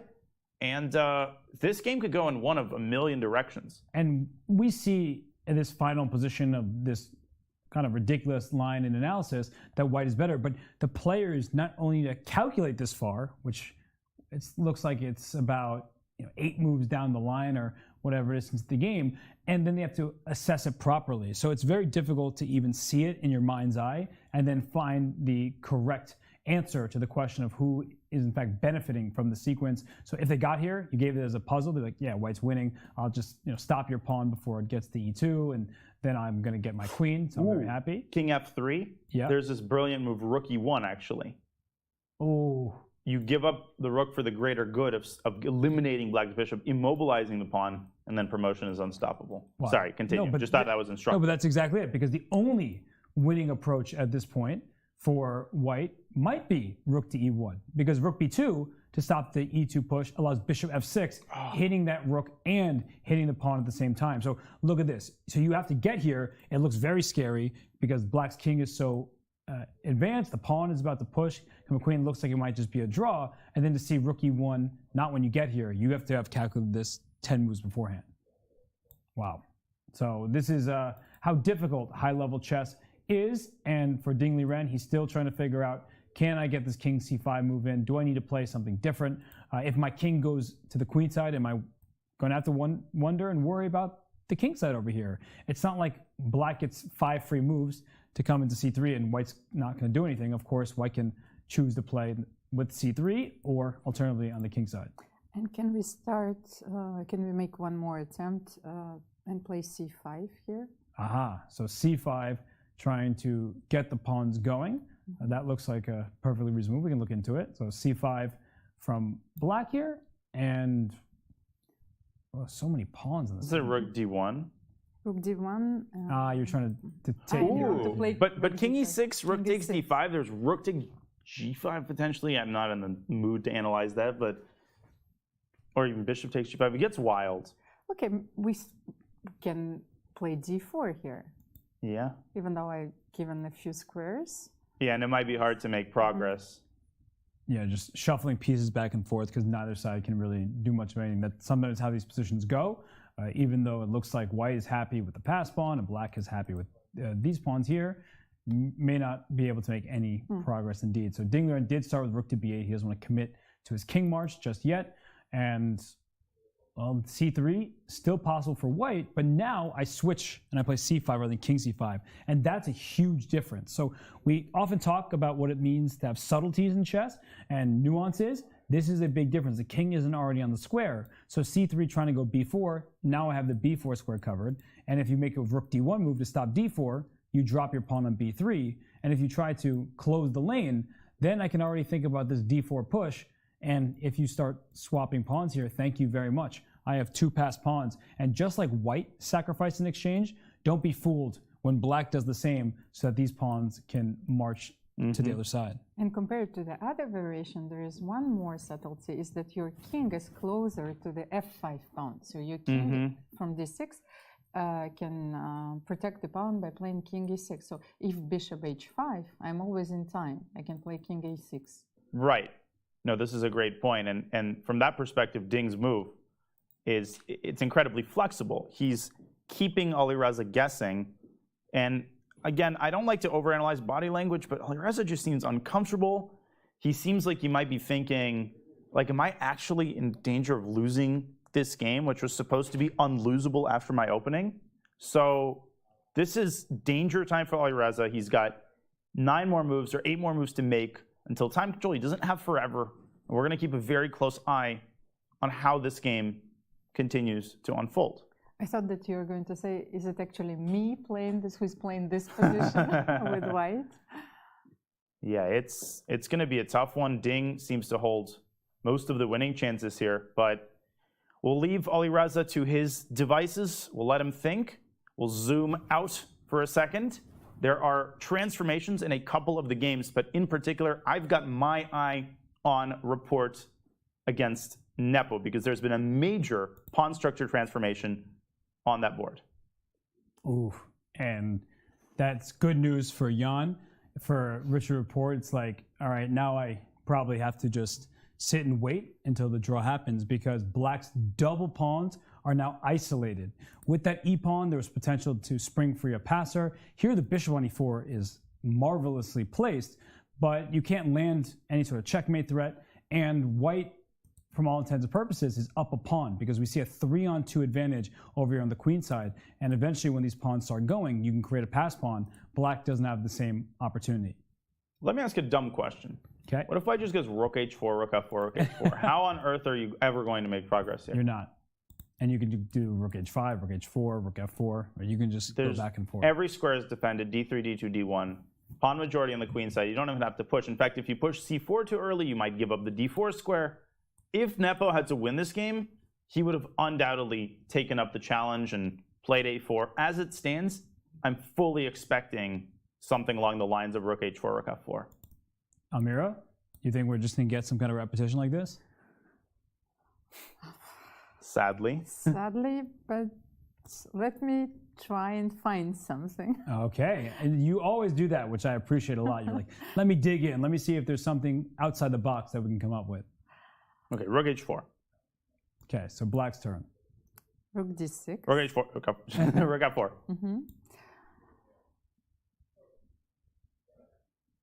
Rook g6. Okay, rook h4.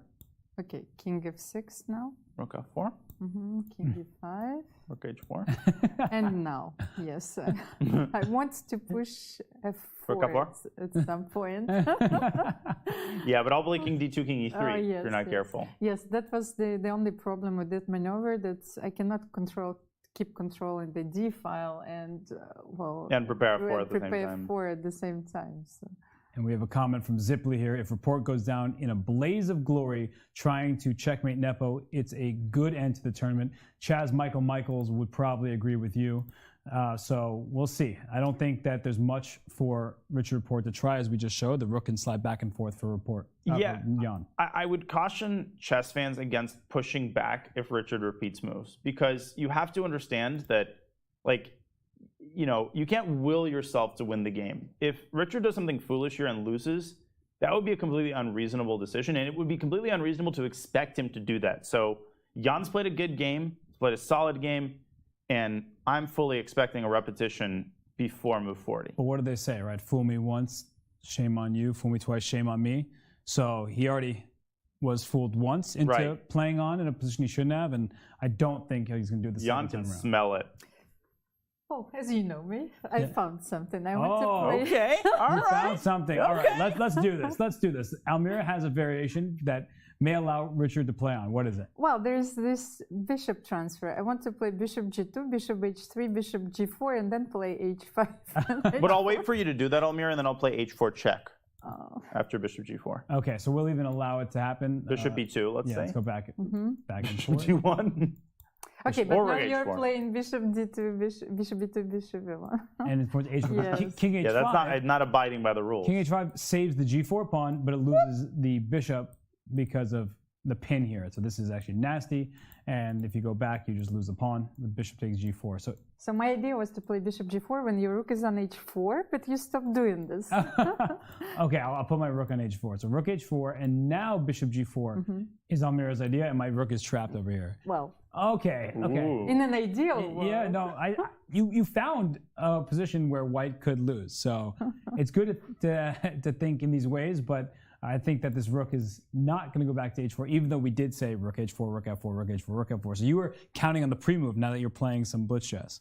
It's like, as black, you should try to negotiate and say, like, if you don't move back and forth, then I'll play bishop g2, bishop h3. It reminds me of a story I've told on stream before about Mikhail Tal playing a game against the Yugoslavian GM and bishop c2. We'll get to that in just a second. Petar Trifunovic, who was an inferior player. So Trifunovic gets a much better position. Tal offers him a draw. And Trifunovic famously said, I'll take this draw if you can promise me that you'll give me a draw in the next 3 times that we play. Tal was in such desperate straits that he accepted. And if you look at their games in the database, sure enough, Tal stuck by his word, and the next 3 of their games ended in a draw. So in other words, you just told the whole world that Tal and what was the guy, Trifunovic, that they cheated. By the way, bishop c2 by Jan, rook e7. I think he might play bishop d1, implicitly offering a draw. Normally I like to shoo us back to the chess, but in this case, you just told the story that. But this is a well-publicized story. It's no, I know. I'm not saying you spilled the beans, but that goes against the quote-unquote code of ethics, even though we know players do this all the time. I don't like the way you're behaving right now. I'm just saying that, you just told us of a little bit of collusion, right? You did nothing. You weren't alive. I don't know why you're taking this personally. But personally, I thought we were taking what I'm talking about. Well, that is a funny story nonetheless. And these players here, well, they're going to probably repeat moves, as you're saying. Bishop d1, the rook can go back to d7, and black, by the way, had to bring the rook to e7. Oh, he gave that look to report Yes. that. All right, let's wrap this baby up. Had to do it. And Jan, shirt not tucked in, he's ready to party. And why rook d7 is forced? Because otherwise you will play king d2, king e3, yes? Well, king d2 can be met with rook d7 check, but then the king can move to e2. Okay, let's start with my plan, but I have a slight improvement over the variation. I want to play bishop g2 and prepare bishop g4 with h5 first. So bishop h3. Okay. Now I'm going to bring my bishop this way. Okay, and h5, you're going They are repeating, by the way, so we you're should. going to play bishop b4, of course. Okay. They're repeating moves. It looks like Jan Nepomniachtchi is about to become the challenger for the World Chess Championship for a second time in a row. Rich Report did his best, but his best to beat Jan Nepomniachtchi, who has lost 0 games in this candidates. I guess it's just not enough for any player in the field. And Jan, I wonder if he'll finally express himself, because he's been so calm, so collected, trying so hard not to let his emotions betray him. Will we see a smile? Oh, and there it is. The clocks are stopped. The 2022 FIDE candidates are won by Jan Nepomniachtchi. A respectful smile, and there we see it. Jan Finally allows it to himself. Yeah, you could see him breathing for the first time in like 2 weeks, and he must be ecstatic. I mean, to win the candidates for the second time in a row with a round to spare. Tomorrow's round is going to be all fun for him. He has nothing on the line. He can play his heart out. And tonight is going to be a night of fancy dinners. Might allow himself a little champagne as he finishes his tea. All of the emotion is going to come pouring out of Jan today. See, that was a good pun. Is there such a cocktail tea with champagne? Maybe Jan will invent it. It'll be called the Nepomniachtchi. Instead of his, oh, nice. Instead of a pour tea, I'll get a Long Island iced tea and just mix it up. But Jan Nepomniachtchi, he is one of just a handful of people who have won the second challenge to the World Championship title. So, some of them have won their World Chess Championship match on the second challenge. We know that Vasily Smyslov, Boris Spassky, and Garry Kasparov are 3 names who won their World Chess Championship title on the second attempt. And for Kasparov, the first attempt was stopped because that match went on forever. But there he is. That's Jan Nepomniachtchi. That's your 2022 FIDE Candidates Champion. That is your challenger for the World Chess Championship for a second time in a row. And I really hope that Magnus Carlsen, the world champion, will clarify the situation. It's very important for the players to know, and for the whole world, to know if he's going to play the match. Yes, right. That's the big question looming over this tournament, looming over the chess world. Will Magnus Carlsen take part in the World Chess Championship, or will he relinquish his title? And then Jan Nepomniachtchi against the second place finisher here in the candidates, the winner of that will become the new world champion. Well, I don't have champagne, but I do have coffee, so this is to Jan for an excellent performance. And you can nitpick that performance and say that he got lucky against Report in their first game, and he got lucky that Hikaru didn't capitalize on a big advantage, and he got lucky that Alireza came to the game in a very bad frame of mind. But let's not forget that this is a 14-round tournament against 7 of the best players in the world. You don't win a tournament like this with a 2-point margin by getting lucky all the time. So Jan, this is going to go down as one of his best, if not the best, tournament performances. We know that the great players, when they have their great performances, they make it look easy. They make it seem like they didn't even do anything that special, just played normal chess and they won all their games. And that, I think, is the genius of Jan's performance in this tournament. The fact that he really did make it look easy, and he made that cliche sound like the best possible description of Jan's performance in this tournament. I think it's a good point. When people start talking about how all the opponents blundered and this and that, at the end of the day, Jan Nepomniachtchi lost 0 games.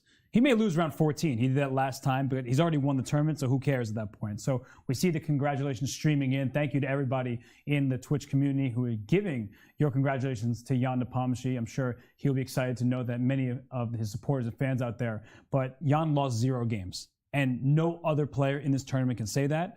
Everybody else losing multiple games. So for Jan, what an impressive performance. Not only an impressive performance, but also he has so much experience now that he has actually played the World Championship match. He has a lot of opening preparation still in reserve, I suppose, and he can use it. And all the energy.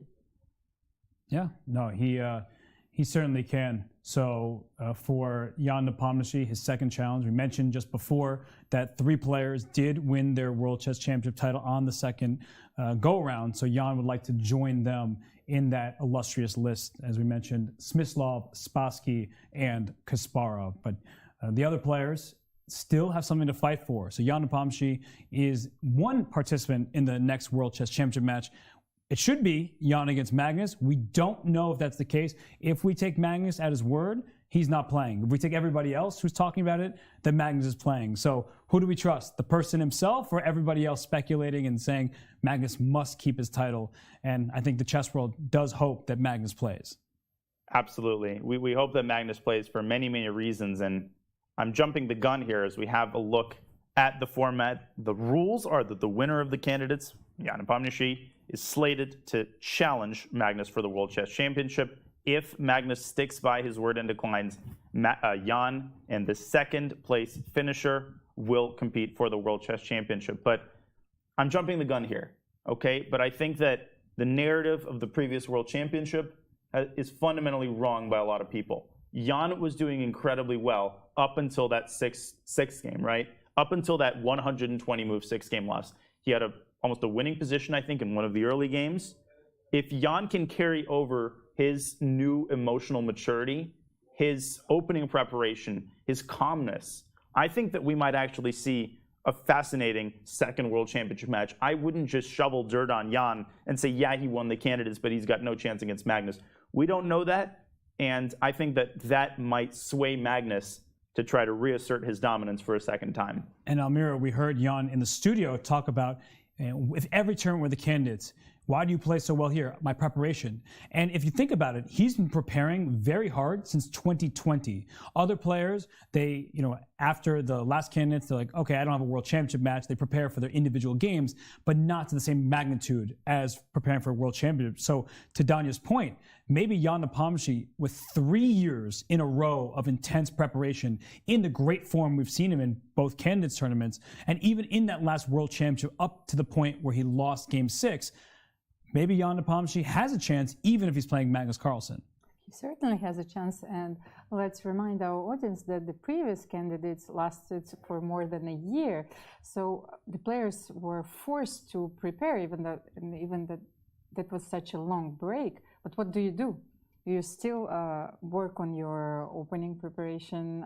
You watch the games, even if you played a few tournaments online. You have only one goal in mind. So this, how do you call it, this luggage, of opening novelties, I think it hasn't been used yet. And he's certainly going to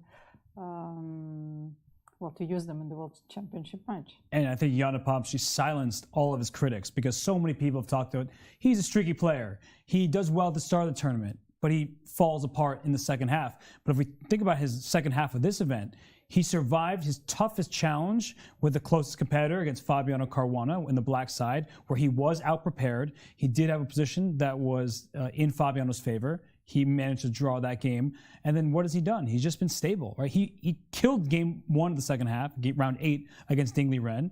He's played just nice chess. When Alireza Firouzja went for him, he's like, I'm going to come for the king. Well, you best not miss. Alireza Firouzja missed. Jan Nepomniachtchi won that game. So how can anybody say that Jan Nepomniachtchi is just this first half player, streaky player, when in this tournament he showed that from start to finish, he's been number one? And people say as we check out his incredible second half of the tournament, a win, first half. First half, I apologize. That first round win, it got people on notice. He beat Ding with black. So many people said, yeah, but Ding played terribly. He's still jet-lagged. Okay, he drew Caruana and Drabov. Then he beat Firouzja. Yeah, but Firouzja, he's inexperienced. Draw with Nakamura. Then he beat Duda. What do you say now? Yeah, but he's only won his games with white. First of all, no, he hasn't. Round 1, he won with black. Then he beat Report. People were criticizing his choice of the Petrov in the World Championship, and he silenced those critics as well. As we switch to the second half, he beat Firouzja on the black side of a Petrov. He showed that he knew that opening backwards and forwards, and he could survive in that opening even when he was out-prepared as he was against Fabiano Caruana in round 9. So from whatever angle you want to criticize him, Jan, as you said, has silenced all of his critics with this tour de force performance in the 2022 candidates. I keep saying he's lost 0 games. This is an incredible field of players, and we see, look at this, Jan Nepomniachtchi getting interviewed by Dina Belankaya, fans swarming Jan because they want to hear from the next World Championship challenger, and I'm sure Jan, he's going to smile. You see photos being taken, the Chess.com Spanish commentary right off to the side, but everyone wants to hear from the new and, once again, World Chess Champion challenger. So we're going to stay here on this just to take, and look at that, a round of applause. You love to see that. These fans are coming each and every day. Some of them do have jobs, so they can't make it in every single round. But there are fans that are in the playing hall giving their support. And look at Jan, you can tell it means a lot to him. Oh, he's so touched. And I wanted to say that probably the toughest opponent that he had in this field was himself. Yeah. He survived this challenge as well. And his interviews, right? And as he's doing one right now, he was consistent. Like, you could tell he was forcing himself to remove all of his emotions. Chess is an objective game, right? You need to calculate, you need to look at the position in front of you. And that's what Jan was trying to do, even in his interviews. So the game wasn't just taking place over a board with 64 squares for Jan Nepomniachtchi. Everywhere he went, every single moment of every single day, he was trying to be stoic. He was trying to keep the emotions in check. And he said on his rest day, what is he going to do? I'm just going to be in bed. I'm going to get rest. I'm going to focus on the chess. And we've seen when Jan Nepomniachtchi is focused, when he is on his A game, he's borderline unstoppable by anyone not named Magnus Carlsen. And I think people often fail to consider the universality of his style, which is really what makes him terrifying. He had performances of every kind in this tournament. You want tactical performances, his first round against Ding. You want positional defensive performances where he punished bad play. Boom, his win against Firouzja. How about a defense? Nakamura, Caruana, right? Any one individual game, you might say, well, that was a fluke. But taken together, Jan demonstrated mastery in every single part of the game, from preparation in the opening to attacking in the middle game to capitalizing on advantages to defending bad positions in time pressure. We got a little bit of everything, and that is what Jan ultimately has to carry forward if he is to play this second World Championship match against Magnus. This total and complete universality and, as you said, emotional strength. And Almira, there's a lot of talk about when do chess players peak, right? We see players jump out to 2800 as a teenager, like Alireza Firouzja. We see other players, they are slower starters and then reach that 2750, 2800 threshold at some point. Jan Nepomniachtchi, he's kind of been around for a while, but he was in that 2720 environment for a while. He wasn't a serious threat to the World Championship, but now we've seen a consecutive candidate. So is there an argument to be made that Jan Nepomniachtchi, with these 2 great candidates tournaments, that we haven't even seen his absolute peak yet? Oh, he certainly reached his peak rating, I think, during this tournament. But I also think that Jan has such a curiosity in him that he can not only be satisfied by the game of chess, even though he is such a strong player. So I think this might have withdrawn his attention at some point in his career to some other fields. But here we can see that he's completely focused and he really wants to win the World Championship. And it's paying off. 2 consecutive candidates.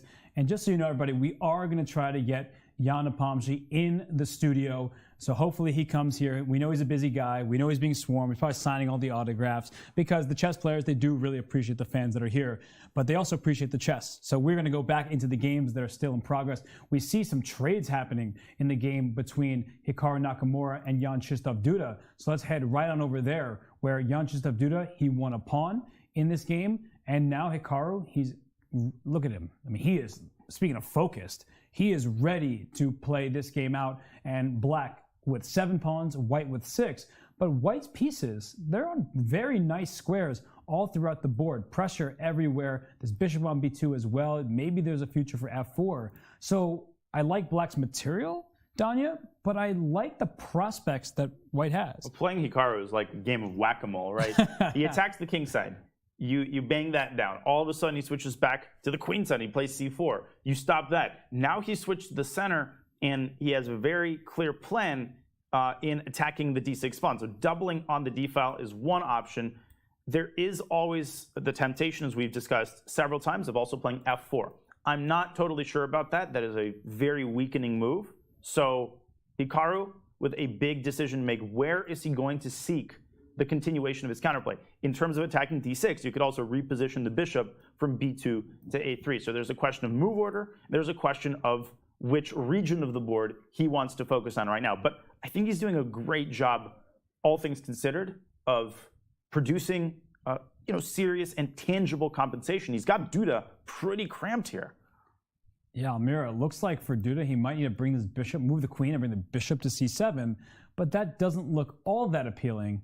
Black's pawn structure in the center, it can be targeted in a number of ways. So I guess what I'm kind of asking is, despite the extra material, would you prefer to have the white piece, or do you think that Duda is happy on the black side? You want me to admit that I was wrong. No, that's not it at all. I'm not certain myself, because you offer me a pawn and I don't see any concrete problems yet. I take the material. But then I don't see a plan for black, and that's making me start to like Hikaru's position. Actually, I like this plan, and what I wanted to explain is that, let's say you play queen b6, I will play rook d1, and you will play bishop c7. Now that your bishop is not protecting the knight on f6 and it's far away from the king side, maybe I have a chance to play f4 here. Like, let's say I will bring my king to a place safe square, maybe h1. Then I can play f4. It's a really good point, because the e-pawn can no longer move, otherwise your king side is shattered. And so black feels overloaded in every direction, right? The d6 pawn needs tending to, but as you're pointing out, f4, which we've held back from playing, now is definitely possible and scary for the black king. So I guess despite the evaluation bar slightly favoring black, it seems easier for Hikaru to play. And I also can transfer my rook. Rook g3, rook g3. Hikaru used, another maneuver in his previous game. He played rook a3, rook g3 against Ding. Yeah. So this comes to my mind. Which is why I think the likeliest move is queen f7 rather than queen b6. I don't know if Duda will, he wants to keep the queen irrelevant, but the problem with this move is that d6 is now, not as well defended, and after rook f1, bishop c7, bishop a3 is a very important tactical detail. You might say, no problem, rook d8. But because white's doubled on the d file, that paves the way for knight takes c5, and black's entire position collapses. So, as you're showing here. So if we rewind to the position before rook d8, which is erroneous, black probably needs to play d5 here, but at the very least, you can play knight takes c5, or you could try something a little bit more astute, like bishop b2, and you're like forcing black's center pawns to move, and there's a lot of holes, and white's pieces are, there we go, bishop f6 cd, and Duda's not going to like something like this. It just feels like he's much less comfortable, even when he was objectively better. How good is that knight on g6? That h4, h5 maneuver, and then bring the knight back to h4, it is criticized by the engines, and we talk about this frequently. Like, if you just look at the engines, you're like, knight h4, what a blunder, what a terrible move. But it wasn't about the move so much as the idea, where Hikaru willingly gave up a pawn where most players would say, no way, I'm not doing that, because he felt that the resulting position would be one that is easier, more comfortable for him to play. Now, that doesn't mean that Jan-Krzysztof won't find the accurate moves, and they already are at move 30. So Jan-Krzysztof with 31 minutes for 10 moves, that is quite a reasonable amount of time, but some of these decisions are ones that are committal. Right? If you start pushing pawns in the center, you can't take that back. So I think that's why Duda is going to calculate right now, so he's not forced to calculate when it's too late. I wanted to show a small idea behind queen f7. Let's say you managed to protect the d6 pawn. Okay, we'll queen show f7, this. yes, rook d1. We'll make a small move, like a3, doesn't matter. Okay, sure. a4, so king h7 with the idea of playing knight h5. That's how you fight this knight g6. That is extremely clever. So I'm going to make the move rook to d3, and then Almira's plan is knight takes h5, because now you have two pieces aimed at the knight. So if queen takes h5, not a free piece, queen takes g6. That's actually a real plan for black, and you have to watch out for that if you're Hikaru. Yeah, that's a lovely idea. One piece of chess terminology that stuck with me is a second-order threat. I think that's what King H7 is. It's a move that is itself a threat because it threatens something that can't be stopped. Like, once King H7 happens, you can basically not stop Knight takes H5. I mean, you might have to go G4. And second-order threats can be very easy to underestimate because you're like, I can wait for that move and then I'll deal with it. So that puts a time limit on White's play. White has to get on with business and pile up on D6 ASAP to distract Black's attention from King H7. This will create a lot of intrigue in this middle game. Yeah, you don't want to allow Black to just sit on his foundation here. You want to force upon a D5 or something like that that gives White some clear threats. So for Hikaru Nakamura, it just goes to show that he has no time to waste. He can't just try to maneuver. And for Jan-Krzysztof, the knight just came to D7, and it opens up the bishop. His knight can reroute to maybe a square like C5, and we'll see how this one continues. But we do have a very, very, very special guest in the studio, so we will take a pause from looking at the chess, and we have Grandmaster Jan Nepomniachtchi, who may be better known now as the challenger to the next World Championship. How do you feel?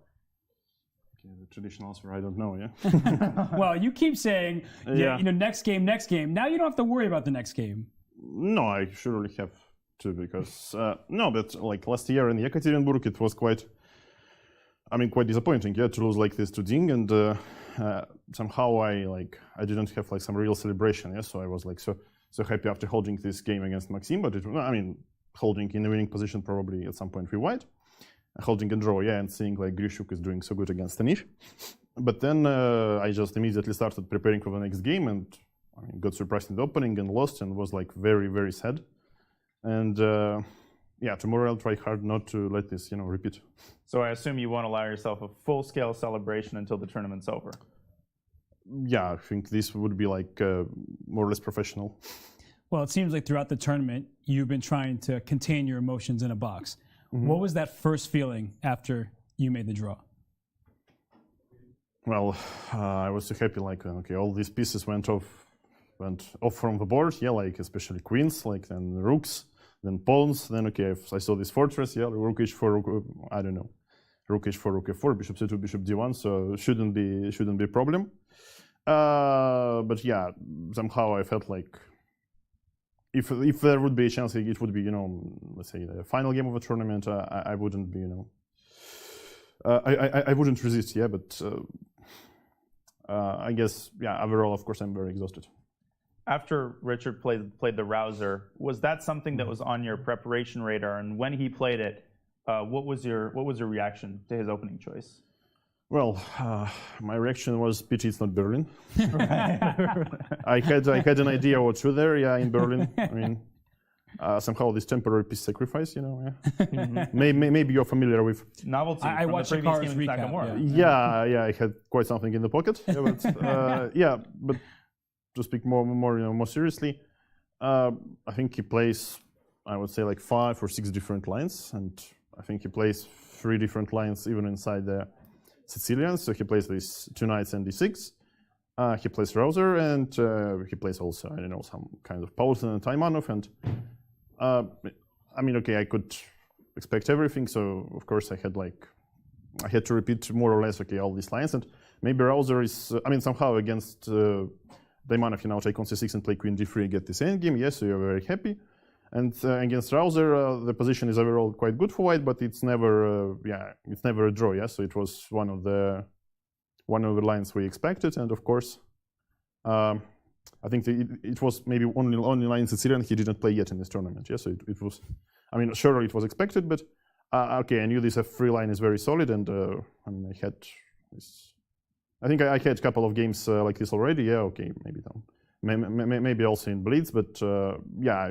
Of course, like, if you want to win badly with White, you go for F4 every time, yeah, against Rouser, but okay, F3 is like a very solid line. So this was like somehow my prep. I think White like has very nice plans, like knight e2, knight e4 sometimes, yeah, like king b1. Mm-hmm. And somehow this bishop d7 line is tricky, but if white wants to, to be solid in the center, then white is solid. Yes, it's somehow you don't allow some big madness on the board. So I wasn't quite sure what should I do after bishop b4, e3, bishop a5, by the way, but I felt that somehow it should be good because, I mean, okay, like bishop takes c3 is clearly, I mean, I shouldn't worry about this too much. Okay, like two bishops. I mean, of course, I wanted like, another day I would probably maybe try g4, g5, yeah, because it's somehow very, very obvious ideas. But I mean, okay, he has like rook c8, bishop a4, so I'm not sure it's, I mean, even after castle, I'm not so sure it's so good. After e5, knight d7, also I close the center, so my bishops don't work anymore, so he goes bishop b5 or bishop e4 again.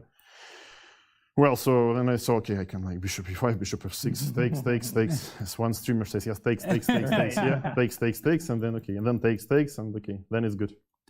Yeah, no, and at this point it seemed like everything was solid from your perspective, and we actually caught the moment when you went to do an interview with Dina, and everybody who was watching live applauded you and congratulated you. So, I mean, how grateful are you for the fans that come out each and every day wanting your autograph, wanting photos, and celebrating you?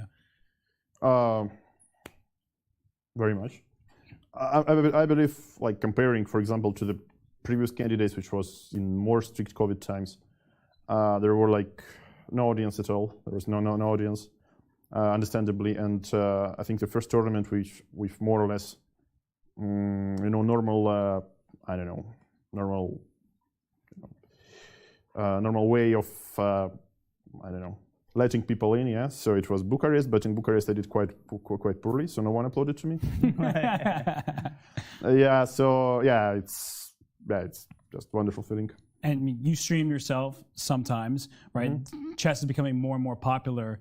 I mean, what has that been like for you? Because you've been playing chess at a high level for such a long time, but it's very clear that more and more people are showing up or watching and seeing you be the superstar that you are. You mean streaming or what? Well, you have streamed, so that you many more fans, right? Are out last there time I made a stream, I think it was like half a year ago. Okay.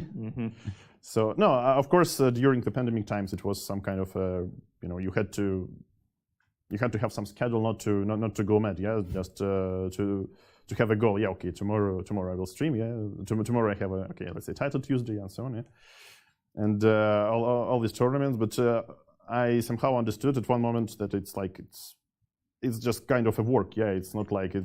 If it's a hobby, then okay, then you just waste some time.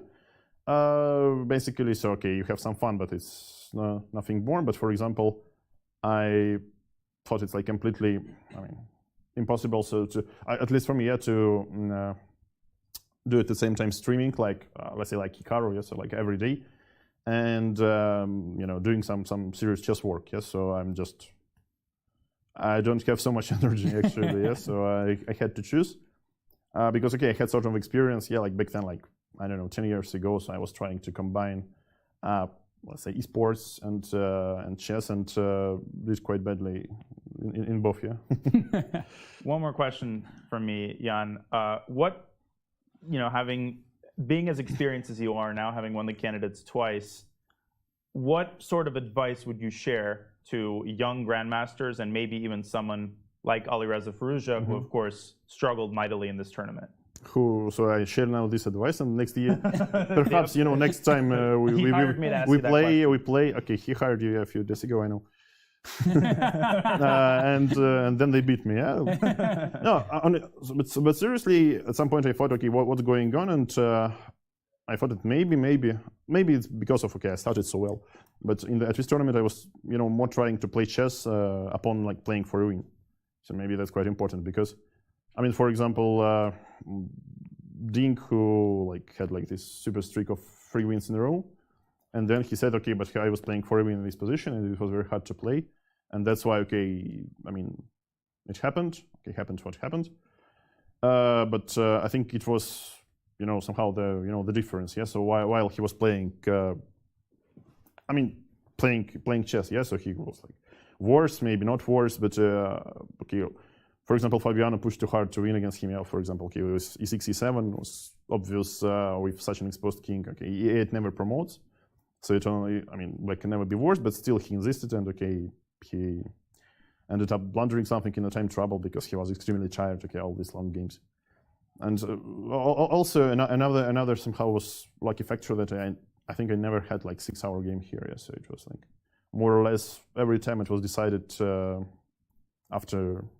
I mean, even before the first time control. Yeah, so it was like the position was already quite plain. Yeah, so it was like some repetition or some maybe that's the trick. Yeah, so I was lucky enough not to play for a win here.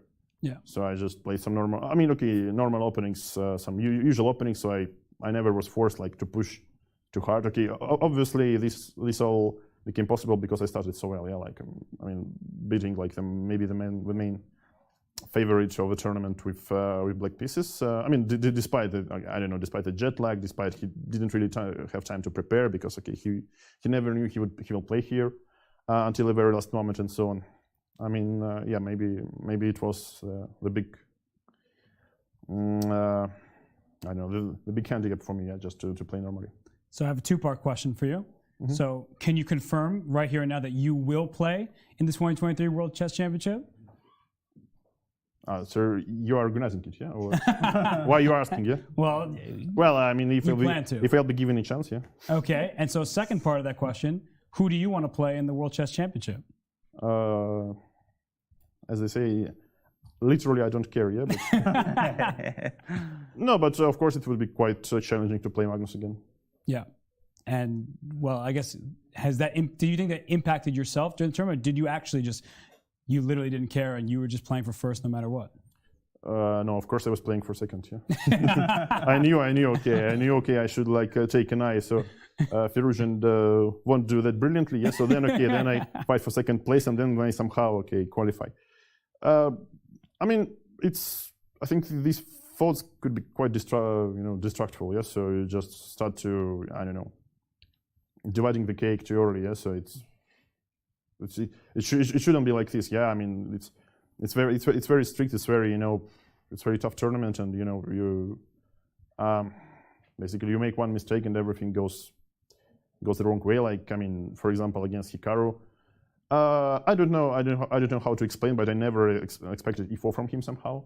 So I just didn't take a look at Petrov, and then he played e4, and I thought, okay, let's maybe deviate from some main lines, and then okay, I mixed up everything, and then I was like, out of completely normal position, I was lost in 2 moves. So that's a good example, and everything could go different way. Yeah? So if you start like thinking, calculating, okay, how many points and so on. I mean, that's probably what you're forced to do when you're like trying to catch up someone. But that's also the tough part of the tournament. Yeah. Well, we do have a few questions from the chat. Sure. Many of your supporters, would like to ask. So, Jan, do you think that this tournament showed you at your peak chess, or is there anything you think you could have done better?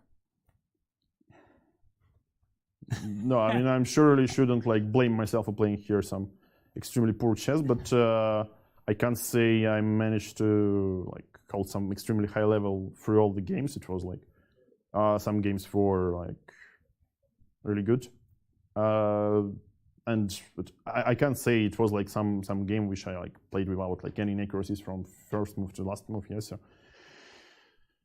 In general, there is always room to improve, but I feel like, I mean, maybe comparing to the match, yeah, I maybe bit up a little bit too much chess knowledge, yeah, more than, as they say, more than I could chew, yeah. And it was, it was really difficult, yeah. So I needed to, I don't know, rebuild my opening repertoire, maybe make some correction about my playing style and so on. So it was quite difficult, and basically I just had not enough time back then. Mm-hmm. So, and also I think I had some very poor timing of my preparation, so it never stopped until like maybe like a few days before the match, and somehow I found out that in the end I didn't have any clue why would I play chess. Yeah, okay, I had chess completely. Come on, what's going on like for like 4 months without any rest. Okay, I was working. And yeah, at some point, okay, my brain just refused to work anymore. Well, it's the perfect segue to our next question. Jokicinator, how does winning in chess compare to winning in Dota? Okay, normally it takes longer. Yeah, in Dota, yeah. You need just half an hour, yeah, and especially in classical chess. It takes a while. Well, it didn't take too long in some of your games here. And we have just one last one for you here. Bringing that up in a second. So thank you very much, everyone who is who's getting involved. So and here we go with this again. Richard Report on our show. He did it. So can you say? But what's the backstory? What's the trick? What's the trick? No. So every show there's something with Danny where he goes mis amigos. Mis amigos. Yeah, exactly. See, we got you to say it. There you go. Okay, but I said it. Yeah. Well, you know, you're going to be surrounded by friends, your amigo. So, Jan, congratulations. Thanks so much for joining us. And sounds like you may still need to prepare for the 14th and final round, so we'll let you go. I should. I don't want, but I have to. Well, this is your 2022 FIDE candidate winner, Jan Nepomniachtchi. Thank you to Jan, and we will let you go now. So, really, congratulations. Thank you. Good luck on the last round. Thanks, Jan. Wow, wow, wow. You see the standings in front of you. Round 13 still in progress. Jan Nepomniachtchi with 9 points out of 13 games. And that is tied with Fabiano Caruana. He had 9 out of 14 games several years ago. So Jan Nepomniachtchi not just winning this event, but doing it in historic fashion. 0 losses, as you see on the right-hand side of the screen. And you heard jokes from him. Jan, he seems like now he can let it out. He remains serious about the tournament. He doesn't want to end on a loss, but it's good to see him smiling and letting everybody know that he is indeed happy. It's not an exaggeration to say that he doesn't want to lose in the last round. He really, really doesn't. These players are professionals. Every game to them is critical, and Jan wants to end the tournament in style. I think that's a very admirable approach, but we could see him betraying some smiles. You could sense the relaxation. He knows that the victory is under his belt and he can enjoy his game tomorrow. You can't but feel so happy for him. He's played such an amazing tournament. To win the candidates with 1 round to spare, I can't emphasize how crazy that is. Yeah, and there's still a fight for second place, and Hikaru Nakamura, Liren, they're looking to get that done, as we just saw Hikaru won today. I might have an explanation. You have an explanation? Yes, in Yekaterinburg. I was there. Mm-hmm. In Madrid. I was there. Oh. I couldn't go to Dubai. Yeah. And he didn't win? What happened. Wow. Yep. So when you were there, Jan wins. I mean, I should have asked Jan that question. Wasn't on my list, but now for the future, I will ask him, is Amir Skripchenko your good luck charm? Well, Hikaru Nakamura, he's going to need all the good luck charms he can find because he's locked in an intense battle against Jan-Krzysztof Duda. We will have a special guest for you after this break, but we are going to go to break. The special guest is no longer Jan Nepomniachtchi, it is somebody else, but we will be back shortly for more from round 13 here at the 2022 FIDE Candidates. This is going to be a real-time breakdown of Danny Wrench's games all time on chess.com. That's cool. Oh! In the last month, I am playing 83.12. I'm less accurate than them in every stage. Yeah. Man, that stings a little bit. You should do the more game review. Okay. Yeah, thanks a lot. Okay, so Tuesday sucks. I gotta stop playing chess on Tuesday. Oh, it's because it's Title Tuesday. Look how many blunders there were back in December 2020. And now December 2021, 1,600. Don't look at this number. Look at this number. Best. Let's go to tactics. Mates. I'll probably need to work on these ones. Yep. Every single rook fork that has presented itself to me, I have found. No one has a higher percentage of rook forks than I do. Yes, correct. These are literally the knight forks that you missed. I missed knight d6? You saw it just now. What the is wrong with me? I could have done here and then taken this pawn, and I'm winning because my pawns get held together. That's probably the coolest part about this feature. Like these positions against Hess? Rook there for rook e2! And he blunders mid and one! Oh my goodness! I'm awful! Timur Radjabov surprised Ding Liren with the unusual but effective knight to a6 right out of the opening. Ding tried to press for an advantage, avoiding drawish lines and castling and accepting significant risk to do so. Radjabov found multiple subtle but effective moves to increase the pressure. He himself particularly liked rook to b6.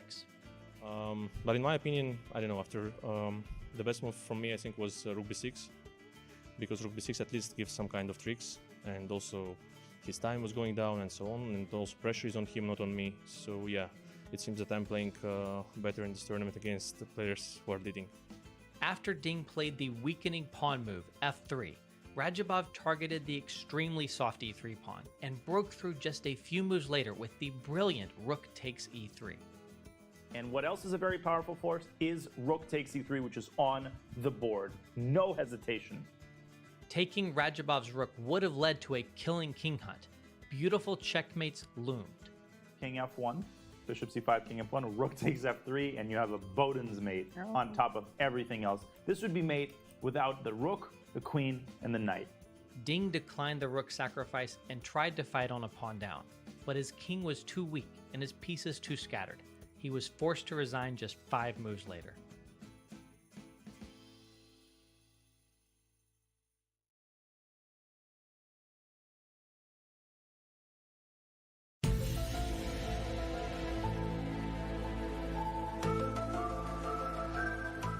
Want to play chess online or learn how to improve? Join us at the #1 chess destination in the world, chess.com. With thousands of people playing at any moment, you'll quickly find a game with someone at your level, whether you're a beginner or a grandmaster. Chess.com makes learning fun and easy. Sharpen your tactics with puzzles and enhance your strategy with our lessons by top masters. Learn from your own games with our easy-to-use analysis tool. Chess.com has everything you need to take your game to the next level. Signing up is free and easy. Join chess.com today.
And as we see, Alireza Firouzja and Ding Liren have split the point. So Ding Liren moves a half point ahead of Hikaru Nakamura in second place.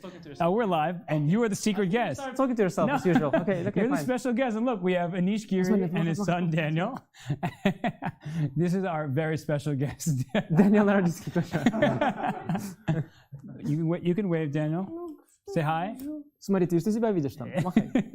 Привет, привет. Супер. You're famous now. Где другие? Where's your chat? Where's our chat? Yeah, where are everybody else? They're all there though. They're saying hi to you. Super. He was asking why you have so many screens. I couldn't really explain. I think you can like cut the budget a little bit because too many screens. Basically, they are not really used for much purpose. Like these two show the same positions, to be honest. So I don't see like in that as well. Well, how do you think it gets to the big screen? Does it go through the monitor? Like that. Okay. Yeah. Там чего нету? You see, very smart. He says that there is no knight here, but here it is. So the FIDE logo is edited artificially. Oh, well, you know, he plays this to find 5 differences. Hi to him. Oh, hi. Кто-то говорит привет. Like he plays this game with 5 differences, you know? You have to select, and like the picture on the screen and the background is slightly different. So he's giving away the secrets. Also, he's going to be asking, like, why is there chess.com logo instead of a Chessable logo? Like, what went wrong there? Well, we won't get into that right now, but we might have to switch Daniels if that's okay. Yeah. Oh, he's trying to hide from this camera. He's like, there are many cameras. Bye-bye, thank you. Bye-bye. Thank you, Daniel. All right, we're gonna bring another Daniel in. He loves to stream. No, he loves. He always wanted to join my stream, but I didn't stream for a few days. He's like, when are you gonna stream that? When are you gonna stream? This is gonna be my stream. Well, Anish, welcome to the chair, everybody. This is Super Grandmaster Anish Giri, who came to Madrid. You won a pretty decent Blitz tournament yesterday. It was not the plan. I was promised sort of like a little work holiday or whatever, and then they told me there is a Blitz tournament, and I thought, what's the easiest way to like get out of that? Yeah. And I said like, yeah, but you know, Magnus is also there, and he's not playing. So like, and like, why would I play? You know, like not like we are equal, but still, like I just thought, you know, if Magnus, this is a good excuse. And but then they told me yesterday, like Magnus is playing, so see you, you know, at 7 o'clock there, and I was like, okay, fine. So my excuse was not there, so I ended up playing a tournament, but it was fun. Well, you won, so of course it was fun. Yeah, Magnus. Yeah, and I was like, the thing is, sometimes I do things like too quickly, like without thinking them through. And when I saw you, I was so excited to see you yesterday in the park. I was like, oh, come, there's going to be a Blitz tournament. And as I said it, I was thinking like, oh, it's going to be even stronger. Now I'm probably going to lose to you as well, and it's going to ruin my tournament. But I already said that, so I was like, yeah, see you there at 7. It was too late. Once you alert me of a Blitz tournament, I'll travel 500 miles to make it. Yeah, I was supposed to have dinner with him, but then it got delayed because of that. So I wanted to hang out with the cool people. You know, but Magnus. Anish, you know, we have one game remaining in this round. First of all, you know, Jan Nepomniachtchi, big storyline. He has won the Cannes second time in a row. So as we get into the chess, I guess I got to ask you, are you the least bit surprised by Jan winning the Candidates, and especially with such a monster score? First, the blunder is rooks to bishop d6. Yeah, that's a nice one because I see the bar swinging, and I wonder what he missed. Yeah, the bishop d6 intermezzo is going to be very nice. But let's just get that out of the way because people are very curious about that.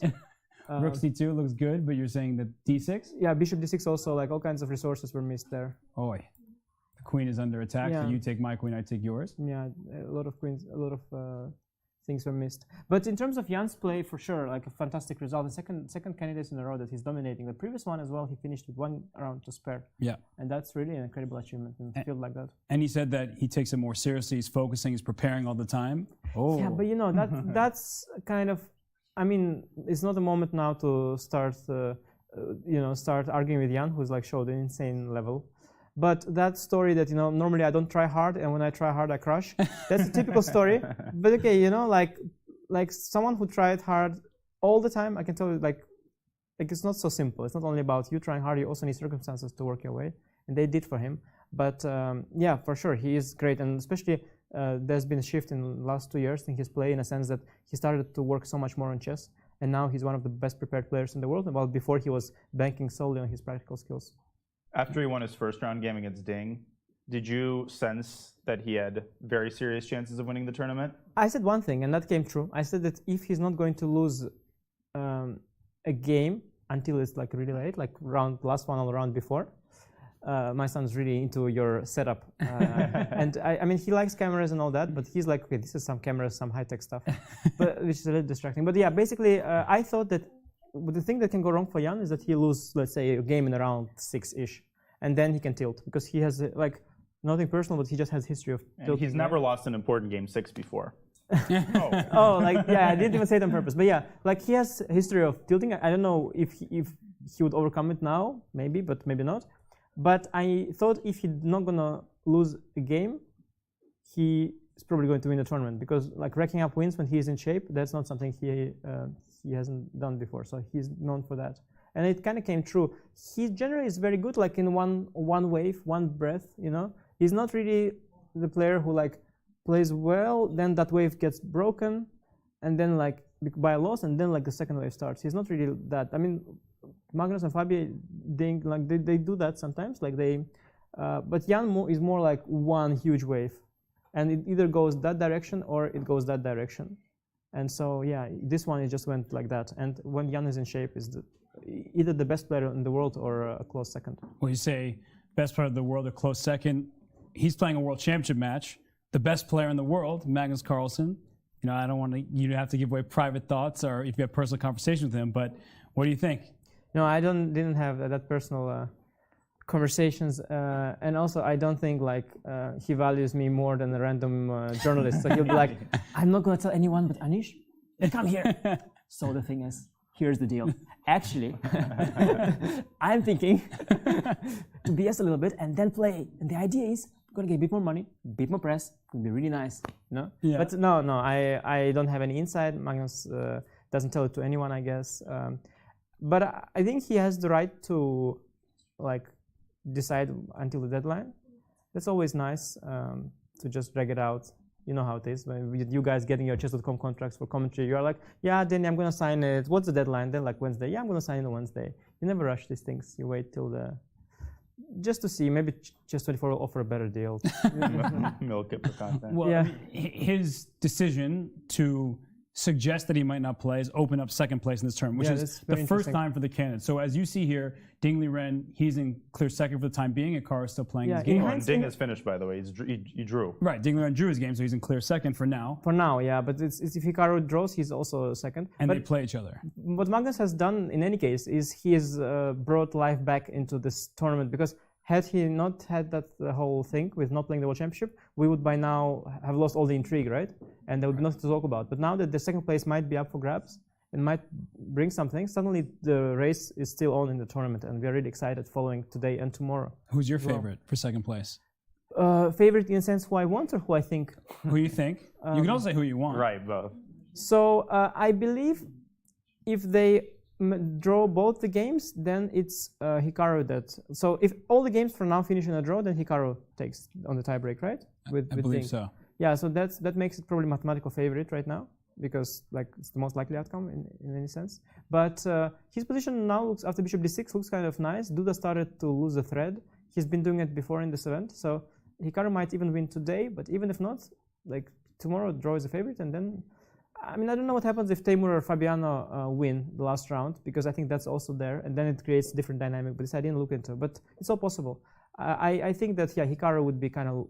I would feel that Hikaru is the one who played the tournament in the most steady way from all other players. He's had lesser highs, like he has never been like clear second in the event, but he's also didn't do anything outrageous. He's been like very steady, you know, like one game, one recap, one game, one recap, going to park, another recap, upload, another game. Like so, like very steady, the same routine, no ups and downs. Bishop d6 was missed. Bishop d6 he sees, he makes it. So like very steady play.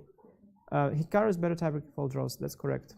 Yeah, this is a situation. So Hikaru will get black tomorrow. But a question for you, Anish, is because this is like the first time where second place actually matters, they didn't put a playoff in the rules.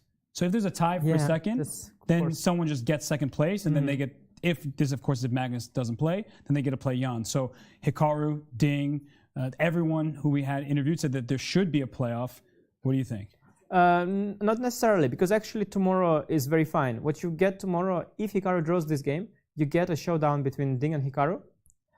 And Ding has the white pieces. Yes. And he knows that, okay, if a draw, he doesn't qualify. So Ding gets a chance, which is like you get white against Hikaru. If you win, you get your second place.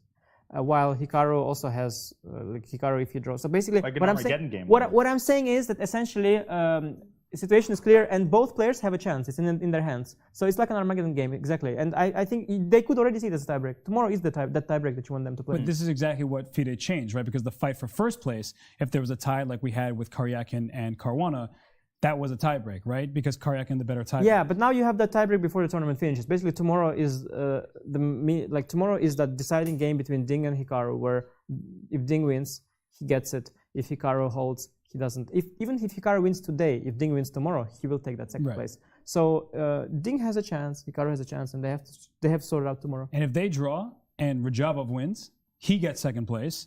And if they draw and Fabiano wins, Fabiano gets. Hikaru still gets a better tiebreak. But so Fabi's out of Fabi contention. is no. But Fabi's out of Fabi's out of contention. But that's correct. Is that you know, I think chess is so easy to have a playoff for, right? You just go over, reset the pieces, and go play. It's not so easy, you know. Sometimes there are like draws and draws and draws, or like 1-1. Yeah. And it goes on, and then finally, you know, like you can say it's tricky because you say, "Oh, playoff is fair." You have sometimes such playoffs where like it's so close, and finally it's decided by some stupid Armageddon blunder or somebody. Wouldn't know about those, would you? No, I've played my fair share of Armageddons and had my fair share of blunders. I can tell you that these tie breaks, like it sounds fair on paper, but like finally it's all can come down to circumstance. Okay, how about format decisions? So the candidates, now it's a double round robin. Before it'd been a knockout. Some of the players, Rajabov, saying it should be a knockout. Of course. Well, part of the reason why is if someone's having a bad tournament, they impact other people. Whereas if you have a bad tournament knockout, you just remove, you know, you get eliminated and that's that. So what's your take? I think every player, you should never question on any decision. I think you should never ask players on the time control and these formats. Well, they think that they do now, but in a way, every player subconsciously has a bias towards intuitive. Like I feel like, yeah, it would be kind of nice, you know, I feel like to have no increment, like, and I don't know why, but actually then I think like, yeah, because actually I did well in events without increment, and I play of course better without increment than, I don't know, Grishuk and Rajabov and so on, so because they are more often in time trouble. So every player has that bias, and Timur, of course, he has other reasoning that he tells you, but subconsciously the bias is that he's won the World Cup, which was a knockout event. Yeah. And of course, subconsciously, he doesn't even think of it maybe, but that World Cup victory speaks in him and makes him suggest that I can even predict you which player will want which format based on their past experiences. They are all biased, including myself. So yeah. And what are you biased for? Yeah, I haven't won the World Cup actually either. I've maybe come the closest in the candidates because last candidates I was close. So I'm kind of fine with the tournament. Yeah, it's better because I like the fact that when you lose a game, you have a bad day, you have a chance to come back. I'm also, I believe, like less likely to tilt. I'm also less likely to go on a huge score streak. Like I don't recall when it happened ever, but I'm less likely to tilt. So when I have bad games, usually I'm like, I don't have a tendency to keep losing many more in a row or something. Unlike, let's say, some other players. So for me, the tournament is fine as well. I think this tournament's been, just the fact that, okay, somehow Jan manages to win twice with a round to spare, that just tells more about Jan. It shouldn't be like, it should be very close normally. Just I don't know why like he shows such dominance. He's not supposed to. It's supposed to be like the best players are there supposedly. Like Fabi is there, Ding is there. They're supposed to be really good and they are, but somehow he just wins it with the margin. And one of the big reasons why was Fabi's second half collapse. Do you think there is one particular reason that you identified behind his collapse? And if you had to name the biggest reason, would you say it's more fatigue-based or psychology-based, or chess, something within his play that you noticed? Yeah, it's not fatigue at all. I think Fabi puts in so much effort always that the whole stamina thing is out of the question. I think that's a good aspect. I think the mistake he made, and the one that he might regret really a lot potentially, is that he somehow focused so much on the first place that as soon as he lost the chances for that, he kind of, felt the tournament is over. But he might really regret that, because even when he lost the fight for the first place, he was in a good position to be second. And had he maintained his composure like deep inside, of course he maintained composure on the outside, and he tries. I know myself, I've been in these shoes, like you try and you feel like you do your best, but deep inside, you feel it's all over. And I think that that might cost him very badly, because I think he was still in a position to finish second. And if somehow Magnus does really not show up, he's going to be thinking like, what was I doing actually? Why am I not second and not playing a match? I mean, to counter that, do you think though that he may find that a match without Magnus is almost meaningless? Obviously, you want to become the world champion, but do you really want to? Especially since he wants revenge. Would you want to become the world champion if you didn't beat Magnus? Rather yes than not. Sure, but if you were in that situation, would you? I mean, I'm really happy with my yesterday Blitz tournament and stuff, but I would also be really happy. I mean, it's better to, of course, it's better to beat Magnus. It's like better to have dinner with a dessert, but it's also good to have like McDonald's if you're starving. It's better something than nothing.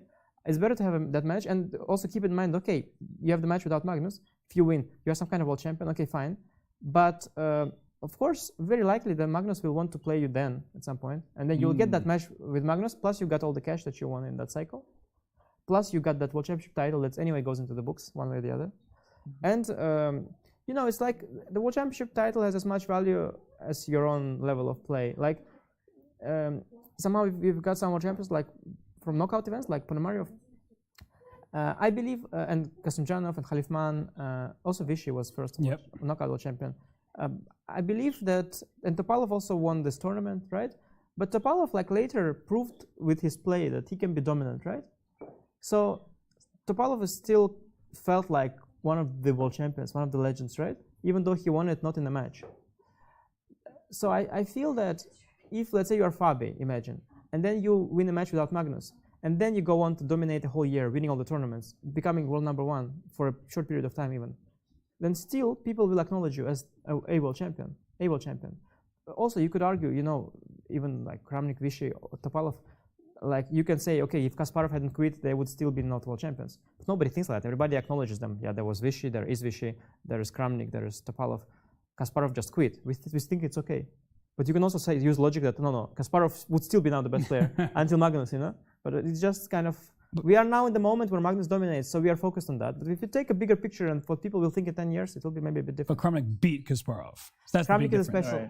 Kramnik is a special case. But then Anand and Topalov are better arguments. Yeah, like Vichy, let's say, when Kasparov was around, he won that knockout. But let's say he never beat Kasparov head-to-head in the match.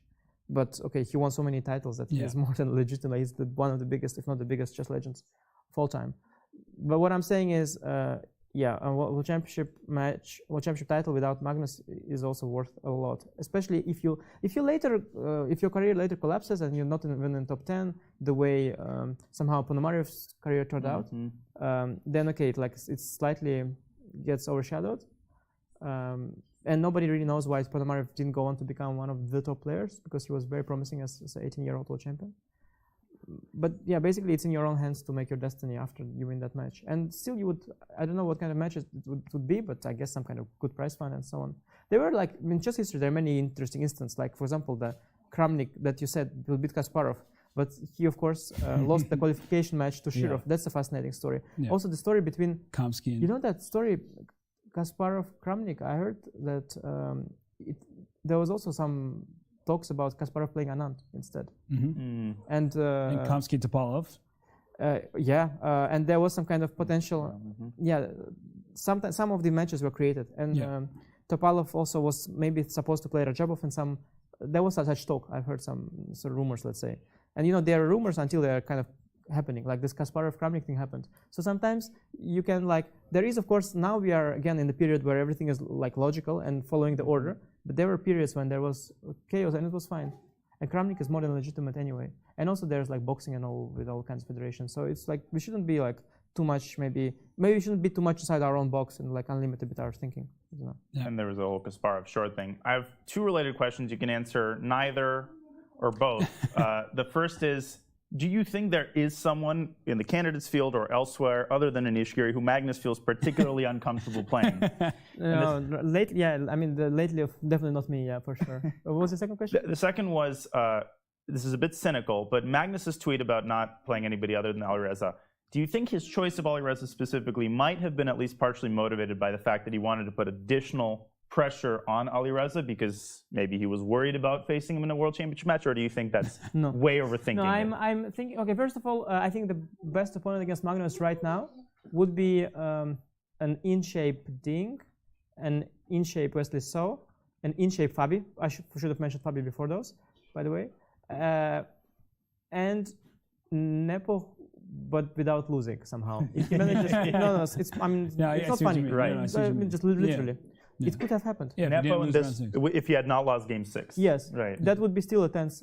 So that's there. What I think is with Magnus, I think he is beyond our mindset. We are trying to achieve certain things, and he has already achieved his legacy and all this kind of stuff. And he maybe really is evolved. His mentality is evolved. He doesn't just want to win the match. He actually wants a challenge, right? Because for us, becoming world champion is a challenge, but for him, he's beyond that. So his thinking is different. His thinking is not as miserable. He's not oh, let me mess up his, let me mess up. We are miserable. But he's beyond that. He's more he would want to play Alireza at his best. He would want to play the strongest opponent because he has already he's beyond that. His thinking is beyond that, and understandable because he's achieved what. So his mindset is different, and I think that whole putting pressure on Alireza thing, it happened maybe as a byproduct of that. It was definitely not an intention, and I think he genuinely thinks that because he also likes chess history a lot, I think, and he knows, it was Steinitz, Lasker, Capablanca, and all that, and then it was Fischer, Karpov, Kasparov, and if you look at that timeline, of course, it's always usually it's a guy from the next generation with a different style, and Karpov, Kasparov is a good example, and I think subconsciously he sees himself potential Alireza in his mind, the image of Alireza that he built for himself. Not the Alireza that we have right now, maybe. But he sees a future Alireza as sort of a Kasparov to his own Karpov, maybe, in a way. Even stylistically, subconsciously, maybe. And he feels that subconsciously, if there is someone who could logically be his successor, that would be that kind of Kasparov to his Karpov. I think that, subconsciously. So I would imagine that that's the reason he genuinely thinks that this is the best challenger. So he's trying to write history in a way. And, I know we should let you go in a second, but about the chess, right? Hikaru Nakamura, he's the biggest chess content creator. So many fans out there watching him play this game.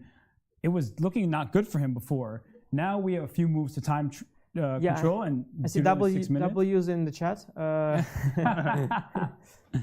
What's about the flower to give Hikaru power? Yeah, that's there. Hikaru jam, cat jam, all this stuff is there. No, it's looking good. I already told you, Duda, he's let the game slip. Ooh. Whoa. Whoa. I was thinking about this the entire time we were talking, by the way. I don't know what conclusion I came to. Knight d3, d7. I was thinking about that. Yeah, rook a8, rook d3, bishop d8. Okay. No, then take knight d7, knight c6. That's easy. Bishop d8 is very stupid. So you have to allow promotion. You have to allow. So you go rook takes a2. Okay. Rook takes a2, d8. Or e4. Well, e4 was the move I was calculating mostly, but e4 was the move I was calculating, I think. Okay.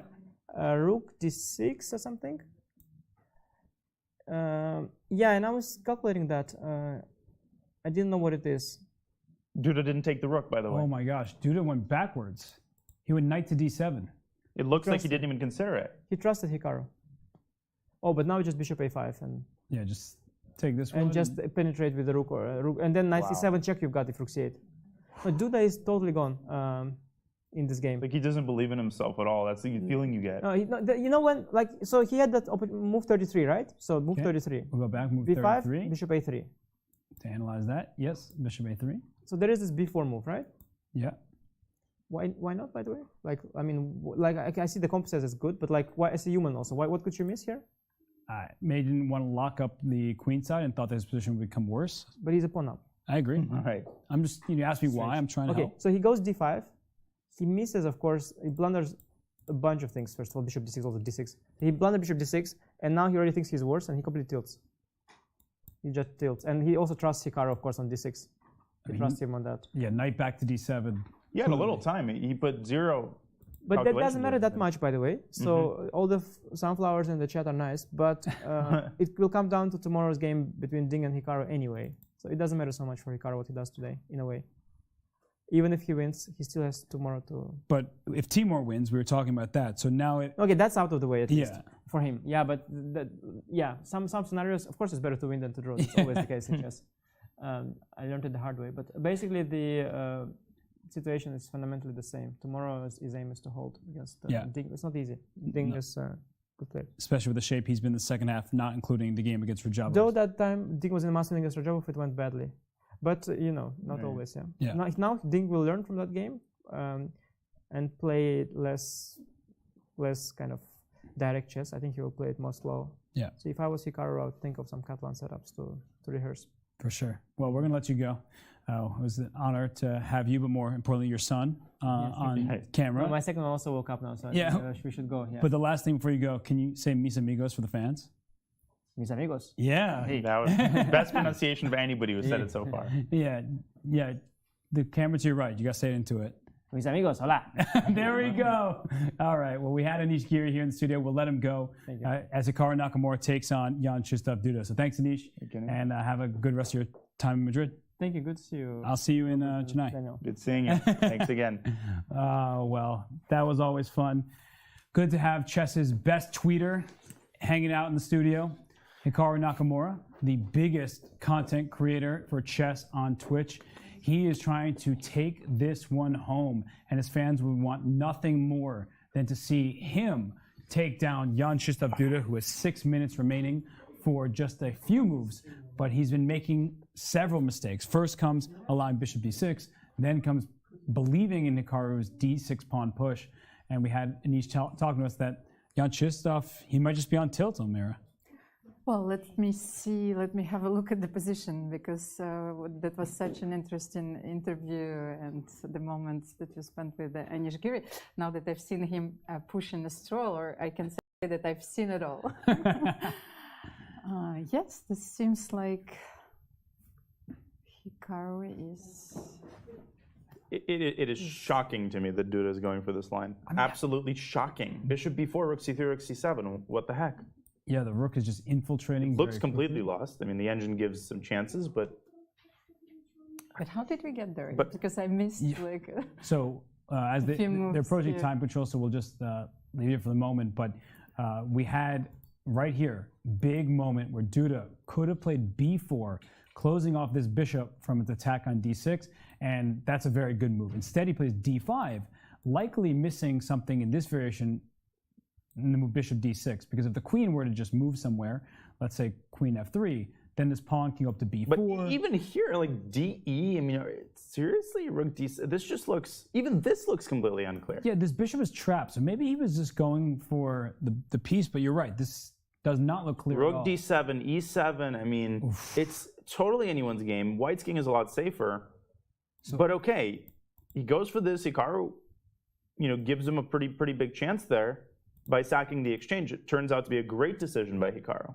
And then he doesn't take this pawn. So and knight f6 equal. He could have taken this pawn, played knight f6. I mean, it's equal by the evaluation, but these pawns are falling, and there could be a passer for white, and e5 is loose. So the evaluation bar tells us something, but that doesn't actually get us into the mind of the players and what they may be fearful of. So that was an opportunity, but knight c5, and then going right back to d7, there's no way that Jan-Krzysztof wanted to allow this pawn to go to d6. So if this was the future that the position held for you, of course he should have taken on d5 at this moment, because right here, there's no way you want this pawn 2 squares away from promotion. I don't know what to say, because I try to be as reserved as possible in my criticism of players, because as commentators we have the great privilege of sitting on our comfortable chairs. We've got the eval bar in front of us. But, I mean, I think Anish was holding himself back to not even spend a minute on knight takes d3. And it's not one of those things where you can play knight d7 and okay, the position is equal. It's very clear that black is much worse after knight d7. Right. So you're basically conceding any chances of winning the game, but leave that alone. You're accepting a miserable position for the rest of the game. And why do you do that so quickly? And why do you give up hope so fast? It's crazy to me. You must think that this position is lost, but we do have the benefit of the evaluation bar. We had Anish here, so that's another benefit. Yeah, that's basically an eval bar. Super Grandmaster Anish Giri. 2 eval bars. And the point is that this rook comes to 8, and even if you get this queen here, and black takes, and white takes back, I mean, this is not an easy position to assess, because this king could definitely get in trouble with a knight on g6 here. How great is this passed pawn? I want to play a4, and after we trade, this is looking very good with a rook in front and a rook behind, but maybe there's attacking ideas. If this bishop takes an e5, it stops the pawn and threatens the g7 square, and this rook is going to land on d7 as well. So you could see, as we get to the position that we have on the analysis board, this could have scared Duda to the point like, I'm going to lose this position because my king isn't very safe. So I can understand it now that I've played it out, but you should spend some time. You're absolutely correct that if you were so worried about this, you should still calculate it, because the game position is that terrible. Like, there's no active play for black. Duda spending his time here. He is this pawn blockaded, but not when this rook simply slides up the board. this looks really bad for Duda. This could be potentially over in like 4 moves. Yes, and well, I didn't know that there was another draw. So if Hikaru wins this game, he would be on the clear second Clear place. second place. Whoa. Yeah. That's huge. And Anish was saying it doesn't really matter how Hikaru does because Ding will have to beat him regardless. So that was his point. But for somebody like Timur Rajabov or Fabiano Caruana, if Hikaru wins this game, they're eliminated from second place contention. It will be a showdown. Ding Liren versus Hikaru Nakamura for second place. And then we won't have to worry about this discussion that we've had about tie breaks. What if you're tied for second? Because it won't be possible, mathematically speaking. It'll be Ding or Hikaru, and those are the only 2 players who can possibly find their way into a World Chess Championship match if Magnus were to decline. So Jan-Krzysztof Duda, he won the World Cup. He is the #1 player from Poland, but this has not been his tournament, and this certainly has not been his game, even though it looked like it was going to be. Yeah, I mean, to me, of course, Firouzja, we've talked about him many times, but Duda might be the biggest disappointment of this tournament because this is someone who's beaten Magnus in a match, beaten Magnus in individual games, has phenomenal opening preparation. He's young, he's tactically alert, he has good time management normally, but he's been a complete shell of his former self this tournament, and it seems like he got into his head really early. The body language, the clear negative self-talk, all of that has affected him tremendously, and it's stayed with him for the whole, for the last 7 or 8 rounds, and it seems to be impacting him once again as this game nears the time control. One move to make. Dude, it's 54 seconds, but this isn't a gimme. It's not like my opponent's going to capture my piece and I recapture, I make it to the time control, I get to go to the bathroom, all is good. He's going to have a difficult choice. And Hikaru, he's so experienced at blitz chess, at bullet chess, that he knows instead of just trying to flag my opponent, there's only one move to make, let's find the best move, because the best way to flag your opponent is not to move quickly, but to make the best possible move that says you have 5 different options and I'm just going to beat you over the board no matter what after the time control. So, Almira, something that Anish said about Jan Nepomniachtchi, that as long as Jan doesn't lose, he's maybe a top 2 player in the world, and we've seen him win the candidates twice in a row. For Jan-Krzysztof Duda, maybe it's the same. He drew his first 5 games, and then he lost that game to Jan Nepomniachtchi, and then it seemed like after that he wasn't really in the tournament until he beat Fabiano Caruana. So maybe losses affect him more than other players. Well, actually, that's the topic we don't tackle about very often. How do players cope with the defeats? Because especially the chess tournaments, they have their own specifics compared to the other sports. Because even if you lose, you still have to analyze your mistakes and to play the next day. Whether somewhere else you will be having a mental coach who will try to prepare you for the next tournament. You will have enough time in order to grieve first of all, and to be a stronger player. So I think that the players have to pay a lot of attention to this problem. Yeah, and sports psychologists are hired for a reason, to deal with adversity in the profession. And some of these chess players, maybe they do work with people, but it does seem like Jan-Krzysztof, after he'd lost that first game of his in the tournament, then he started losing a bunch. And he beat Fabiano Caruana. That was a huge result for the standings. Fabiano, as Anish was saying, as Hikaru himself said, maybe he took it like he had to win first place and nothing else mattered. But, Duda kind of helped remove Fabiano from the competition, and he still, though, has seemed shaky, right? Like he's had these games against Alireza Firouzja look like he was well on his way to victory, and then he's miscalculating things that's not typical of the Jan-Krzysztof Duda that we know, Danya. Not even close to typical. I mean, these aren't oversights on move 6. You missed some computer move, but these are, grander oversights. Even this game, it's not even bishop d6 that he missed. There was like 4 different moves. That's not an exaggeration, that lead to an unclear position. Against Alireza, there were multiple blunders, and pretty obvious ones at that. So something's just really, really off in this tournament, and it's sometimes you don't even know what the matter is. Sometimes you feel fine, and you seem to be doing everything the same way as you do in previous tournament, and yet the result is completely different. So I don't want to overstate it here, and I don't want to pretend like it's all about psychology and it's all about your mindset. A lot of it is based on skill and the way that you actually play. But this confluence of factors has really made JKD a non-factor in this tournament. And Hikaru Nakamura on the other side, I mean, you can just look at him, right? He is searching the board for a win right now. He knows that this game is his for the taking, and we've had him in the studio a bunch. He was criticized for not trying to take down Jan Nepomniachtchi, but look what's happening. It was the perfect result for him. A quick game before the rest day. It allowed him to go to El Retiro Park and play some blitz against fans, which we know he enjoys that.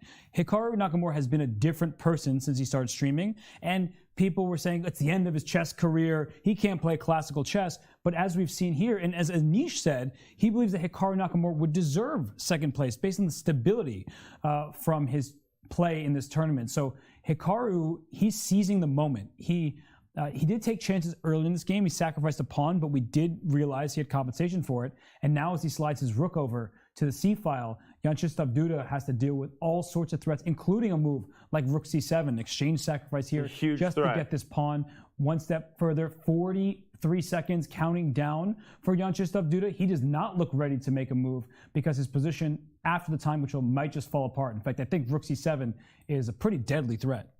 Well, if we can establish the parallel between Jan Nepomniachtchi and Hikaru Nakamura is that both players have a very high quality average move. Yes. They simply don't make that many mistakes. It's true.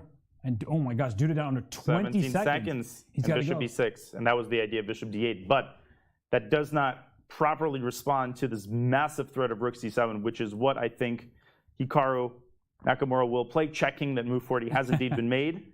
Always something you need to do, and plenty of time. But I don't know if Nakamura will take too long, because having played rook c3, you're basically, you almost have to play rook c7. You can't double back now. Well, if you find a better move to start with, maybe there's rook c7 is not going anywhere, but it is good to double check your line. So Hikaru is, he's a brilliant calculator. We've all seen his videos, takes, and all the arrows, and that's often seen as funny.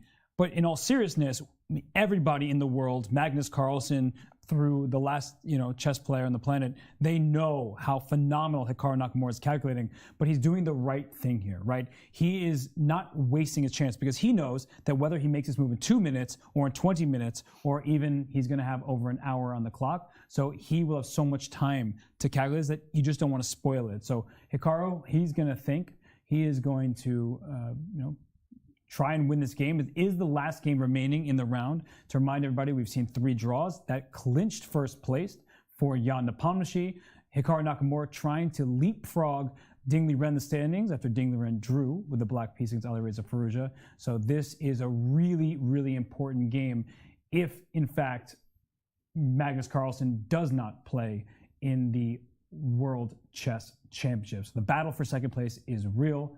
Ding Liren, his game ended in a draw. We actually didn't get to see that, so maybe we should analyze how Firouzja and Ding ended that game, because we spent a lot of time during the round, then we had some interviews. So let's go to the game between Alireza Firouzja and Ding Liren just to see how the game actually ended. And we left off around here.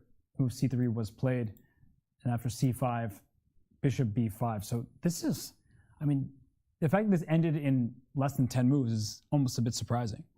Yeah, and the reason it did is because Ding decided that this was as good of a moment as any to push that d pawn. And an idea we had discussed in a previous position essentially saved Alireza, because without this, Black's pawns essentially finished the game. So rook d1 is a critical move, and a good job by Alireza to not panic and calculate accurately at the right moment. And the idea, of course, is to force d3 and to sacrifice a bishop on that square, eliminating Black's connected passers, getting 3 pawns for the piece, and a dynamically balanced position that soon petered out into a repetition.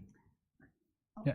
No, I just wanted to ask, because if he would have played king c6 here, because the problem is that you cannot play bishop b1 and activate your bishop in any case, because there is rook e3. No, just after the sacrifice. Okay, yep. Yes, king c6. Oh, sorry, king c6, you're saying? So then after c4, you can still have the opportunity to play bishop e1.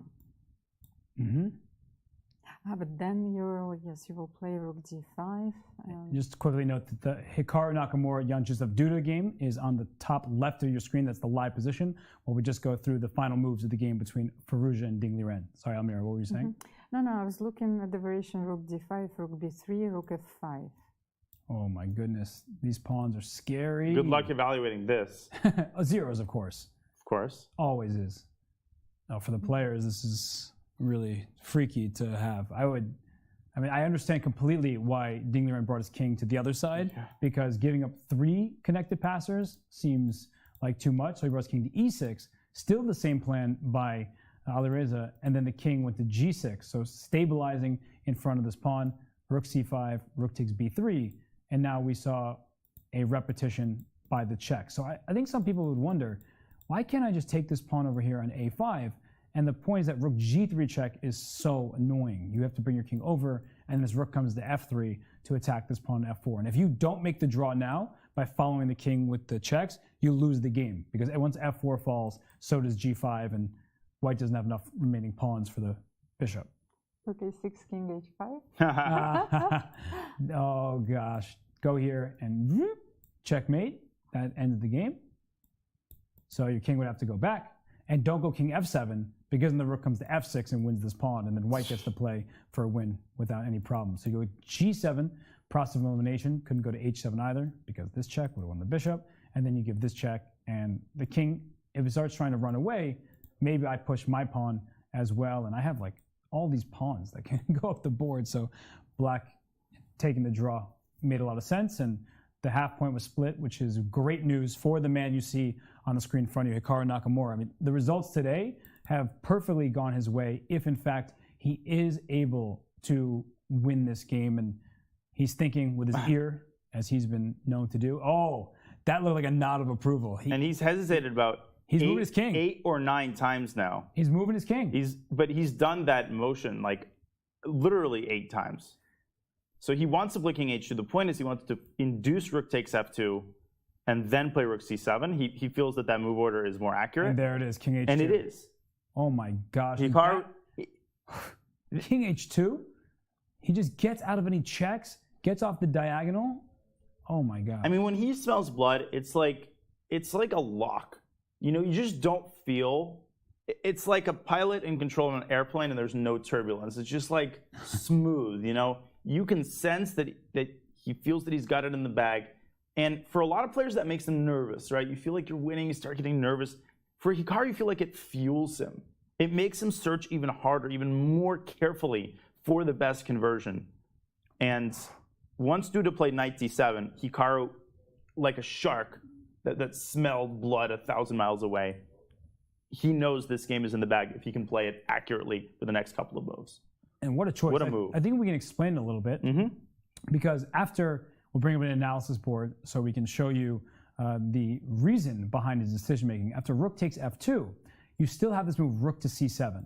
And after bishop takes, because you don't really want to move your knight, and you can play rook f7, but then white keeps this rook hanging out in the 7th rank, pressure against this knight. Knight can't move because of the bishop. The bishop moves, this pawn is also under attack. So it feels like with knight e7, about to disconnect the rook from the knight on d7, black's position is about to fall apart. And if you take this rook, after pawn takes here, this knight moves, and then this rook can land simply on d8, and there's never an opportunity to bring your rook over to a8 to help with the second rook, because your rook can only go to f8 where it gets captured by one of white's pieces. So knight b6, the rook comes to d8, and in another position, in another life, you could play rook to a8 as maybe a potential way to try and save the game. So and here king f7, knight takes e5 check?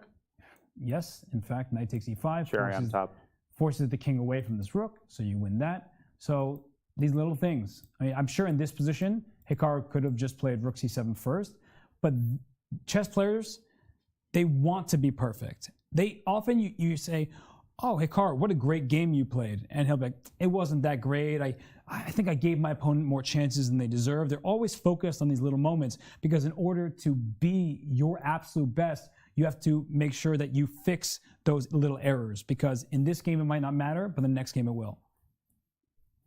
And king h2 is just a mic drop. Beautiful move. It's a mic drop move. There's one more detail I wanted to show. Go for it. After rook f2, rook c7 takes. After DC, you could say, well, let me go knight f6 so that the rook on e8 is protected. And the most accurate here for white is rook d8. And you might say, rook c2, and black stops the pawn.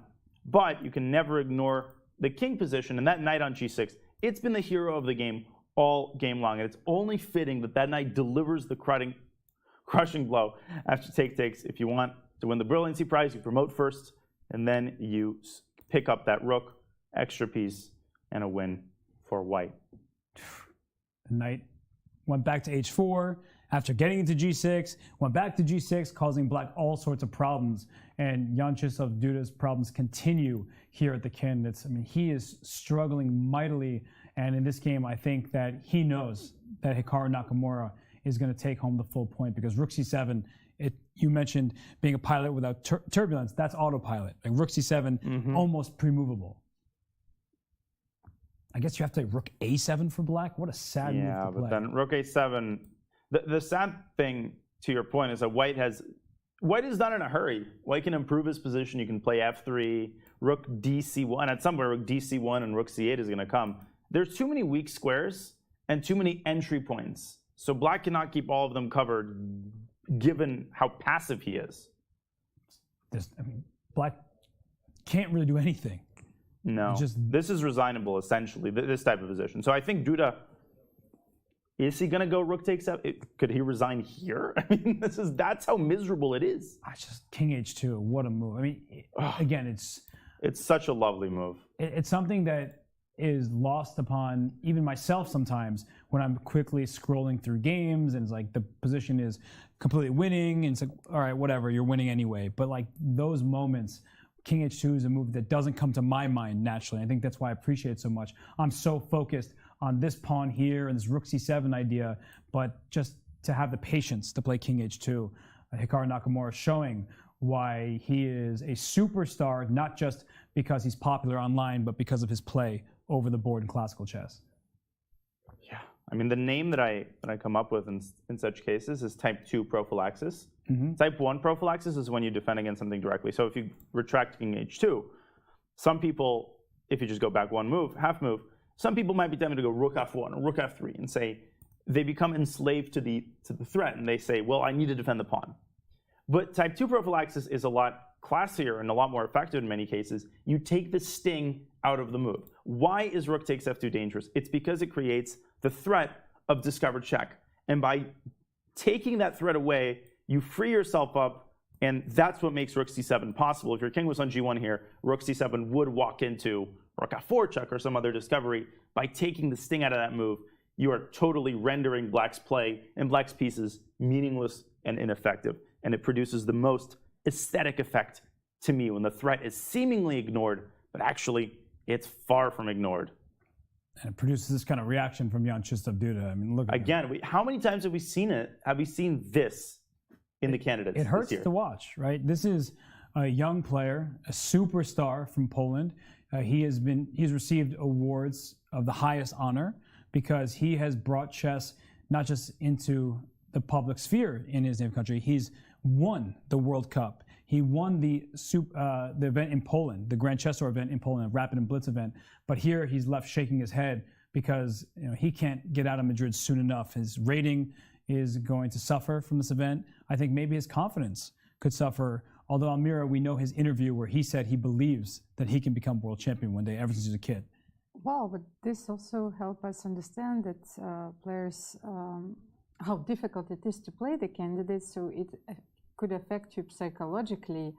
And this was maybe a simple realization of how difficult it is to play at such a high level and to win even a game in this tournament. So maybe this is all, what is it about? Yeah, and for Alireza Firouzja, who's so young, who everyone talks about, people just automatically assume, okay, he had a bad first event, he'll get it next time. For Jan-Krzysztof Duda, I don't think people have the same expectations for him. He's very young. He's in his mid-20s. He won the World Cup. We can talk about all of his greatest games.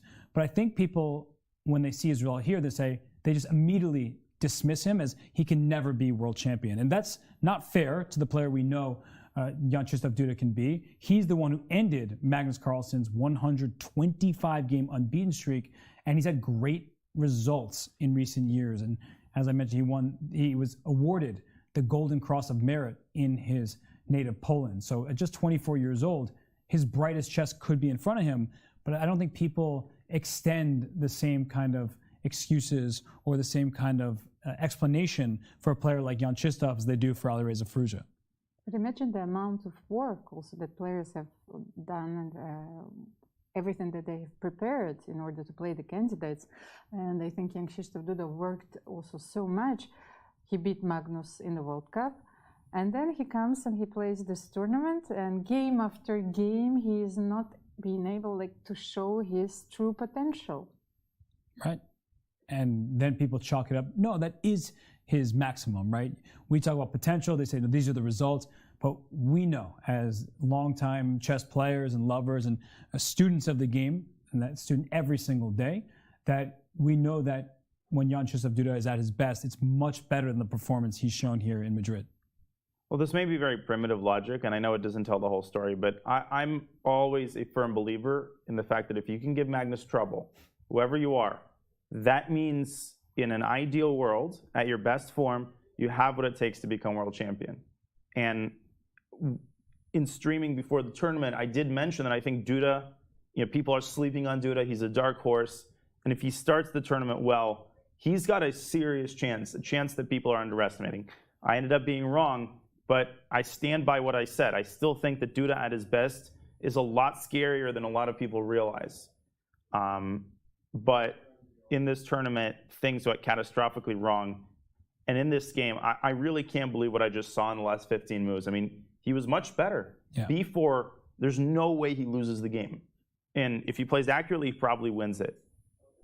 And total self-destruction. Not to take anything away from Hikaru Nakamura, who keeps his foot on the gas pedal, found one creative idea after another. Well-deserved victory, but both things can be true at the same time. Right, and I think Hikaru will be the first to admit that. Hikaru is very honest, and we'll bring up an analysis board just to talk about this critical moment once more, because when that pawn on d6 was under attack, Jan-Krzysztof, after bishop a3, Jan-Krzysztof made the move d5, opening the position up, whereas he could have kept things closed with b4, forcing this bishop back, and then he has all sorts of moves. Knight c5 is a very normal option. a4 can be played in the near future. So the move b4, I believe if Jan-Krzysztof was watching somebody else play, his response would be in 3 milliseconds. Yeah. b4, of course, just keep things closed. How can you make another move, right?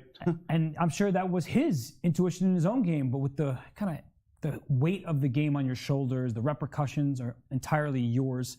So he plays the move d5, and the repercussions of this move are particularly bad for black. So it's really just a bad moment for Jan-Krzysztof, who had the upper hand had he played b4. So, so much can be said about his play in the tournament, but in this game, it's really this moment that got him out of hand. And then Hikaru Nakamura, as you said, played well, and then Jan-Krzysztof believed him, went knight back to d7, and this is where mistakes come in pairs. And now Jan-Krzysztof Duda in the live position, he's in big trouble. So we're going to leave Jan-Krzysztof to consider his options. He's going to think for a while because he doesn't want to resign, even if he's feeling dejected. So it's going to be another not fun day for Jan-Krzysztof Duda, but it will be a fun day because today is Sunday, which means that Chess.com's Global Championship, the Open Qualifiers, they're every Saturday and Sunday. So get verified today. The prize fund is $1 million, and you will have your chance to play alongside the world's best players for a title. So be a part of chess history by entering Chess.com's largest event here with the Global Championship. The non-title Open Qualifiers run every Sunday through the end of July. Don't wait. Go to go.chess.com/CGC and 2022 and sign up. But for now, it's not about the Global Championship. The player from Poland sits, he thinks, and he ponders his next move. So we will leave him to it. We'll return shortly for continued coverage by Chess.com of round 13 of the 2022 FIDE Candidates. Chess is great for the brain, but it's also fun to play. And Chess Kid makes it easy to have fun. Whether your child is a total beginner or a prodigy, they can hop on and find a well-matched opponent from around the world at any time. Chess Kid is the safe, parent-approved way for your child to play chess online. Chess Kid is educational. To kids, it feels just like playing, but chess is a great way to learn patience, strategy, and critical thinking. Chess Kid features a comprehensive training program that guides kids to level up on their way to mastery. This curriculum is designed to work with Common Core standards and global educational guidelines.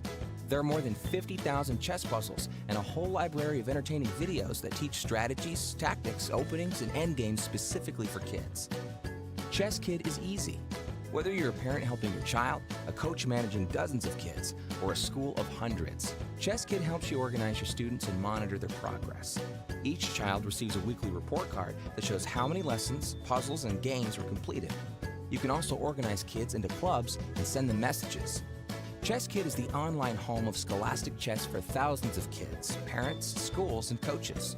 Signing up is free and easy, so what are you waiting for?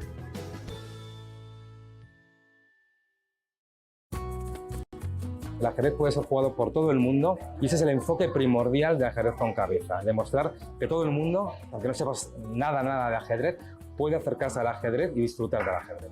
Pues en este club ahora mismo hay 300 personas de socios, entonces hay de todas las edades, de niños que van de los 4 años hasta señoras y señores que tienen 85. We always say we are a family. The people who come here say that it is like being home. Everyone is very comfortable here. Empezamos un grupo de amigas y empezamos sin saber nada. Y ahora jugamos mucho y estamos súper enganchadas al ajedrez. He salido muchas veces a jugar por las calles de Madrid con el Club de Ajedrez con Cabeza y hoy, por ejemplo, pues en la primera inauguración de este club no me la podía perder y nada, pues estaba aquí esta mañana pues jugando con todo el mundo.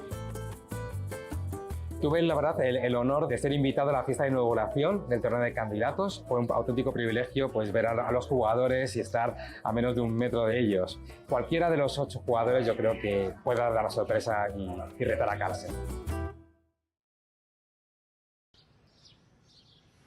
Everyone wants to know, what do the commentators do on their day off? Grandmaster Robert Hess attempting the unbelievable. Oh, did not stick the landing. Gonna lose a fractional point for that. Robert, better luck on the broadcast.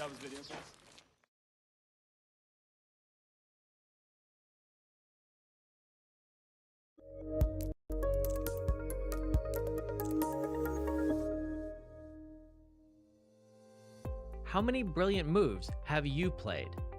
When do you play your best chess?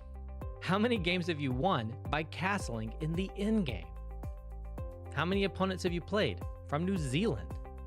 And most importantly of all, how many Botez gambits has Alexandra Botez played? Find the answers to all of these questions and many, many more at chess.com/insights. Our new tool that lets you dive deep into all of the fun and instructive data behind your chess. Try it today.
And we see inside the beautiful Palacio de Santoña, the artwork, just lovely. The players, they are playing their games in this absolutely wonderful building every single day. They get to walk around, enjoy the sculptures, the statues, the paintings, and we get to enjoy the audience we have every single day.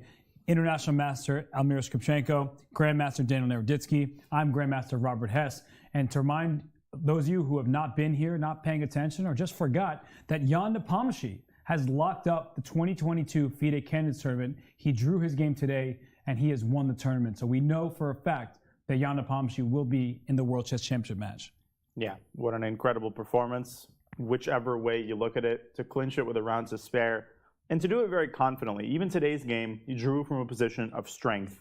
And as I was saying earlier, he demonstrated every skill in the book. Look at those stats: 5 wins, 8 draws, and most importantly, no losses.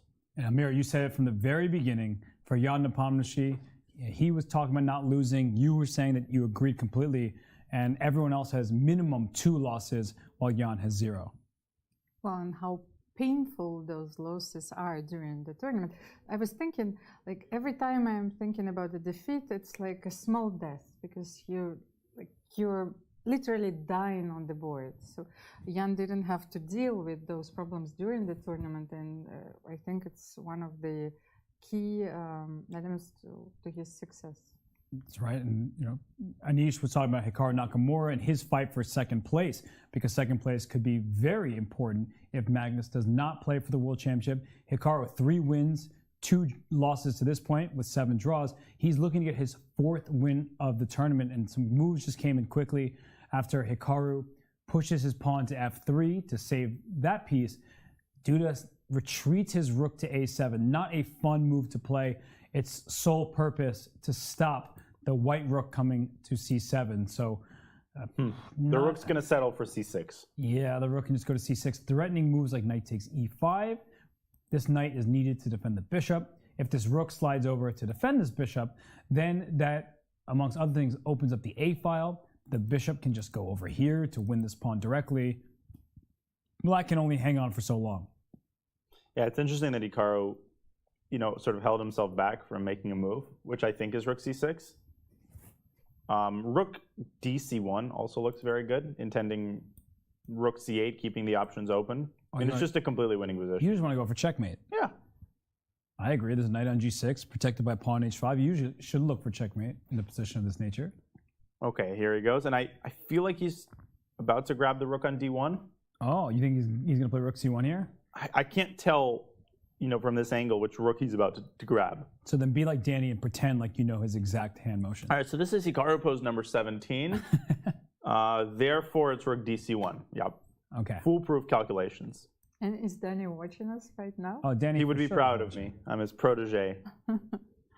Yeah. Or you could say, oh, it looked like the way his hand was going to grab the piece, he was going to grab from the top, which means a rook slide up the board rather than a rook sliding to the side. Well, I did think rook c1, but then it's side against rook c6. Rook c6 is just, very straightforward. So rook c1, how could you complain about that? But you're spoiled for choice here, and Hikaru knows that.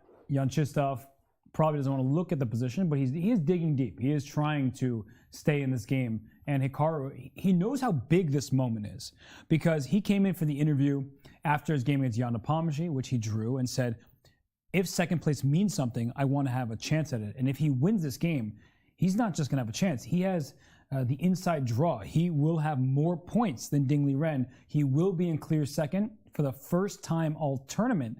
And that could mean, if Magnus doesn't end up playing, that we have Hikaru Nakamura in a World Championship match. And Hikaru, as you said, realizes the gravity of that. And I loved Anish's description of his game against Giri, assuming he wins this game, which is essentially an Armageddon, because there's an Armageddon format built into it. And no, actually, it looks like rook c6 is the move. I thought so. That he's intending. Yeah, well, why didn't you say something, huh? Because I wanted you to impersonate Danny of the same first name. So, yeah, rook c6 is... That's a quizzical look by Hikaru. Right. I wonder if he's saying, is this too good to be true? Is there something crazy that I'm missing? But it's impossible that he's missing something. Just look at Black's pieces. And how quickly this happened to Jan-Krzysztof Duda. He didn't play b4 earlier when he could have. He then brought the knight to attack a rook, but didn't take the rook, just moved his knight back. As Hikaru looks away and calculates as he stares at the ceiling, he knows that this game is in the bag. You just can tell by Hikaru. He's still working, still calculating, but he doesn't want to have this game be like his win over Caruana. Where remember, he had to win that game a few times. Completely winning position. Fabiano shocked him with his h3 pawn push, and then Hikaru had to find a way out and into a winning position. So that's the last thing you want when you have this overwhelming advantage. So Hikaru, he is not going to move until he is 100% certain that it's a good choice. Yeah, he's switching poses there. I was wondering if Hikaru would have played rook c7. Rook a7 was Duda's intentions anyway. Ah, interesting. So just to try to trade rooks on the 7th rank? Probably, yeah. That even if this rook went instead of king h2, you know, if rook f2, that would be a transposition, but if rook c7, then Duda would have played rook a7 anyway. So rook c7, you're saying maybe rook a7 just to get this piece off the board. But I'm guessing you can even just take here and then go back to the c file with this rook. It's just, ugh. I think rook c7 probably was winning, but maybe Hikaru was worried about. That's actually why Duda kept his rook on a2, bishop takes, and then knight b6. And again, the key is to me rook d8 with rook a8. And Hikaru's the kind of player who just doesn't want to, you know, you don't want to get your hands dirty here. You don't want to unbalance the position unless you absolutely need to, even if there is a win here. So Hikaru is trying to win this game with minimal chances of, you know, a second Fabiano moment, as you said, happening. That's right. So we see rook c6, threat, knight takes e5. This bishop would love to sit on d4, protecting the e5 pawn, closing the d file, but as soon as the bishop leaves, this rook can just slide up the board to c7, amongst other good moves, and the problems are everlasting. It's just, there's nothing that Jan-Krzysztof can do. And probably the worst part is he's not even up material for his troubles. It's even pawns. Black's pawn structure is worse. White has a pass pawn. The knight on g6 is amazing and will help threaten all sorts of checkmates. So for Jan-Krzysztof, it's just one problem after another. And yeah, you can look at him. I think he just kind of slapped his elbow and there's nothing here for him. I mean, that's why I found knight d7 so unbelievable, because it would be one thing if Hikaru had sacrificed a piece, and, you know, Jan-Krzysztof thought, well, if I can consolidate my material advantage, then I'll be winning. But because material was equal, he knew what he was signing up for.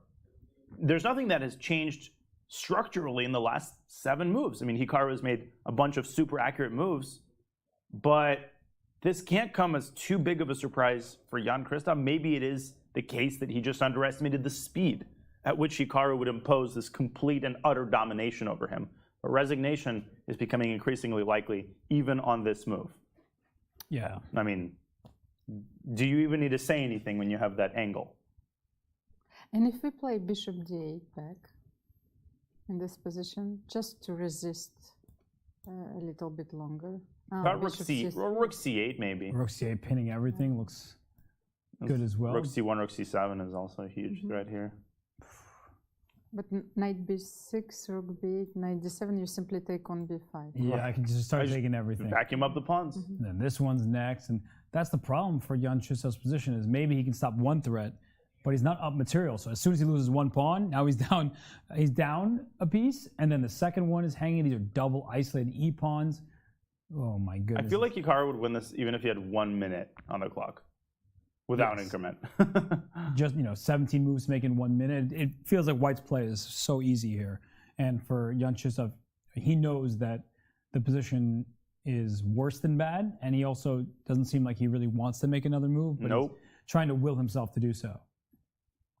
And, well, it's going to be a really big result for Hikaru, because he has, with a win, he will be able to take control of his own destiny, go into clear second place.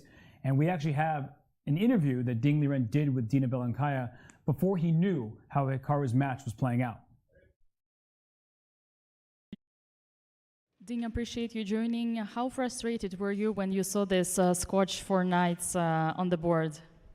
Yeah, he played the opening very quickly, and when I saw knight c3, I guess he might go for a draw, and actually, yeah, he followed the game played by Nepo, but I derived from this game and I tried to play something new, and yeah, h5 was risky, but I think after sacrifice a pawn, shouldn't be worse, but in the end it became very tricky, and it seems neither side have the way to pressure until he played c3 to actually allow me to have the pass pawn, and he sacrificed the bishop.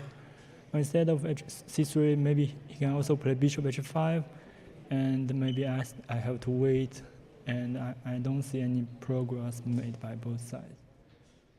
To be honest, our commentators were praising a lot the way how you played the endgame, and indeed you managed to create a lot of chances to outplay your opponent, so to be out of nothing. Were you expecting the bishop sacrifice at the end? Yeah, when he played c3, maybe the bishop sacrifice became the idea of his. Otherwise, if we take on d4, it might be very dangerous for him, but after sacrifice the bishop on d3, it's a clear draw.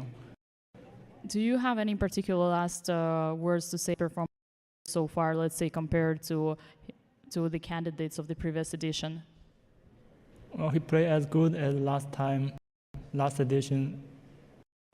And also this time, he saved 2 worse positions with black pieces, and then all his plays well and sound, and yeah.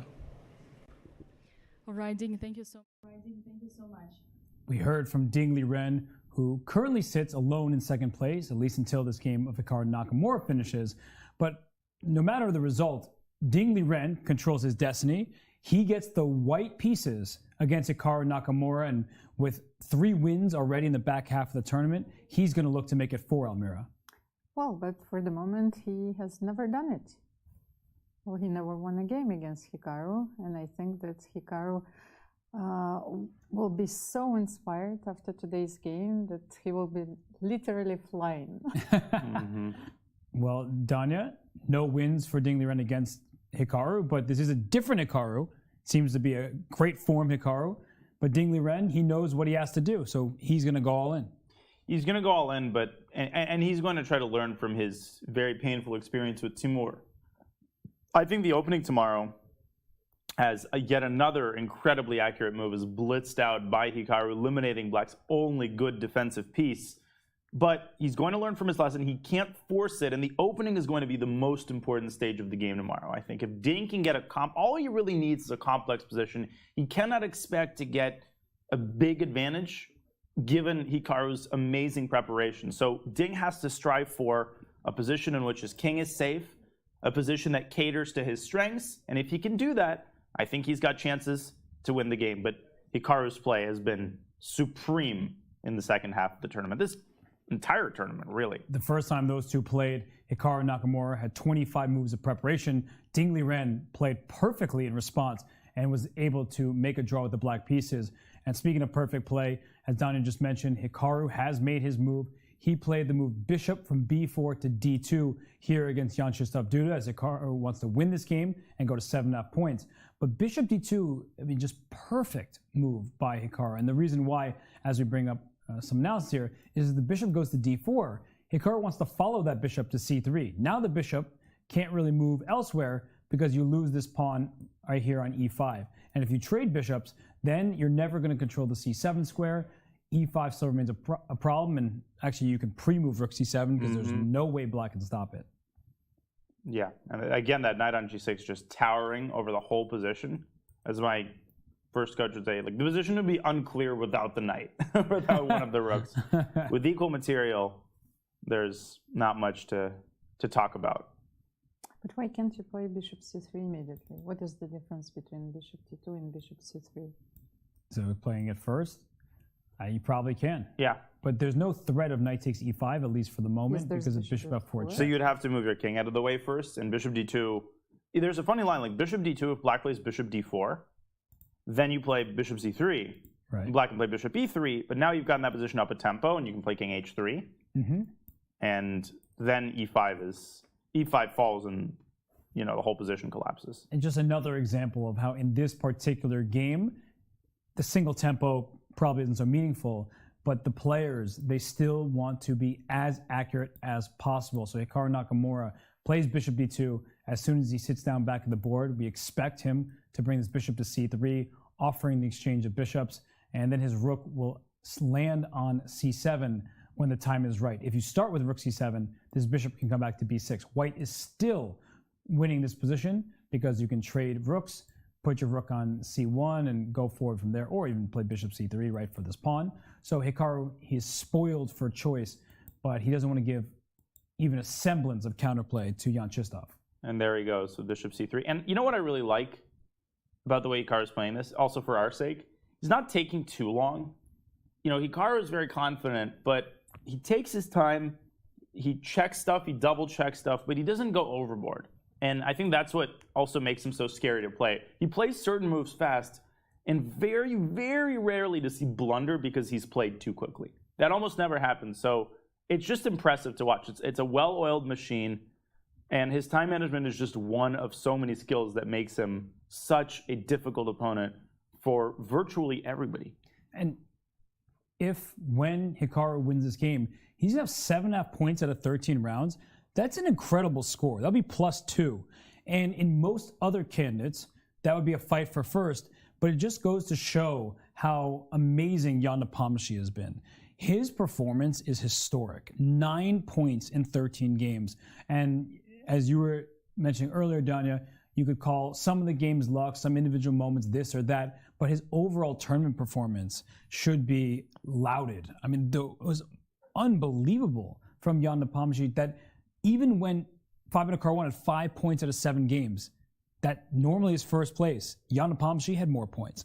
Hikaru Nakamura about to have 7.5 out of 13, a great showing against this caliber of opposition, not even close to first place. So Jan deserves the most amount of credit and then some. And for Jan-Krzysztof Duda, he's sitting here shaking his head, thinking about what could have been, because in round 1, he was kind of gifted the best possible position you could ask for in the first 10 moves against Richard Rapport. He was not able to win that. He still was playing good chess, but maybe that was almost a foreshadowing, a sign of things to come, that when he needed to be accurate to keep his advantage or to hold on, this tournament is so tough that if you don't find those moments, you're not going to get a second chance.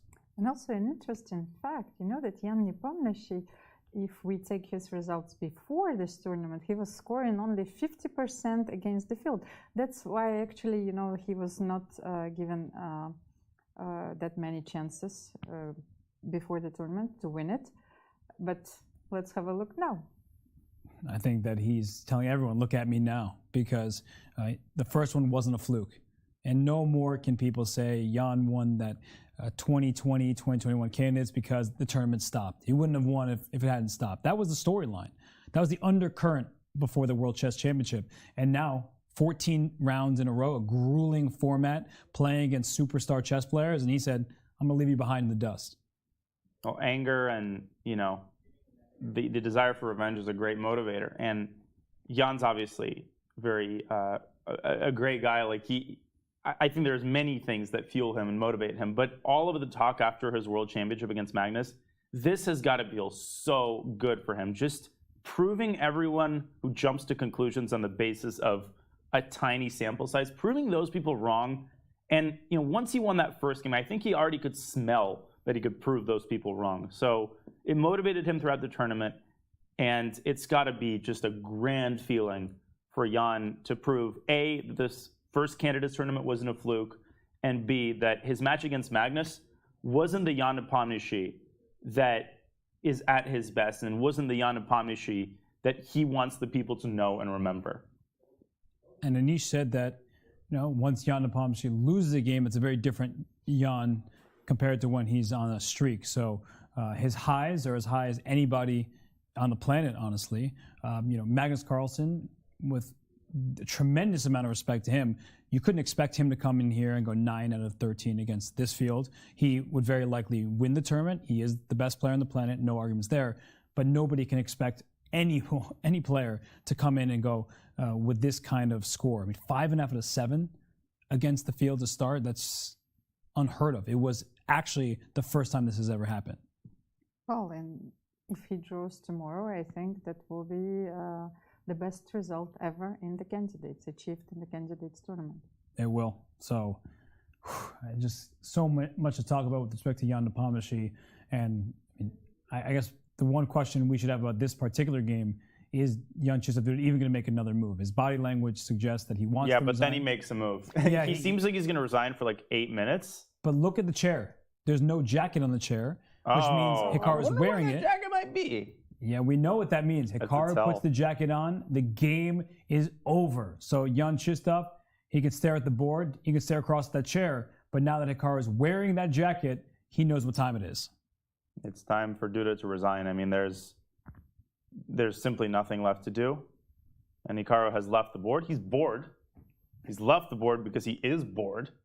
He knows the game is over, and he's waiting for Duda to resign, walking around the playing hall. It's never... No, I wanted to say that he already has his headphones on. Yep. He is running to his... He's got his car keys in his pocket. Yeah, that's it. To his hotel room, and he's streaming. It is a really great feeling, though. I mean, on the opposite side of heartbreak often is this great feeling of playing a game where you overpower your opponent, and that should bode well for his chances tomorrow against Liren. He has the black pieces. He needs to hold a draw. But the type of chess Hikaru has played in this tournament, he had the first round against Fabiano Caruana, just a good game by Fabiano. You can criticize Hikaru's decision to castle, sure, but a really nice game by Fabiano. His loss to Rajabov, I think a great opening decision by Rajabov, and then Hikaru didn't quite recognize how much trouble he might be in after the pawn was lost in the A-file.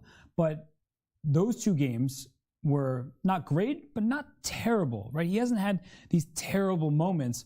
And, as we see on screen now, he beat Fabiano in the second half. He beat Firouzja, and he hasn't officially won against Duda, but you might as well pencil that in because Duda is about to resign. So, yeah, Jan-Krzysztof, he plays bishop e3, but he knows that this one is about to conclude. But I was going to say that for Hikaru, I mean, he has really played excellent chess where you don't look at a single game of his and respond with, what was he thinking there? I mean, there obviously were moments that no chess player can play perfectly, but I think the overarching theme of his tournament has been strong, stable play. And also, what a great feeling is that you're playing for so many people who are watching you. It's Hikaru's community is growing fastly, and he's not alone. No, and every time we leave the Palacio de Santonia, there are so many fans there waiting to swarm the players, to get autographs and photos, and most of them are for that man there, Hikaru Nakamura, and he's been very generous with his time and with the fans, and he, after his short draw on Friday against Jan Nepomniachtchi, he didn't have enough chess. He went to the park and played against anybody who wanted to take him on. So can't resist a good old-fashioned park session. Exactly, right? None of us can.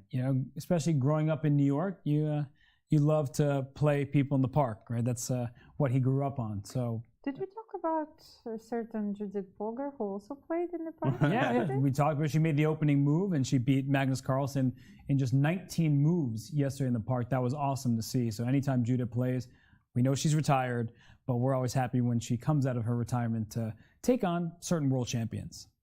But Hikaru, he's established his dominance over online chess, and one thing he's mentioned in interviews that cannot be underestimated is that the reason his fan base and his viewers give him confidence isn't just because they celebrate when Hikaru succeeds, which is most of the time, but that they support him unconditionally and that they enjoy watching him for who he is, not just watching Hikaru when he wins. And I think that is a feeling of great relief. It's a feeling that tells you, I can do badly in any individual game, and I'm still gonna come home to a group of people hundreds of thousands of people that support me, whether I win or lose. And that really has elevated Hikaru's play to the next level. And you can just see the confidence in the way he's moving, the types of moves that he's making, the way he plays in bad positions, even in this game.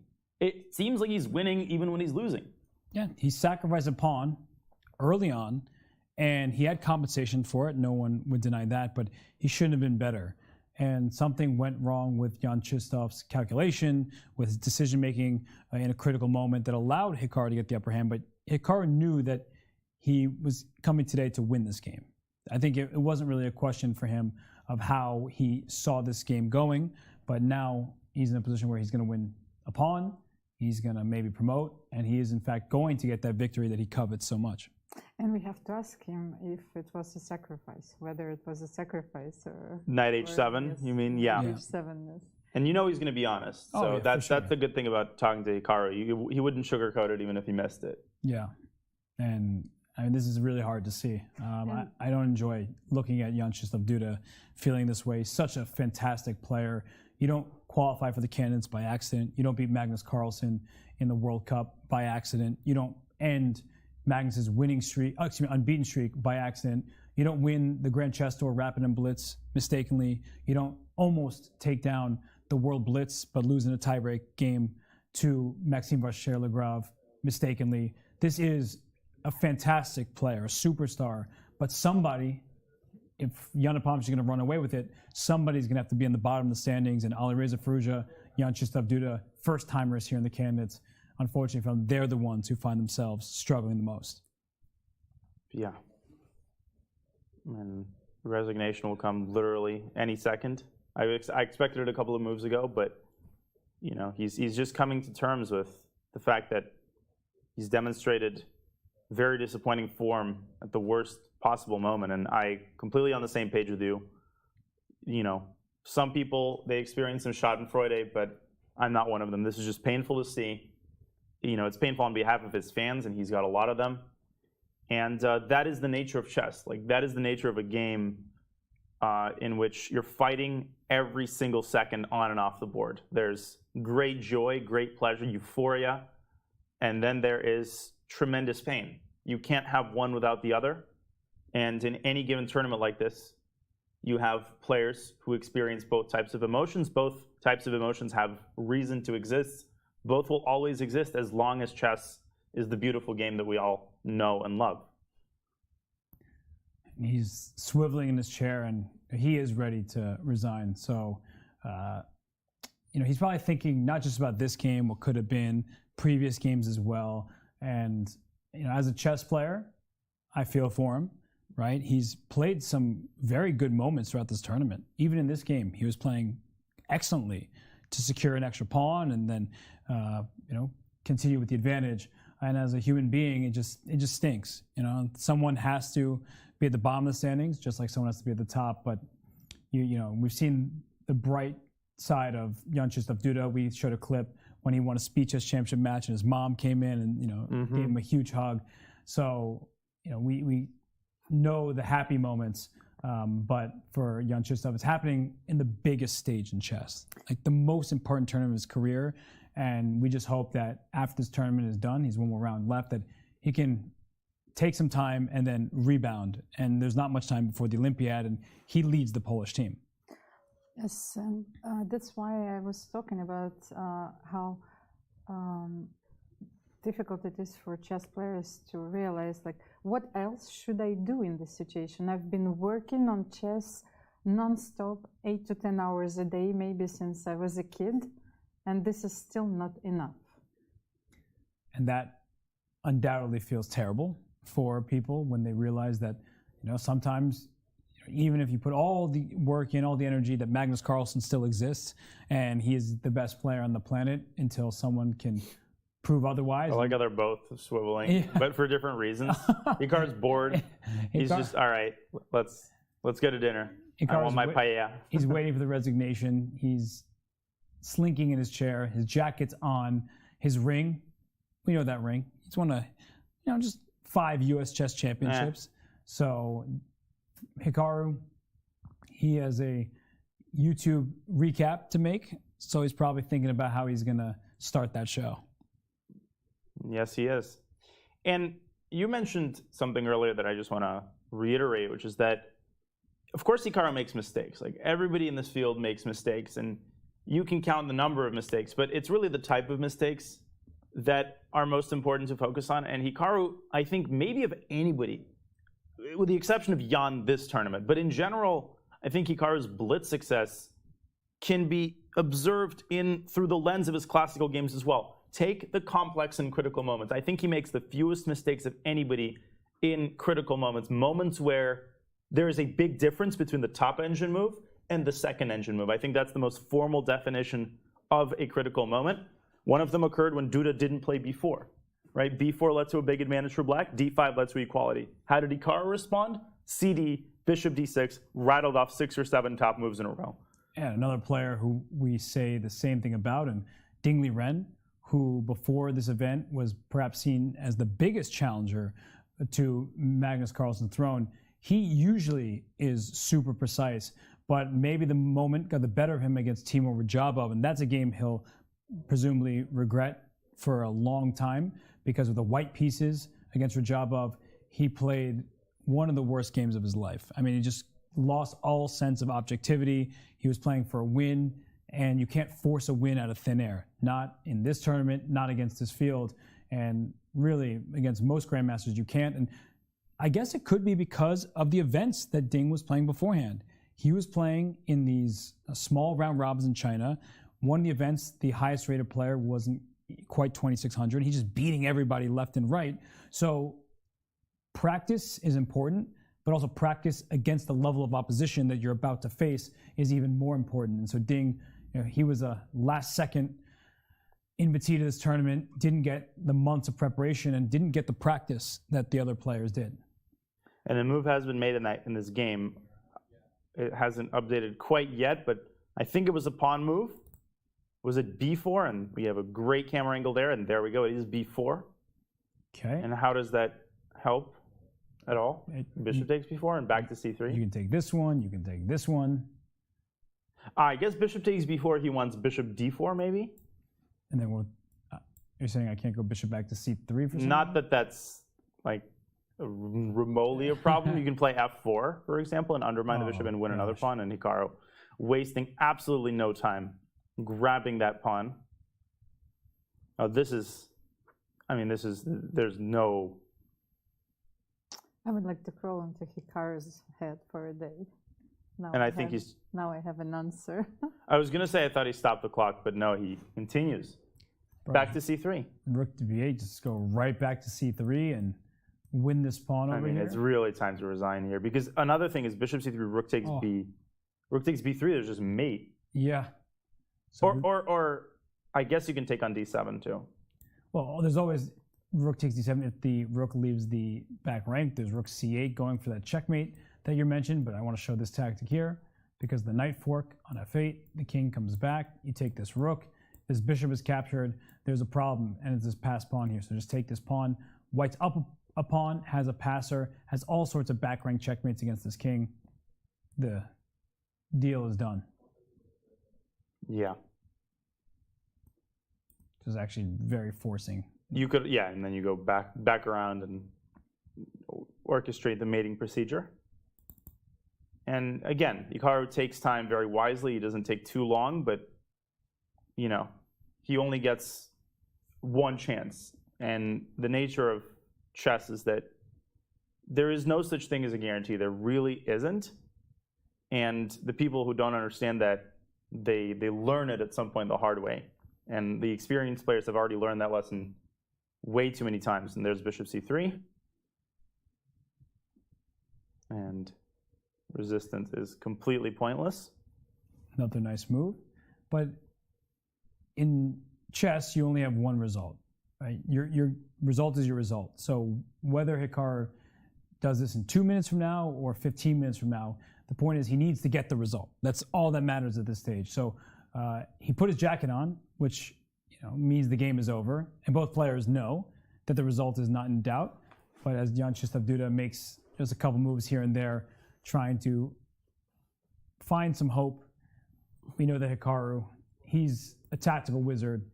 he's just going to find the way to win this game. I mean, rook c8, there's rook back to there's b8. a very nice win. Rook c8, rook b8, and Yep. then rook. I actually think Hikaru, he likes the forcing line, so rook takes b8, knight takes b8, and d7 is very pretty.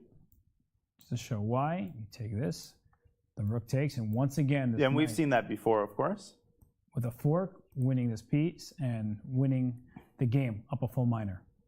Yeah, so that's the first item on the menu, and the second item on the menu is just the immediate rook takes d7, followed by, as you showed, knight f8, takes d7, takes e5, back to g6. I like with rook mate to follow. c8. It leaves no questions, right?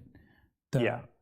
This line here is for sure good for white, but then you have to, play a few more moves to win the game.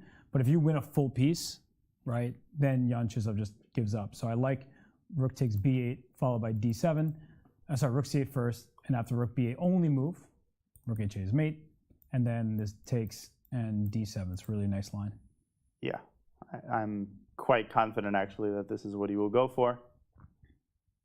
And hopefully the agony will end here for JKD once he goes down this line. I mean, it's just a full piece up. And then the entire storyline for tomorrow will be Hikaru with the black pieces against Ding Liren, who needs to win. And Ding Liren's second half has been great, right? In the first half, he wasn't doing so well. He lost the first game, drew the next 6. But in the second half, he became a different player. But Hikaru, he also has seemed like a different player in the second half because he scored important victories. He's been able to rebound from losses when they happen. So in beating Fabiano Caruana at the start of the second half, and now taking down Jan-Krzysztof Duda, it feels like Hikaru, he's just playing some of the best chess that we've seen from him, and it's coming at the right time. There really is. And I also wouldn't sleep on Nepo's game tomorrow. He's given the opportunity, would be happy to make a quick draw, I would imagine. But if he's played like he's played with as much on the line as there has been, imagine how he might play with nothing to lose at all, with the pressure taken completely off. So I'm expecting actually a very combative game. And if you're a real chess fan, you watch tournaments to see the beauty as well as the sport of result, the sport of element. So there's a little bit of both tomorrow. There's the battle for second place between Ding and Hikaru. There's also the question of how Jan Nepomniachtchi will end this historic performance, because trust me, he does not want to end it with a whimper. And Hikaru, okay, let's go. Let's end this. Rook c8. Yeah, he wants to move that rook, and there it is. There it is. I told you to go rook c8. And this is like very elegant because, as you said, it leaves absolutely no doubt. Yeah, rook b8 is forced, otherwise you get checkmated, and then you can just take it, play d7, and that's probably when Jan-Krzysztof will resign. So Jan-Krzysztof walking back to the board here. Slowly, he doesn't want to look at this position. He wants to prolong the time spent away from the board. Rook b8, only move, and Hikaru's gonna. Both players know the direction in which this is going. And I think they both know exactly the moment that Jan-Krzysztof's going to resign. And here comes d7. Last move of the game. Yep. And double checking is Hikaru just to make sure that f8 is not defended. And there he goes, pushing the pawn. And Duda will stop the clock here. Yeah, he's about to. And Hikaru Nakamura, he's a determined man. Just look at this angle, honestly. This sums up Hikaru's tournament, his personality, and his hunger for second place, because there it is. The result is in the books. Jan-Krzysztof Duda resigns. Hikaru Nakamura is in clear second place at the candidates. And what a result that is for Hikaru. It may not have been the smoothest game that he's ever played, but that doesn't matter because he'll think about how he can improve his chess at a later time and date. But for now, in today's date, he is in clear second place in the FIDE candidates. Yeah, just a major disappointment for Duda, who has committed so many uncharacteristic mistakes. But the good news for him is that the tournament will finally be over tomorrow. He'll have some downtime to review exactly what went wrong before a very important event in the Olympiad, and I think he'll be looking forward to the Olympiad as an opportunity to redeem himself, to show the world what Jan-Krzysztof Duda is capable of when he's playing his best and when he's in the right frame of mind. And here are the standings after 13 rounds with 1 round to go, and it's been all Jan Nepomniachtchi. And everyone not named Hikaru Nakamura and Liren, they're out of contention for second place. That may not seem to be the case, except for the fact that Liren plays against Hikaru Nakamura. So it's the showdown that everyone wants, Almira. Yes, so we have the thriller for our last round. And I wanted to point out that there was an interesting moment during Jan Nepomniachtchi interview where he said that during the pandemics, when you asked him about streaming, he realized, first of all, how much work it is, but the professional chess players are also faced with the dilemma, should I do it professionally or should I continue my training in order to pursue some other goals? And it seems that Hikaru has it all. Mm-hmm. You know, he is now on the second place of the Candidates Tournament, and he is doing what he loves every day. Yeah, and I think he loves winning classical chess games. That's maybe one of the top things that he enjoys, and he's been doing a great job. 4 wins, 2 losses at this point. And you mentioned our interview with Jan Nepomniachtchi here in the studio. He also caught up with Dina Belankaya, so we'd like to hear his thoughts and the congratulations that he received from all the fans. Jan, you're officially the challenger. Congratulations. Thanks.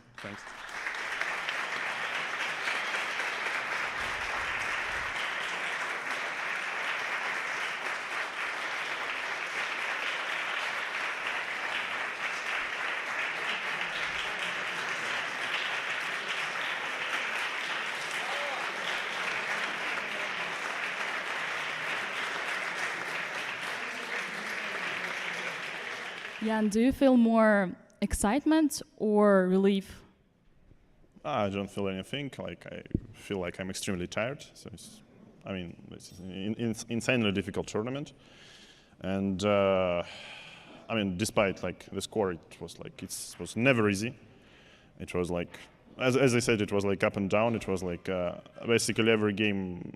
Okay, almost every game, yeah, could have some potential danger. Yeah, so I could never, feel safe at maybe until I felt like, okay, 2 points, two rounds to go, it would be, give me a good chance. Perhaps a couple of words about today's game. How surprised were you with Richard's Firouzja Sicilian? Well, of course, the line I wanted to see at the board was Berlin, yeah. So I wouldn't mind, like a repetition of my previous game, but yeah, Richard plays so many different lines, and Rouser is one of them. So, well, I knew like this F3 system is very solid, yeah, but I wasn't sure. Okay, H6 bishop F4, D5. There is a big, it's pretty much, when you only need a draw, you want to take on D5 many times, yeah, and then okay, but then maybe he wants to trade queens, yeah, and so on. So Queen E1 was, I wasn't sure like Queen E1 if he goes like to some bishop before A3, bishop A5, yeah, so maybe this would be like very much unclear, but yeah, after bishop C3, basically, I think White has a very nice position, and okay, when I saw I can like trade away all the pieces, yeah, trade away queens and so on, and get this endgame. Okay, this endgame is kind of position you can only lose on purpose for White. Yeah, so I was like pretty much happy when okay all this was over.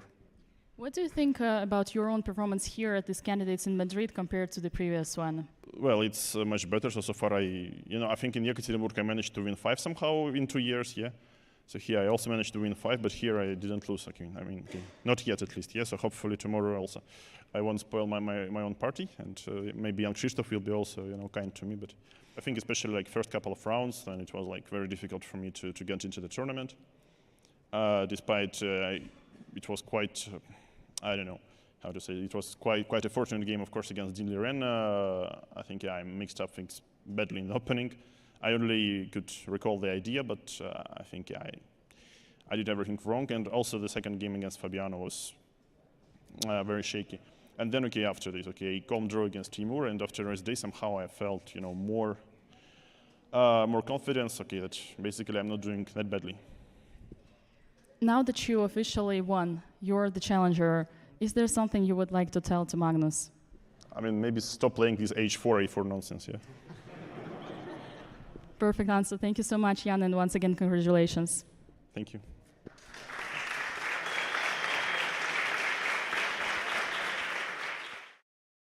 Wow. Wow, wow, wow. That was an amazing interview.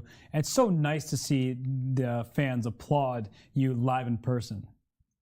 Well, it's first of all, we're playing in such a magnificent venue. It feels that you're playing in a theater. So the audience is a very important element, you know, when you have a setting, characters, plot.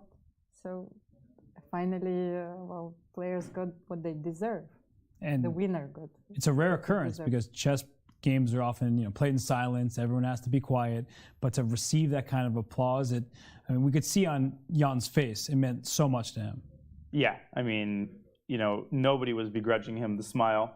And one of the great things about chess fans in general, not everybody, of course, is that, you know, everybody likes certain players, but I think most chess fans are willing to appreciate and reward a great tournament, even if Jan is not necessarily their favorite player, even if they were rooting for Ding, for example, or Timur, they're still able to appreciate and laud somebody who deserves to win a tournament. And I don't think anybody is arguing that Jan is not the incredibly deserving winner of the 2022 candidates. Yeah, and he's also quite humble about how the first round went, where, you know, Ding Liren, he's like, he outplayed me at the opening, and then something went terribly wrong for the Chinese #1. So we talk about what ifs a lot, and especially with someone like Jan Nepomniachtchi, who is historically a streaky player. Anish Giri was in the studio saying that, you know, for Jan, he's not always stable, but he has the ups and downs. So if in fact that game hadn't gone his way, it could have been different tournaments, but that's neither here nor there, Almira. He won this tournament with a round to spare and has lost 0 games along the way. This happened in another universe, you know. I think that was such a beautiful moment, this standing ovation. So I hope that we will see, a few exciting games tomorrow. Yep. Still. Yeah, we certainly will. And just to remind everybody, Jan Nepomniachtchi, he won his game, but Hikaru Nakamura sitting in clear second place, 4 wins, 2 losses, 7 draws to his name. And for the first time in the entire event, he sits alone in second. So as they say, better late than never. It's the perfect time to be sitting in second place. And it's the perfect time for everyone who's watching to be tuning in, because we have the man of the hour, Hikaru. How are you feeling after that game? Yeah, I mean, it was a strange game. As I was saying before, I thought I was probably much better out of the opening. I suspect the computer's going to say it's like +1 or something, but I just couldn't find a plan, and then I started drifting. Which moment did you feel like you started drifting? I thought this whole position after Queen E2 has just got to be like really, really good for White, but I couldn't figure it out somehow. Okay, so around when you went, so first H4 has been a pretty good move for you in this tournament. Yeah, I mean, but the thing is, I was confused because I was expecting King F7, and then Jan just started playing Knight C4, Rook C6, delayed forever, and I just thought, okay, why not just play for a concept? I thought it was quite strong, actually, but yeah, this is all normal. Just keep going. Yeah, Knight D7. Knight D7, yep. You went C4. Yeah, I mean, this is, Knight H7. So the first thing was, this was all planned, presumably, this pawn sack? I mean, when I played H4, H5, my whole concept was to move the knight from C3 and just do some setup. I didn't actually see this idea with Knight H7. I thought the knight might go back to F8, but I missed this whole Knight H7, G5. But, you know, when I was looking at C4, I'm just like, okay, I'll just play it anyway. I mean, this looks so good for White, but... Oh, maybe I'm wrong, actually. Interesting. Huh. So it's actually not great. So I actually misevaluated this whole position. Because I thought that after Bishop B2 and Knight G6, it just looks very, very strong for White. But maybe it's not. I mean, so at the board, you were feeling really confident about your position at this point? Yeah, I mean, I just looking at the knight, looking at the piece play, no pawn breaks in the center. I figure at some point something's going to happen with F4 or something, even like Rook D1 and Bishop A3 later. Huh, okay, so the computer actually doesn't like it, though. That's interesting. Because I just felt like, I mean, maybe earlier I don't do this, but this round I'm like, okay, I don't see any reason it's bad. Intuitively, I think I'm better, so there's no reason not to just play this gambit where I give up the pawn at E4. But, Okay, that's fairly surprising then. So maybe I just actually I misevaluated everything that's going on here. Because I thought I was just playing like a brilliant computer with this knight on g6. Because there are a lot of positions nowadays where the computers will just sack pawns and they'll say like, if you have like a great knight or you've got a great bishop, you're just better, if not winning long term. So it's a little surprising actually. But yeah, I just couldn't find a plan after king g8, and I thought rook d1 was right. And then knight g4 I think is just a stupid move on move 23. Okay, so king g8 here, and you said knight g4 was bad? Yeah, I don't know if it's, maybe it's okay, I don't know. So I guess to kind of unpack this for everybody, because the engine can just tell us what the evaluation is. Did you first come into today thinking that may not had to win, but that's what you were really pushing for? I mean, I wasn't sure. I thought Jan would have some sense and play the Petrov, but then he didn't play the Petrov, so all bets are off when he chooses to play the Najdorf. I mean, I didn't really understand his choice. So once he did that, then I was going to play, of course. And I would say once I played this knight f3 and he didn't play bishop or actually after bishop e7 h3 on move 8, when he started thinking, then I'm like, okay, at least we're going to play a game. And yeah, I mean, I just felt like I had to be much better, but maybe it was just me being too optimistic. I don't know, like, because normally I'm the other way. Normally when I think you have more material, it's actually better for that side. But I was just very optimistic. And yeah, I think when I played somewhere like this knight g4 again, like, because I thought I had something, and then I used this time, I couldn't find a clear way to like play f4 or anything concrete. And I mean, I thought bishop d8 was a good move, and I couldn't figure it out here. Yeah, and it says it's pretty level, right? About even, but Daniel. Yes, yeah. Yeah, we thought the moment when b5 bishop a3 happened was really critical because Jan played d5.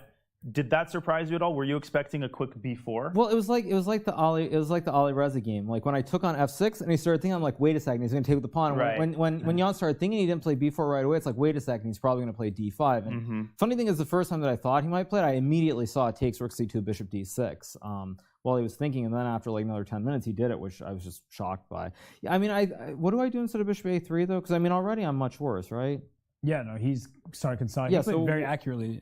Yeah, that's what I'm saying. Somehow I thought it was good, and then after knight g4 and rook d2, it all goes wrong immediately. Yeah, I mean, I thought he would play b4, and when he didn't, I was shocked. And then once he played d5, I mean, that's just a bit of a lucky break that I have bishop d6 here. And I mean, I think it's probably still okay for black, but I mean, I think he thought it. I don't know. Can you go back a move? Can I just see this position? If I don't have bishop d6, am I still okay? Rook c2.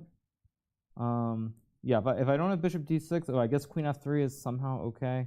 It gets wild in that line. Yeah, but basically, I think the thing is he thought for so long to play d5 because he thought he was much better. And then as soon as I go bishop d6, it's like, wait, what's happened? And so the shift there and the fact that he wasn't low on time, but he only had like 15 minutes mentally, I think it's very, very upsetting, and he just couldn't keep it together here. And then how about at this moment when you went d6 and he didn't take your rook on d3? But because there's this long line with rook a8 which might be a draw, right? Yeah, I saw this during the game and I wasn't sure, but I thought at worst it's a draw. Yeah, takes and rook a2, right? Rook a2, d7, rook a8, d8 takes a4, and then takes, I guess, and then bishop c7. And I thought, okay, worst case this is a draw, right? Yeah, I think maybe rook d7 first, but similar. Yeah, I knew there had to be some way to draw this at least. I wasn't sure if there was a win, but I knew that I'm not going to lose this. And so once I knew that I wasn't going to lose this, I'm just like, okay, I'll do it. And he played knight d7 right away, which I actually expected because, I mean... Oh, really? Yeah, because I think like he was getting low on time. He's already very disgusted with everything. I mean, he was doing as usual. You could tell. Like, right. I mean, the number of times in this tournament when Jan's like been shaking his head or put his hand up in the air like that, it's just like... I mean, so many times. So I expected knight d7. I didn't think he would take on d3 because he was already so disgusted. I think he also didn't realize, though, how bad it is after knight d7. I think if he used a bit more time, he might have realized. Because the problem is he's just, like, positionally lost. Right. Even with what he got in the game, which is probably the best with the bishop on b6. Yeah, I think that a lot of people who sit and watch you Super Grandmasters play, in the candidates, they see the eval bar go up and down.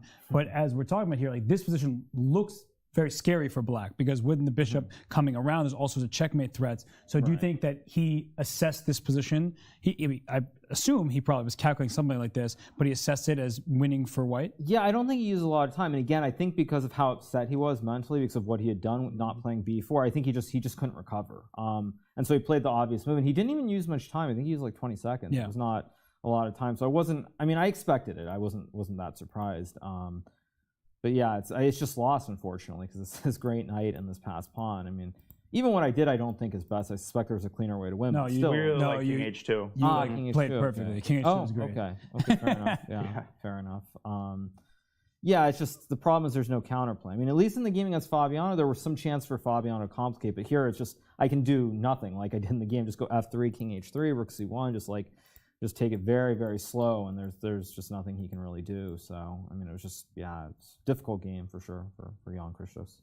So you've got Ding tomorrow with Black. It's a big game. Second place is on the line. How are you feeling going into that game? Yeah, I mean the tournament's been a success regardless of tomorrow. So yeah, I mean we'll see. It's been fun playing against these players. I mean I've been pretty competitive, so I can't complain overall. But yeah, to have won today and sort of just be able to just give it my all tomorrow with draw odds is obviously very nice. Although I mean to be frank again, just like everyone else on the planet, I don't really think second place is gonna matter in the bigger picture, but nonetheless, I'm happy with my play. So just one more game, and we'll see if I can do well. Yeah, and even if second place doesn't ultimately result in a world championship match, coming into this event, right? You did win the Grand Prix to get here. Not so many games played though, so to prove yourself over 14 rounds consecutively against such strong opposition, you've been here before. It's not your first rodeo. You were number 2 in the world at some point, over 2,800. But it must feel good to show yourself, but also everyone, that the best isn't necessarily behind you. Yeah, I mean, I think I said this on my stream many times. I had one goal coming into this tournament. That was basically play well and essentially not sort of commit like let's just say self-harm, so I don't want to use certain words. But basically, I felt like when I played in 2016, I didn't sleep well, I didn't play well. I thought a lot of my issues were because I was just a little bit too serious, perhaps, and put too much pressure on myself. In this event, I had one goal, which is just play good chess, and if I play good chess, I'll be happy. And I think I've played pretty good chess throughout the event, so it's been a success. I not to speak poorly about some of the players here, but I do think the game against Liren that I won that I won against him in the 4th round of that Berlin Grand Prix. I mean, that game was. I mean, that game I think to me is worth more than any of my wins here, if I'm being quite frank. So I'm very, very proud of that win. But nonetheless, to play 13 games so far and to be holding my own, it's just it's gravy basically. So I'm just it's a success regardless of tomorrow, and I'm just very happy overall. Would you say that one of the things that defines your success and maybe contributes to some of the other players' disappointing experience is the fact that you almost enjoy the experience of playing more? Yeah, I mean, I think I've said this before. I think a lot of people have kind of not listened to what I've said because they assume I'm just making stuff up on my stream. But I mean, the problem with this tournament, and in terms of why you saw pretty much everybody melt away, is that it's the only tournament where you can't really play, let's just say, your style. If you get behind, if there's someone running away with it, you have to start taking risks. You have to start really changing it up, and so because of that, there's a lot more pressure. Whereas, like, for example, if Fabiano is on +2 and Jan's on +5, and let's just say it's like a Grand Chess Tour or something, still 14 rounds, but normal prizes, no special prize at the end for the winner. I mean, Fabiano doesn't melt down the way that he does here. He keeps playing his game, maybe wins a game here, a game there, picks up his 10 points, feels very good about himself, and it's all great. But yeah, in this event where you have to take chances and there's a lot of pressure on everybody, it's much different. Whereas for me, it's fun, and I am going to miss it, I have to say. I mean, especially after today, towards the end of this game, I was thinking like it's a little bit sad because it's back to the real world in a couple of days for me. But it's been great, and I think not having the pressure, just playing and enjoying it, playing without the pressure makes a world of difference in the candidates for sure. And you've been on a vacation from streaming, and somebody else who's on a vacation, Nish Giri. Did you see him in the playing hall, and was that a distraction for you? Yeah, he popped in for like 5 seconds. I think that was actually, it was move 40, I think. It was a critical moment when he popped in for 5 seconds. Yeah, it's just, I know, there's something bizarre about seeing Anish in there with his son. It's just bizarre. I mean, time flies, I guess. That's all I can say. It wasn't distracting. It was just surprising to see, because I don't think he's ever been in a tournament with his son, so it was a surprise. But yeah, it's just time flies, I guess. His son's now a sensation. He sat in Donna's chair. He came on the broadcast. So okay. Wow. We had a good time up in the studio. Nice. Yeah, I mean, it's surprising. I mean, to see. I think there are a lot of people who I thought would have qualified for the candidates who didn't. Anish is one of them. Wesley, Levon, etc. But it's tough to qualify, and even for Anish, he had his chance, but he couldn't get out of the groups in that third Grand Prix. So it's tough. But I think everyone who's been here, they deserve to be in this tournament. There's a reason they're here. Timur, everyone's busy saying he doesn't belong, and then picks up that win against me, picks up that win against Ding, 2 very nice victories for him. So it's what it is. Yeah, and well, we're going to have some featured chat questions for you, Hikaru, sure. here.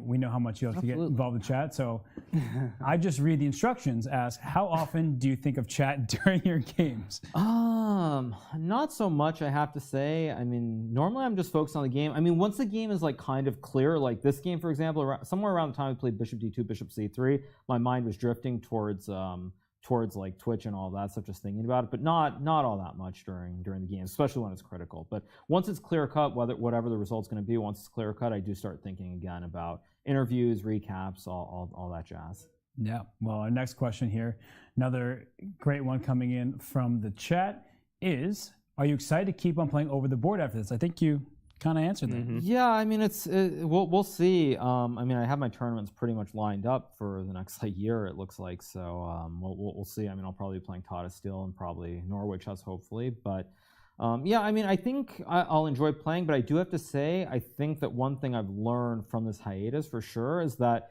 when you're playing all these events like the Grand Chess Tour week after week for months on end, I think it's very hard to stay motivated to enjoy the game. I think like Vichy is also a good example of that, where he hadn't played in a long time. And so I think because of that, when he played in Norway, it was just very fresh. He was motivated, and it was a lot of fun to play. And so I think, I mean, finding that balance is important. I'll still obviously play over the board without a doubt, but I mean, I do stream as well, so it'll be a mix. Yep. And one more question. Yep, Don, this is all you.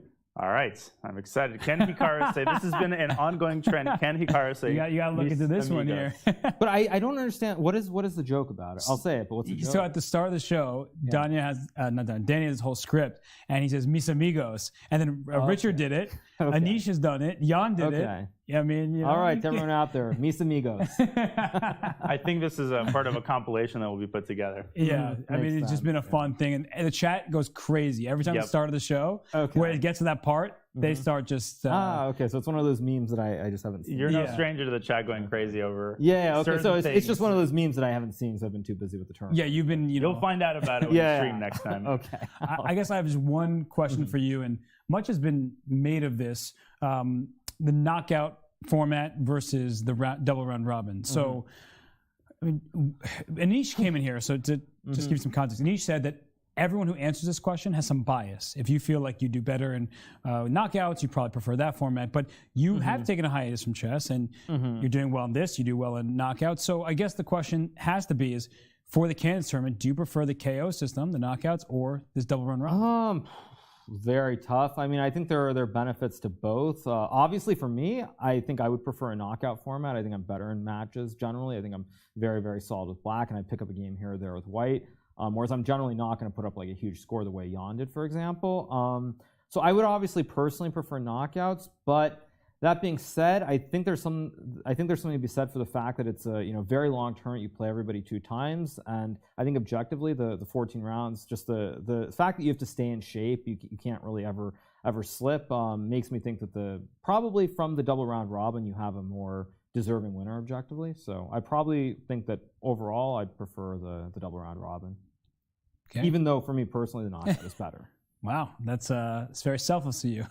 Well, I mean, again, I think that's the thing. For me, it's not really, these days, it's not really about what is going to favor me the most. I could use another example where I think that, just to talk about an event on chess.com, the Rapid Chess Championship. I mean, I think the reason that I've qualified for the knockout every single week is because we play without increment.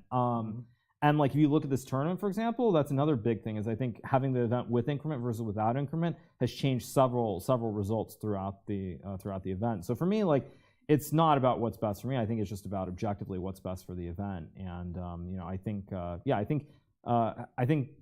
like the 14 rounds more, but I do think that if you're gonna have the candidates without increment, you have to have the other events without increment, or you have to have all the events with increment and this event with increment as well. Because I think that I will just say, I think for Fabiano, playing without increment, I mean, hurt him immensely. I mean, the couple times that he got really low on time without the increment, he made blunders, and I think with increment, for Fabiano, it would have been better. So I think you have to pick one or the other on the time control as well. Well, thank you, Hikaru. We really appreciate your insight. Congratulations on the win today. We'll let you go rest and prepare for your last round tomorrow. Great. Thank you, guys. Have fun. All right, that was Hikaru Nakamura off a fine victory over Jan-Krzysztof Duda. We see that in round 14, the most important game of the round is for second place. We see it third on the graphic. Liren with the white pieces, Hikaru Nakamura with black. Almira, we could talk about all the other matchups, but we got to talk about Liren versus Nakamura first. What are your thoughts? Well, my thoughts are that I really want to be Hikaru Nakamura for a day. I've been struggling with self-confidence my whole life, and just watching this interview makes me happy. So I think that Hikaru, well, it's a game of chess. He will try to do his best once again, and I think the pressure is on Liren. For sure it is. And Danya, Hikaru just said his repertoire with black is very solid. So Liren's repertoire with white usually puts pressure on his opponent. What are you anticipating for that game? Yeah, Ding has to not overthink it and not try to do everything in 7 moves, which I think is what he tried to do against Timur. And Ding also has to prepare for a surprise. So his response to something new that Hikaru throws at him has to be measured, it has to be objective, and he's got to be okay with an equal position if that's where they go after the opening. I think he has to aim for something complicated with mutual chances, but I agree with Almira. Hikaru's in a good spot emotionally, mentally, and Ding has a very, very difficult task ahead of him to beat Hikaru on demand. Especially Hikaru in the form he's been in, and we see the other matchups. Jan Nepomniachtchi, he doesn't want to lose that game. He actually said as much that it was painful for him to lose in the last round against Liren at the previous Candidates Tournament. He gets the black pieces against Jan-Krzysztof Duda, and Duda's having a very tough event. Almira, do you expect Jan Nepomniachtchi just to play something solid, try to make a draw? And what do you think Jan-Krzysztof Duda's mindset's at? I think Jan might use against Jan-Krzysztof the Petrov if Jan will play e4, but nevertheless, if Jan-Krzysztof wants to put up a fight, he needs to dig deeper in his opening repertoire and to start with d4 tomorrow. But I'm not sure he's very motivated. He is going to be very motivated. And look at those lifetime scores. Liren, first of all, never beat Hikaru, and Duda has only 1 win and 3 losses against Jan Nepomniachtchi. Yeah, it's not good for Liren, but he first time for everything, perhaps, and he's going to try to get that done. And Richard reports, speaking of somebody who hasn't seemed overly motivated, Danya, he gets the white pieces against Rajabov. I think both these players wouldn't mind a half-point split. Yeah, I think it's safe to say, but I think that Report, if today's opening is any indicator of his mindset, he's going to play until the end, both until the end of the game and until the end of the tournament. I don't think that he's going to give himself a rest day. Rajabov certainly wouldn't mind that, but I think we're going to see a fight. Well, everyone will be happy to see that because Report, his style has been awesome. And the only other game, for tomorrow is Alireza with the black piece against Fabiano. Fabiano probably was counting on that game to mean something. He has the white pieces and 3 wins and 0 losses, lifetime score against Alireza. But Almira, for Fabiano, all the players who've come in for interviews have said that it must be incredibly disappointing for Caruana after the great start that he had and all the expectations he undoubtedly had to try to get first place here. Even if it's disappointing, he can still finish a tournament on a positive note. On the other side, Alireza Firouzja didn't play a very good game today, so I'm still waiting for him just to play a simply good game of chess. It's been a while in this tournament. It has. This tournament has been going on for a long time, and for some players like Alireza Firouzja, Jan-Krzysztof Duda, they find themselves down there on the standings, and you're right, Alireza would like to end on a positive note and maybe give himself some motivation towards his future events. And this round, 13, it is over. We know who's going to win this tournament. It is Jan Nepomniachtchi. He's already clinched it. It's in the bag with 1 round to spare. And as we conclude the second to last day of competition here in Madrid, we leave you with the best moments from round 13 at the candidates, including Jan Nepomniachtchi's draw and win of the tournament. So we'll see you all tomorrow, same time, same place. I think that he's a bit nervous. Very interesting, unorthodox decision, but the intention of that decision is crystal clear. He does not want Jan-Krzysztof to move that knight off of g6. And he wants to win with the chess.com pin on his jacket, because I just saw him move, and that looks like a chess.com pin. Snappy. Yeah, how come I don't have one of those? Then after rook takes b5, it's checkmate. Knight c2 and rook d1. Oh my goodness. I mean, out of nowhere. Again, I don't like to overanalyze body language, but Alireza just seems uncomfortable. He seems like he might be thinking, like, am I actually in danger of losing this game, which was supposed to be unlosable after my opening? Black can start with rook b8 and hit the weak spot. And if you play b5, then c5. Oh my! Get that out of my face. Oh my goodness. I don't think I've ever seen this many clear pass pawns in a Super GM game. This is, I mean, it's over because White's pawns are going nowhere. But look at the chair. There's no jacket on the chair, which means Hikaru's wearing it. What jacket might be? Yeah, we know what that means. Hikaru puts the jacket on, the game is over. So he already was fooled once into playing on in a position he shouldn't have, and I don't think he's going to do the Jan second can round. smell it. The repeating moves.